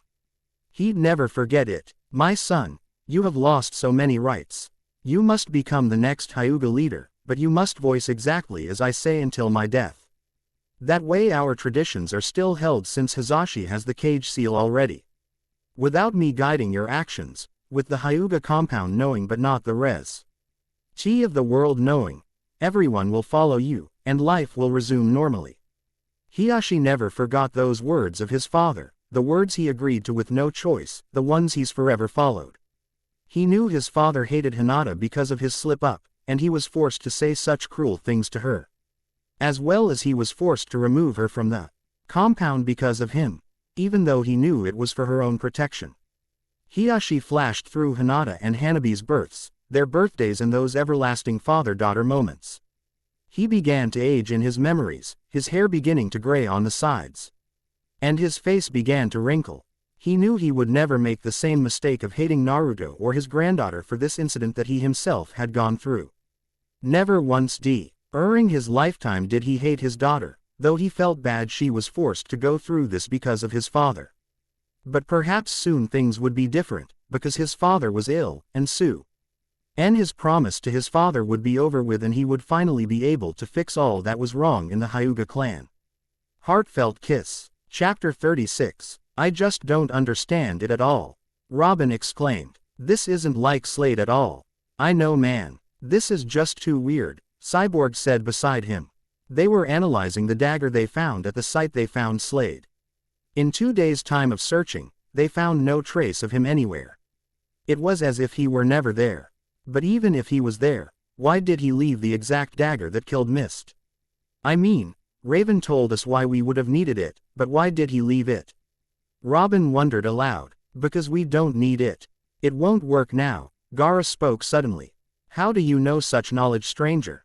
Starfire said, floating towards him. Mist told me, he replied. Wah how? Beast Boy asked, suddenly reverting to his human form after trying to snooze on the couch as a dog. I can talk to her spirit, but that isn't the main problem here, Gaara dismissed him quickly. Our problem is that we may not be able to bring her back. Please explain what problem there is, Raven spoke dully but concernedly from beside Beast Boy. I really don't want to talk about it.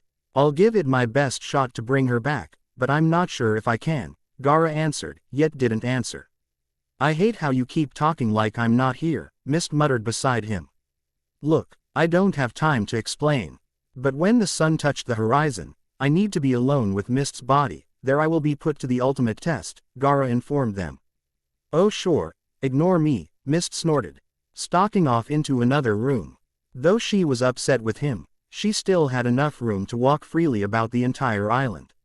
So what do we do until then, stranger? Starfire asked. We could get to know each other, Cyborg suggested. We could play stink ball. Beast Boy pulled out the wad of who knows what from its case on the far side of the wall. Gaara turned up his nose. I think I'll pass. Let us sing some Blurthnar. Starfire cried, sending fear among the Titans. She'd done this one before. It was worse than her opera-sounding songs from her home planet. Well, I'm not sure what that is, but what the heck, I'll give it a try, Gaara said. Please no, the Titans cried, fearing the loss of their hearing. Starfire glanced down glumly. Sorry Star, they just aren't our type of music. Robin apologized, placing a hand on her shoulder. Thanks guys, but I think I'm gonna go and think, Gaara smirked. There was a question he had to answer. But it was one that questioned his feelings, and his soul. The sun was close to the horizon. Time was close to finished for him. But he still didn't have an answer. But he did have his solution. He didn't want to tell Mist, he knew what she'd say. But in the end he had to. Please Gaara, won't you tell me what's wrong? I'm your friend, you tell me everything. Mist begged, trying to butter him up by hugging him. It always worked. Mist, what happens if this doesn't work? He asked. I will pass on involuntarily, she replied. But there's more. What is it? Look Mist, it's something I have to do on my own. And if I told you, you wouldn't be happy about it, Gaara deadpanned. He was gazing out into the sunset, keeping a close eye on the time. He estimated that he only had about 15 minutes. Can't you just give me a hint? She pleased. Let's just say I've decided what I'm going to do if it doesn't work, he implied. Gaara, you don't mean, Mist interjected. You can't. I won't allow it. No, she began sobbing. Yet Gaara kept his gaze upon the sun. Why not? I'll just follow you, and besides I can't live with myself knowing I've failed, he retorted. No, I won't allow it, Mist sobbed. You don't understand, he snapped. You don't understand what it's like for me. What don't I understand? She screamed back. You don't know what it's like to be in so much love, but never be able to feel their soft skin. Never be able to comfort them with a simple touch. I can only use my voice with you, while it's so taunting. When you can so easily feel me, hug me, even hurt me. I can't live like this anymore. If I fail beginning you back, Gaara trailed. Please, don't go through with it. Gaara, Mist cried but to no avail. My decision is made. Come, it's time. Are you sure this is all I have to do? Gara asked Mist. Her tears had stopped but she was furious at him. Yes, she growled. All right, let's hope for the best, he said kneeling down. Her corpse was an exact copy of her. He knew for certain he loved her. But was it enough? I'll perform the chant, Mist whispered, taking a seat in the north of the room. There's a chant? Gara asked. Mist said nothing. Gara sighed. Let's get this over with, he said. Is there a cue? Just wait. Till I'm done with the spell, Mist barked, closing her eyes and sitting in the mediation pose of the Azereth people. Broken by hatred, taken with strife. My soul has fallen, stolen from life. Twice have I lived, twice have I died. But still no one has cried. Before me is a man whose life is cold. Becoming a monster, his prophecy foretold. The world called us together, life tears us apart. My life is gone, but still he gave me a heart, battered and broken, but still with a beat. To life once more is too strong of a feat, for the toughest strength. Or even a golden will of the longest length. For me has he loved, for me has he cried. Yet love cannot save me from a death I've defied. Only souls truer than true, souls of a mangled pair, can give me life in a world unfair. Lend a hand in our bond. Let us live a life with one we've grown fond. Two of a pair have we become. Let us live together for without them we are numb. Bring me back to an eternal bliss. With the feeling of true love's kiss. Gara knew it was over, this was his cue. Bending down, he felt a little embarrassed. He never really did anything like this before. But nonetheless he placed his lips against the cold soft lips of Mist's. He felt a magical force flow through his body. He didn't know if it was just happy about this, or if it was actually working. All he focused on was pouring his love into the kiss. After what seemed like moments, he glanced up. Mist was gone, he'd failed. Hi guys, what's up? A purple-haired man greeted the Titans when he walked into the tower. Jamie, Starfire cried. What are you doing here? Beast Boy asked. I'm just here to visit with Mist, Jamie replied. No, not right now, Raven spoke softly. What? Why not? He shouted back. There's something going on. You know what is going on, she tossed back. What? Mist is coming back, he cried in surprise and hope.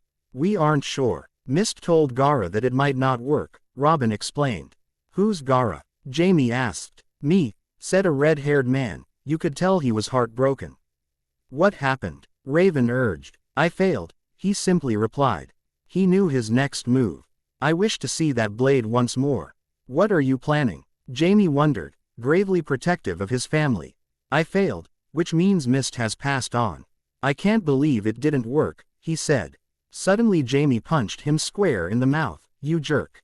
Jamie was furious. He was waiting ever since he was a child to see his sister again, and now some jerk comes in and makes some mistake that caused him to lose his sister forever. Just who did this guy think he was?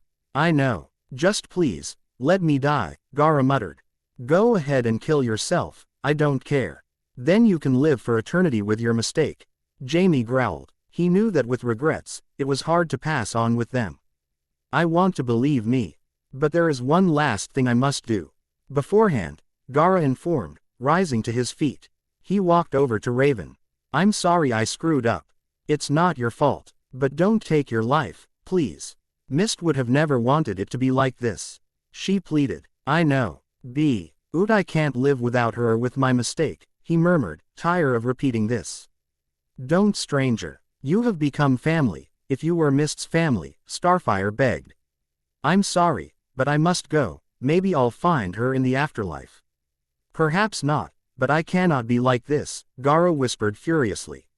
You idiot, Jamie bellowed. You cannot meet someone in the afterlife. Why not? Gara asked. Because afterlife is being reborn. You cannot meet someone there. Jamie screamed at him. Mist never told him that. There are different interpretations of that, Jamie. Let's not get into that now. Raven spoke aggressively. You think you know what you're doing but you don't. Jamie yelled some more at Gara, ignoring his mother. I don't care. I'm not gonna live like this. Gara cried, tears falling off his cheeks for the first time in a long time. Gara, don't do it, he thought he heard Mist's voice. But so did the rest of the Titans. Don't kill yourself. Stop this. Mist, he murmured. He knew he was imagining it. He knew he was imagining the arms that embraced high from behind, the cries of his lost love vibrating in his back. The warm wet tears. He glanced behind him and saw what he never expected. That soft purple hair, the pale face of his best friend. It did work after all. His love was strong enough. Mist, he said louder, whirling around to embrace her. I knew you could do it. She smiled to him, keeping a tight lock around him. He looked into her eyes, which were now the exact shade of green as her father's. What happened to you? You were gone, and now your eyes. My soul was being placed into my own body.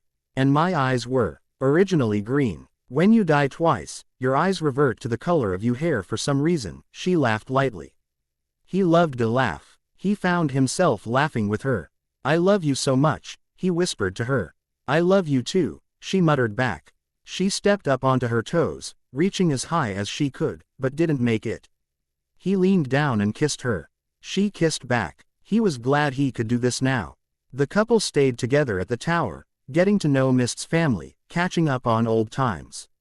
On occasion, one or another person would weep, happy that their missing member was finally home. Jamie didn't much care for Gara, but he kept his mouth shut. Later that night, Gara took the lower bunk of Beast Boy's bed, happy to rest. But he didn't sleep, not until Mist had snuck in and curled up beside him. He was just happy he'd brought her back, as well as the fact that she was his true love. For once in his life, he felt whole. Earthquake. Chapter 37. About time you woke up. He laughed. She smiled back. I'm sorry to have kept you waiting, she replied. It's all right. You needed your sleep, Naruto told her. Still, I shouldn't have slept in so late. Hinata apologized. I told you it's all right. You needed some rest after that battle, he once again forgave. He felt bad that he hadn't protected her as well as he should have. But at least she was safe. Either way, I really hope we can get out of here. I've spent enough time here this year already, she exclaimed. Yeah, Naruto smiled. I bet you're through here. But I suppose there's at least one last time you and I'll be here this year. He rubbed the light bulge of his daughter lightly. He was sitting in the hospital chair next to Hinata's bed. She was leaning against the propped-up end so that she could relax without having to lie down fully. He couldn't blame her. All there was to do here was sleep and think. I know. And Naruto, I'm kinda scared. About a lot of things. She admitted. I'm scared too. I'm sorry you have to go through all this, he said. It's okay. I just wish the Hyuga clan wouldn't be this way. Or at least my grandfather, Hinata told him. I wish that he would too. It's not right to hate the little one because I'm not to their standards. I wish all of this would be over, Naruto explained. If only her family would forgive this accident. Just this once. He knew everything would work out, and now with him Hokage, everything should be better. What was causing them to hold their grudge? Whilst Naruto was deep in his thought, a sudden quake in the earth shook him and the entire building. He heard Hinata scream in surprise. Everything in the room crashed and broke, scattering the ground in glass and debris. Though as soon as it had begun, it quickly stopped. And Naruto, what was that? Hinata's voice trembled beside him. An earthquake, I think, he said. I hate to leave you, but I have to check on everyone else. I understand. I'll probably be here waiting if they don't decide to move me again, Hinata replied, the fear far from her voice now. Right, he agreed, and left. The Titans were all sitting around their favorite pizza table, including Mist, Jamie, and Gara. I say we should order ham, sausage, and pepperoni, Cyborg announced proudly. Dude, you know I'm vegetarian. You do this all the time. Beast Boy shouted back. Then just get a salad this time, Cyborg smiled cockily at him. I don't want a salad, he screamed. How about we all just get a mini one, Raven cut in. It made sense. But how much more expensive would that be? Robin deadpanned. About $12 worth, Cyborg said glumly. Why don't we just get the usual cheese, Robin improvised. I suppose, it's always been your guy's solution, Jamie replied, glaring at Gara who had just put his arm around Mist's shoulders. Anything you want, Gara. Starfire had finally stopped calling him stranger. I ha, they no clue as to what it is you're going to eat. Don't ask me, he replied. He wasn't trying to be mean, he just didn't get to sleep as early as he should have. Suddenly the ground started shaking. Never experiencing this before, Gara panicked and hugged Mist. In surprise, she didn't object and held onto him tightly. Beast Boy and Jamie, since Beast Boy was his father, both transformed into hawks, soaring high into the sky. Raven used her magic to melt into the darkness and away from possible danger to collect her thoughts during the panic. And Robin and Cyborg hid under the table. Starfire didn't react, oblivious to the earthquake. As soon as it stopped, Gara asked, "What was that?" "Earthquake, I guess," Beast Boy said, transforming back and sitting back in his seat warily. Jamie did the same, still embraced in his hug. Mist countered, "But we aren't in an earthquake area." "That wasn't an earthquake," Raven growled. She knew what was happening, and it wasn't good. "Raven, do you know what's happening?" Robin asked. "Yes, and it isn't good. Naruto, is everything secure?" "Yes, I think so," he told the Anbu, taking note of everything. "No buildings fallen, no one hurt, everything's fine." "Good. We'll allow everyone to resume their activities," they replied, bowing and leaving in a cloud of smoke. "Sakura, can you fetch me Hinata? I'm just going to take one last look in the back. I think I heard some loose boards as I was walking around," he asked his Kunoichi assistant. "Of course," she said bitterly. She disliked being his runner, but she understood it was only for things he needed but didn't have time to fetch himself. Tsunade had done this too, anyway. She thought about stopping by to see her after helping him. Naruto walked to the secret entryway Old Man Third used to have. He'd discovered it a few weeks ago and only he, Sakura and Hinata knew about it. Walking down the long aisles, he noted the name of a particular book that had caught his eye the first time he came in here. A history of seemingly magical items. Glancing around, he looked carefully at each board. Everything was intact, maybe just a simple squeaky floorboard here or there, but nothing dangerous. Naruto went back to the bookshelf. Finally he decided to take a look at that book. Maybe it had something about that statue with that strange prophecy seeming to come true. Heading back to his desk, he cracked it open and began trying to read. But alas, to his dismay, it was in another language. The cover was in regular kanji, but on the inside, most was some strange lettering. He knew at some continents wrote this way and that some ninjas in town could read it, but something inside him was reluctant to show this to anyone but Hinata. As if answering his thoughts, Hinata entered. She greeted him softly, kissed him gently on the cheek. He gave her a muffled reply, his thoughts still reeling on the illegible book. "What's wrong, Naruto? You're so distant," Hinata asked. She had sat down in the chair opposite his desk. "Oh sorry Hinata, I was just thinking about this book I found in the back room. I can't read the inside of it, but it looks like it might have something to do with that statue," Naruto said. "You don't really think it could be magical?" Hinata wondered, reading the cover. "No, I just think it may have had something on it that made you sick. That can't be explained, but night probably could be," Naruto explained. Well, I know that," she blushed. "Say, didn't your family study this kind of stuff?" Naruto asked. "Yeah, all of us know it, even Neji. But that lettering has thousands of languages. I don't know this one," she apologized. "That's okay," he forgave. "Do you know of any other clans that practice this?" "No, sorry," she murmured. "I guess this is another lead down the drain. Just like with Ikeim," Naruto muttered blankly. Suddenly Hinata remembered her chat with Dubby. "Naruto, I just remembered what Dubby had to say. Apparently Ikeim lived in their village for a while. She has a son named Torichi, and he's part of a clan from here. Dubby doesn't know which one, but it's a strong one. I'm sorry I didn't remember sooner. It's just that I was glad to hear you were okay," Hinata added. The weight on her shoulders was easily lifted. "That's okay, but that's great information. I'll talk to Dubby later. If she does have a son, maybe Seamus still think that's a strange name. Knows him," Naruto said, immediately getting to work putting this new tidbit into a bio of his most hated enemy since Madara Uchiha. "Right, should I leave you be now?" she asked him. "You don't have to, all I have left to do is this last little bit of paperwork. It shouldn't take me too long," Naruto spoke softly. H motioned for her to sit down next to him. She moved her chair over to his side of the desk. He placed his free hand around her as he quickly scribbled down signatures or notes. She placed her head on his shoulders, closed her eyes. You know, your mom's been visiting me every day at the hospital lately. Hinata tried to strike up another conversation with him. Really? Well, you are part of the family now, Naruto mused.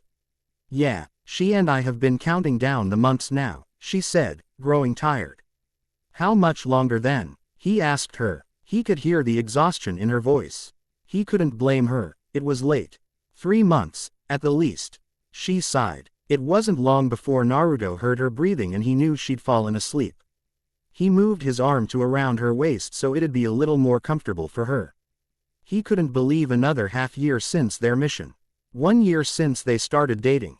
Yet he wasn't allowed to marry her. Her father didn't want him to. He knew her father disliked him. And he couldn't blame him after this. He wondered what his father would have said. He knew him in the back of his mind, but he just couldn't remember. That was the only thing left to uncover from his loss of memory. He wanted to ask his mom, but he'd rather find the answer on his own. At some point while Naruto was deep in his thoughts, Hinata yawned in her sleep, soft and sweet like a newborn puppy. He chuckled, and suddenly he felt a soft flutter under his fingertips. He smiled as his thoughts drifted off to his daughter who in little over 3 months' time would too be a newborn. Collision. Chapter 38. Gaara was still shaken by the earthquake that happened earlier. The others weren't as badly affected but they still expected what was called an aftershock. They all experienced this before. It was normal. Not for Gaara. He wasn't in total shock, but his adrenaline had never stopped since then. Mist tried comforting him, but it was a near futile effort. True, it calmed him a little, but not enough to relax. He knew Raven wanted to talk to them both, but she was waiting for him to get over the shock. But the look on her face told him it could not be good. Are you sure you're okay, Gaara? Mist asked for the 10th time. And he counted too. I think so, he lied. He wanted them to stop worrying about him. I know you haven't felt that before, but quit being a baby, Jamie. Scowled. Already Gaara and Mist's overprotective brother were on a bad start.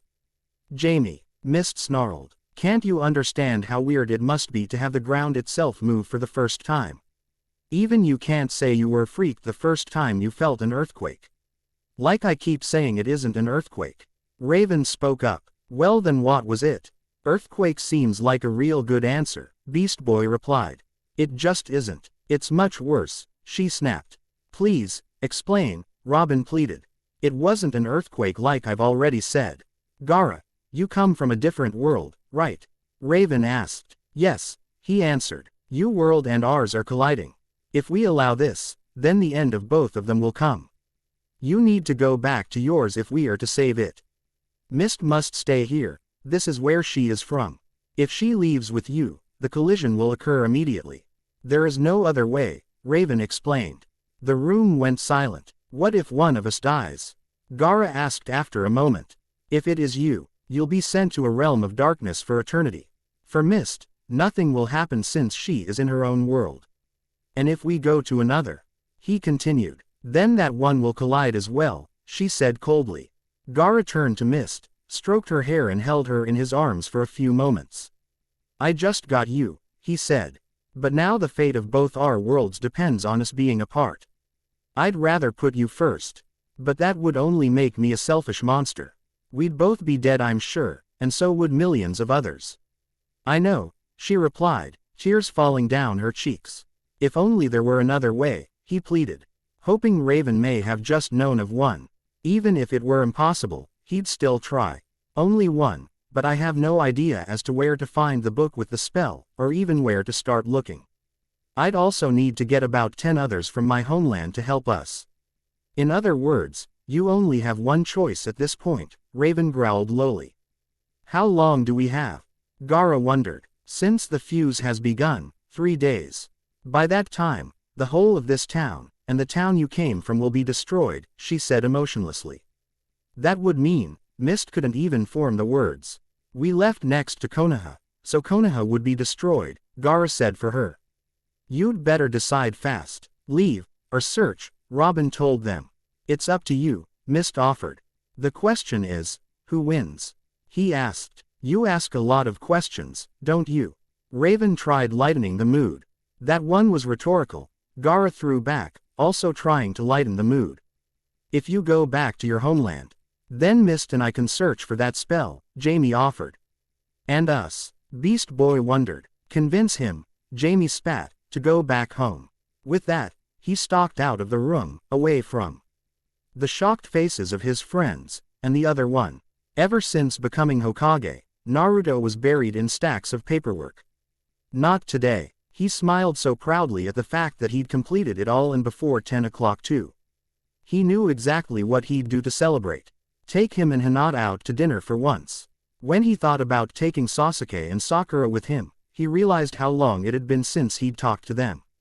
In fact, I'd been a long time since he'd talked to anyone but his family or secretaries. Perhaps he'd just go and see them all. He knew today that all were to be at the training field. Being Hokage gave him knowledge on these things. But just before he was able to leave, an Anbu rushed into the room. He didn't even wait to be told to speak to say, "Sir, the cage meeting has been cancelled.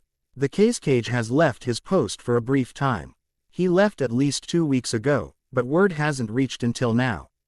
"Oh yeah, I forgot about that," Naruto said nonchalantly.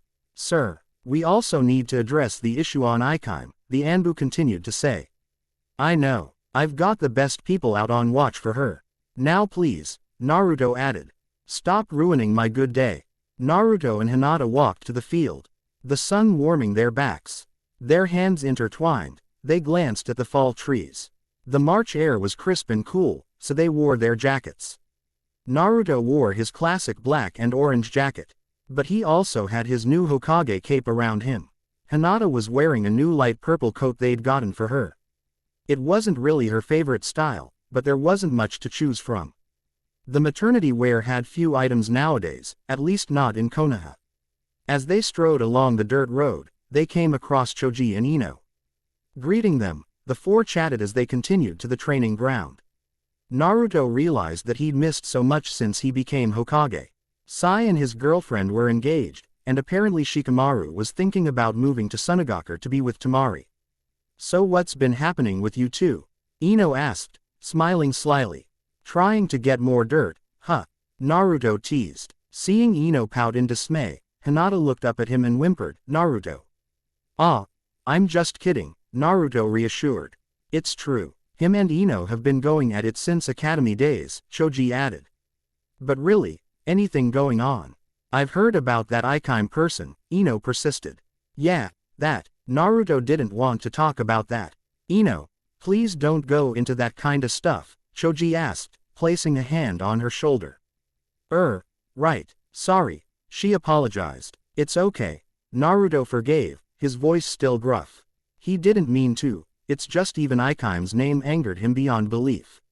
"Anyway, exited for the baby?" Ino tried to change the subject. "Yes, very," Hinata nodded. "Won't be for a few months yet. But I can't wait." Naruto laughed lightly. Hinata smiled as she felt her child move slightly at the sound of his voice. She had been feeling soft movements all morning after going for her appointment earlier. "Not too long now," they said, sooner than September or August they hoped. "You guys know what you're having?" Choji asked. "Sakura hasn't told you." Naruto furrowed his brow in confusion. "No," Choji replied, "because they heard a voice from behind them. I'm sure they'd want to tell everyone else themselves."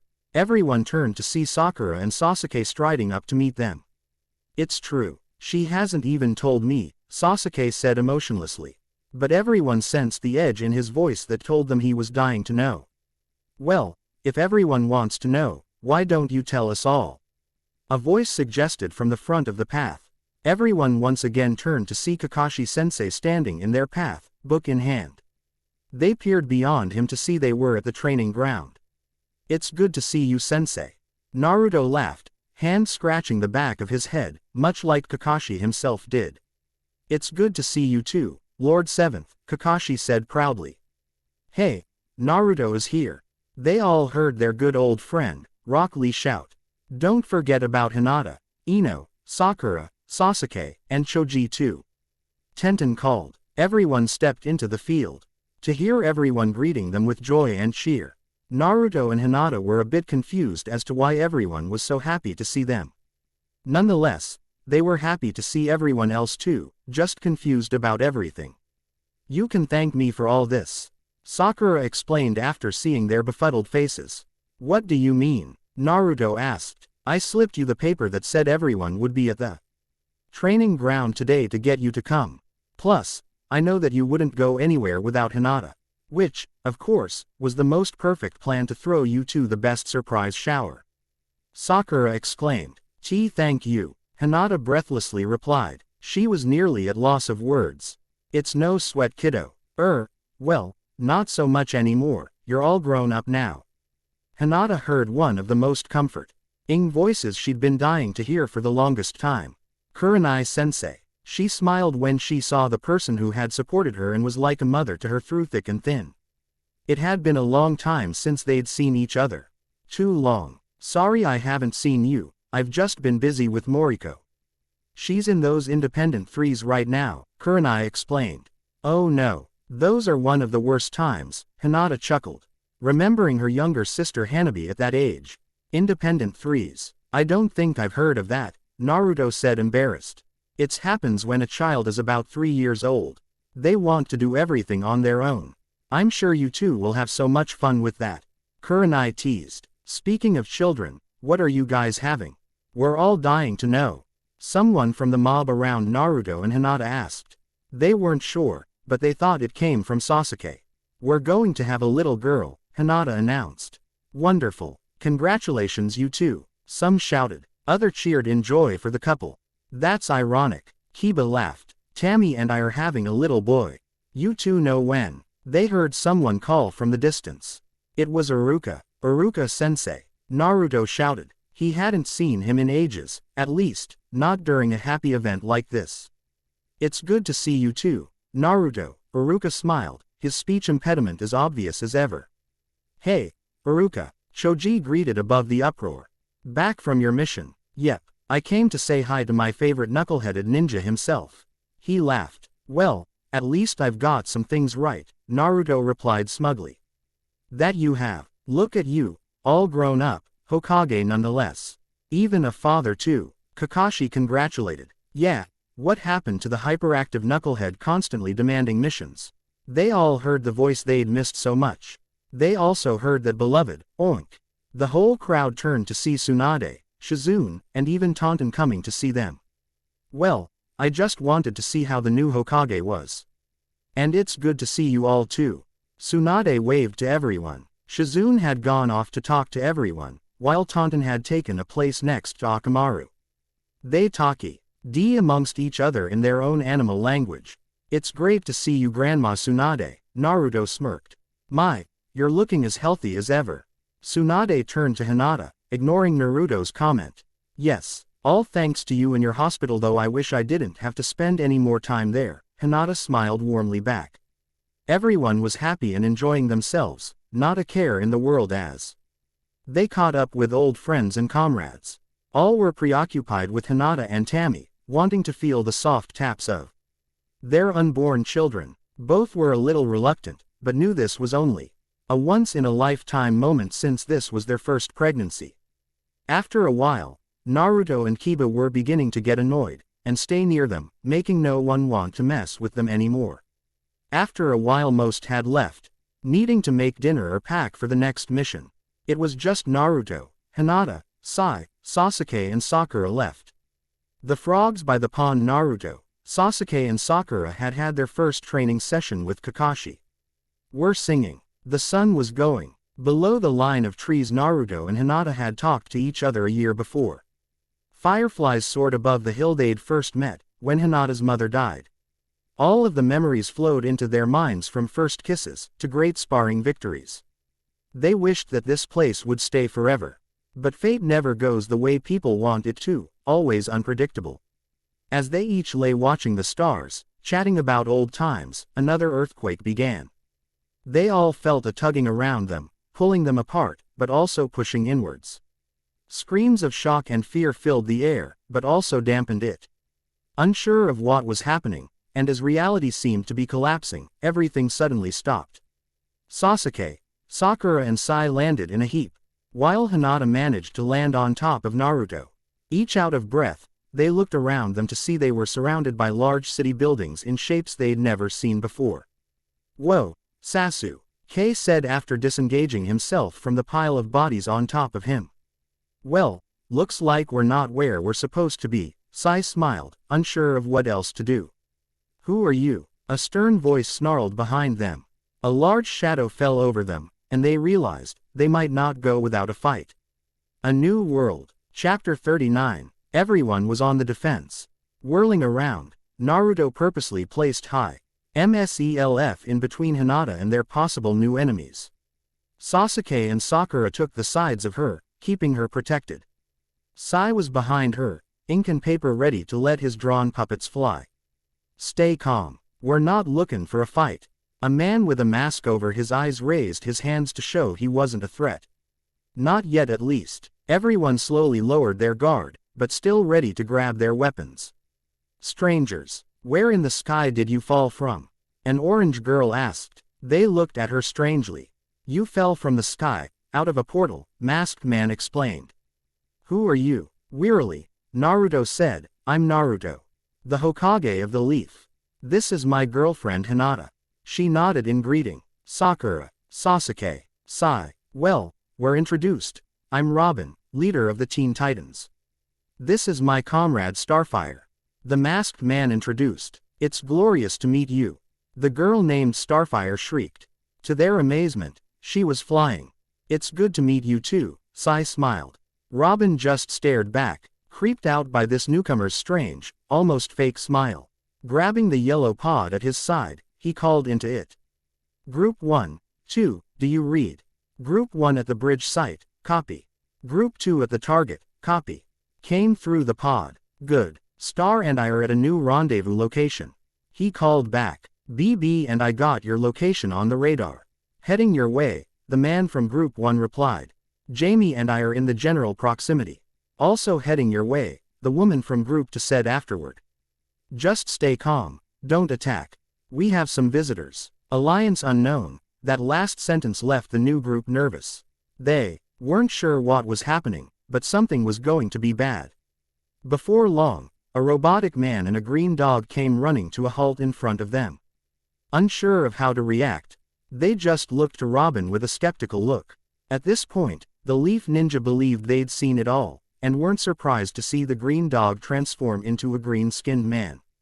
Not too long after, a continuous silence filling the moment, two mages seemed to melt out of the ground. They both had identical purple hair, so they must have been related in some way. "Titans, this is Naruto. Am I correct?" Robin asked. He nodded. "They came from nowhere, and I think the merge may have brought them here." "This must be worse than we thought," the older-looking mage said. "Yeah, it's all his fault," the younger male mage said. "Let's not blame anyone right now, Jamie," Robin told him off. "All right, what's going on? What are you talking about?" Naruto burst. His new authority made him forget he wasn't exactly in his place here. "It's nothing," the older mage said. "Well actually, Raven, don't you think it is since they may be from his world?" The green man objected. She just gave him a glare that quieted him. "We'll just take them to the tower." "Beast Boy," the green man stood at attention. "Can you turn into anything big enough to carry someone, swim or fly?" he asked. "You choose." The new group tried walking across the water, which seemed a bit insane, but due to their lack of powers in this new world, they couldn't seem to do this so-called simple move. But it didn't matter. Beast Boy didn't mind helping these new and strange people. Hopefully they would be friends, everyone thought, for it would be really awkward if they were forced to fight. Beast Boy was being very careful as he swam over to the tower. He was a whale, the biggest thing he could think of, and whales instinctively want to dive. But he didn't dare follow his instincts. For starters, he had too many people on his back. Although they all could probably swim, and though they'd be a little angry with him, there was just one person's wrath he didn't want. He could tell that the blonde-haired man was apprehensive about letting the dark-haired woman ride on his back. He could see in his eyes the warning, letting him know if anything happened to her, he'd most likely kill him. And Beast Boy couldn't blame him. He was exactly that way with Raven when he found out about both Jamie and Mist. Of course, he still was. It didn't take long for them all to reach the island. And all of the newcomers thanked them yet again for their kindness. They knew they were going to be interrogated, but they didn't seem to mind. They were supposedly ninja, so it probably happened all the time where they came from. Once inside, he noticed Gaara was gone. Perhaps he had gone off with Mist, or even was taking a nap. Beast Boy longed for a nap right then. He'd been up for the longest time last night. They all did. They were busy trying to make a plan to find this spell Raven was talking about. Well, I suppose we could divide them up and talk to each of them, Robin suggested. The Titans nodded in agreement. Very well, I'll talk to Naruto, Robin said. And I shall talk to Sakura. Starfire had practically squeezed the life out of her newly found friend. I suppose I can talk to Sai. Cyborg contemplated his choice. Looks like I'll talk to Sasuke, Beast Boy chose. It's Sasuke. Sasuke objected, already annoyed with his interrogator. I get Hinata then, Raven said finally. She'd rather talk to Sasuke. They had more in common, or even Sakura. But it didn't matter, her and Starfire were friends and they were two complete opposites. How hard would it be? It had taken about an hour. But all ninja had gone through questioning, and all were deemed okay. Also, they found that they were from the same world as Gaara. But the Titans didn't mention him, it was still unknown if they were enemies. And they didn't want to make new ones with these new friends. Everyone was off chatting with their new friends, but one person was staring out into the night, anxiety eating them alive. Her best friend had noticed she was upset, and had taken his opportunity to slip away when no one was talking to him. Hey, he said, standing next to her. Hey, she said back. So what's up? He asked. Mist isn't back yet, she sighed. Well, perhaps she'll be back soon. She's with Gaara, I believe. He'll take great care of her, Beast Boy reassured. I know that, but I still worry, Raven admitted. I know, I do too, he confessed. Suddenly they heard one of the newcomers' voices say, Did you just say Gaara? The Titans froze, wondering whether a fight would break out, or total confusion would ensue. Either way, it wouldn't be good. The plan. So sorry if I have not been posting. It's not that the chapters weren't done, it's just that my computer does not connect to the internet. I am forced to use someone else's computer to post my chapters. Plus, I haven't had any comments lately, and I am sorry if I have scared you off with my poorly put together plotline. I will assure you, whoever, if any still with me here, that the plot will be coming together very soon. Please give me a shout out to know you're still reading. Anyway, here's Chapter 40. I think it's time we head back, Gaara said gruffly. We're obviously not going to find it here. It seems so, Mist agreed bitterly. They'd been searching for hours for the book that held the answers to stopping their worlds from colliding. We only have 2 days left before I am forced to leave here, Gaara added. I know, Mist whispered softly. If only we had some ideas, some clues to stop this, Gaara continued. This is impossible, Mist choked. Let's just go. It's clear that it isn't here. Gaara wrapped his arm around his love whom he knew he was about to lose in only a mere few days. Yes, before I lose my mind trying to find that stupid thing, Mist attempted to disperse of the tension among them, to no avail. She tucked herself away into his side, placing her arm around his waist. Seeking comfort in him, for this may just be one of the last times he'd ever caress her. They were silent as they walked back to the tower, their hearts smothered by the little progress they had made. At this point, they had no time to leave the book undiscovered, but it seemed as though things had turned for the worst, when they had walked into the tower at the wrong time. The main lobby was ever crowded as they strode in. More people had shown up, people Gaara knew. There were 5 of them, all good friends. All of which he wished weren't here, for they were now sucked into all of this. Jamie just glared at him. But unlike how he usually did, Gaara, Naruto shouted, only to have Robin hold him back from going over to him. What the heck are you doing? Guys, what are you doing here? You shouldn't be here, Gaara muttered, ignoring Robin and Naruto's squabbling. We should say the same about you, Sasuke replied, stepping over to him, luckily without prevention. Seeing they weren't attacking each other yet, Robin let go of Naruto. I had some business to attend to here, but everything's done now, Gaara explained. Well, at least you haven't missed much. The other cages are angry at you though. Naruto gave a nervous smile. He was wary about the tension in the room, for it was obvious that connections between them were still unclear.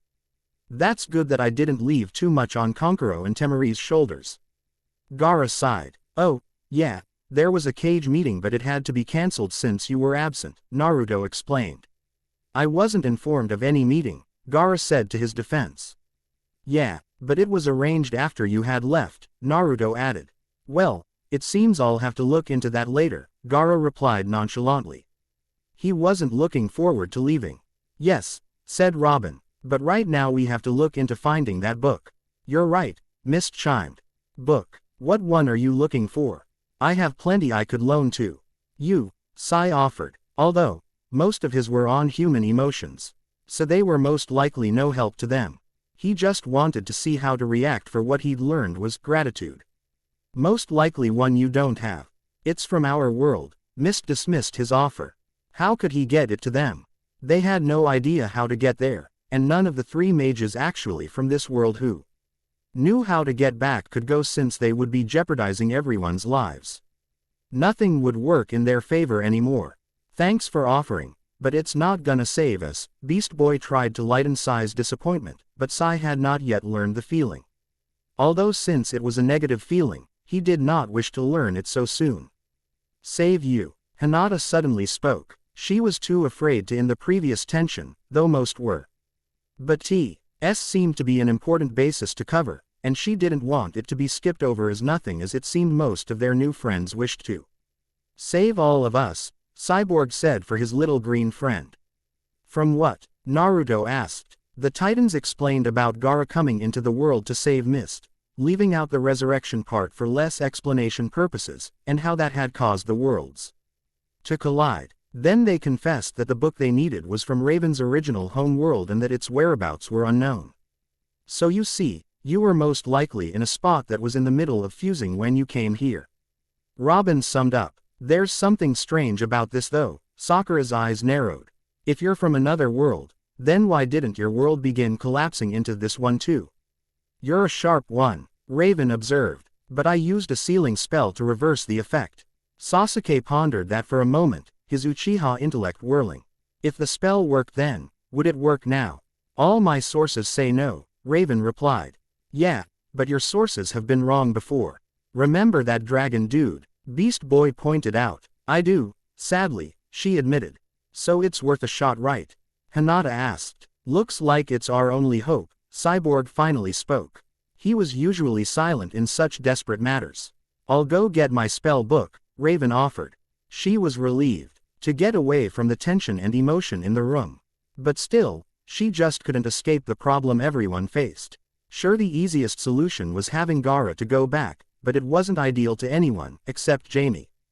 But Jamie never really liked anything. Suddenly, darkness took over her subconscious, a darkness she hadn't experienced since the day the world had nearly ended. Raven thought she'd destroyed it all those years ago. Not this, not now. I wonder what it is that is keeping her, Starfire spoke over the deafening silence. I don't know, Robin replied.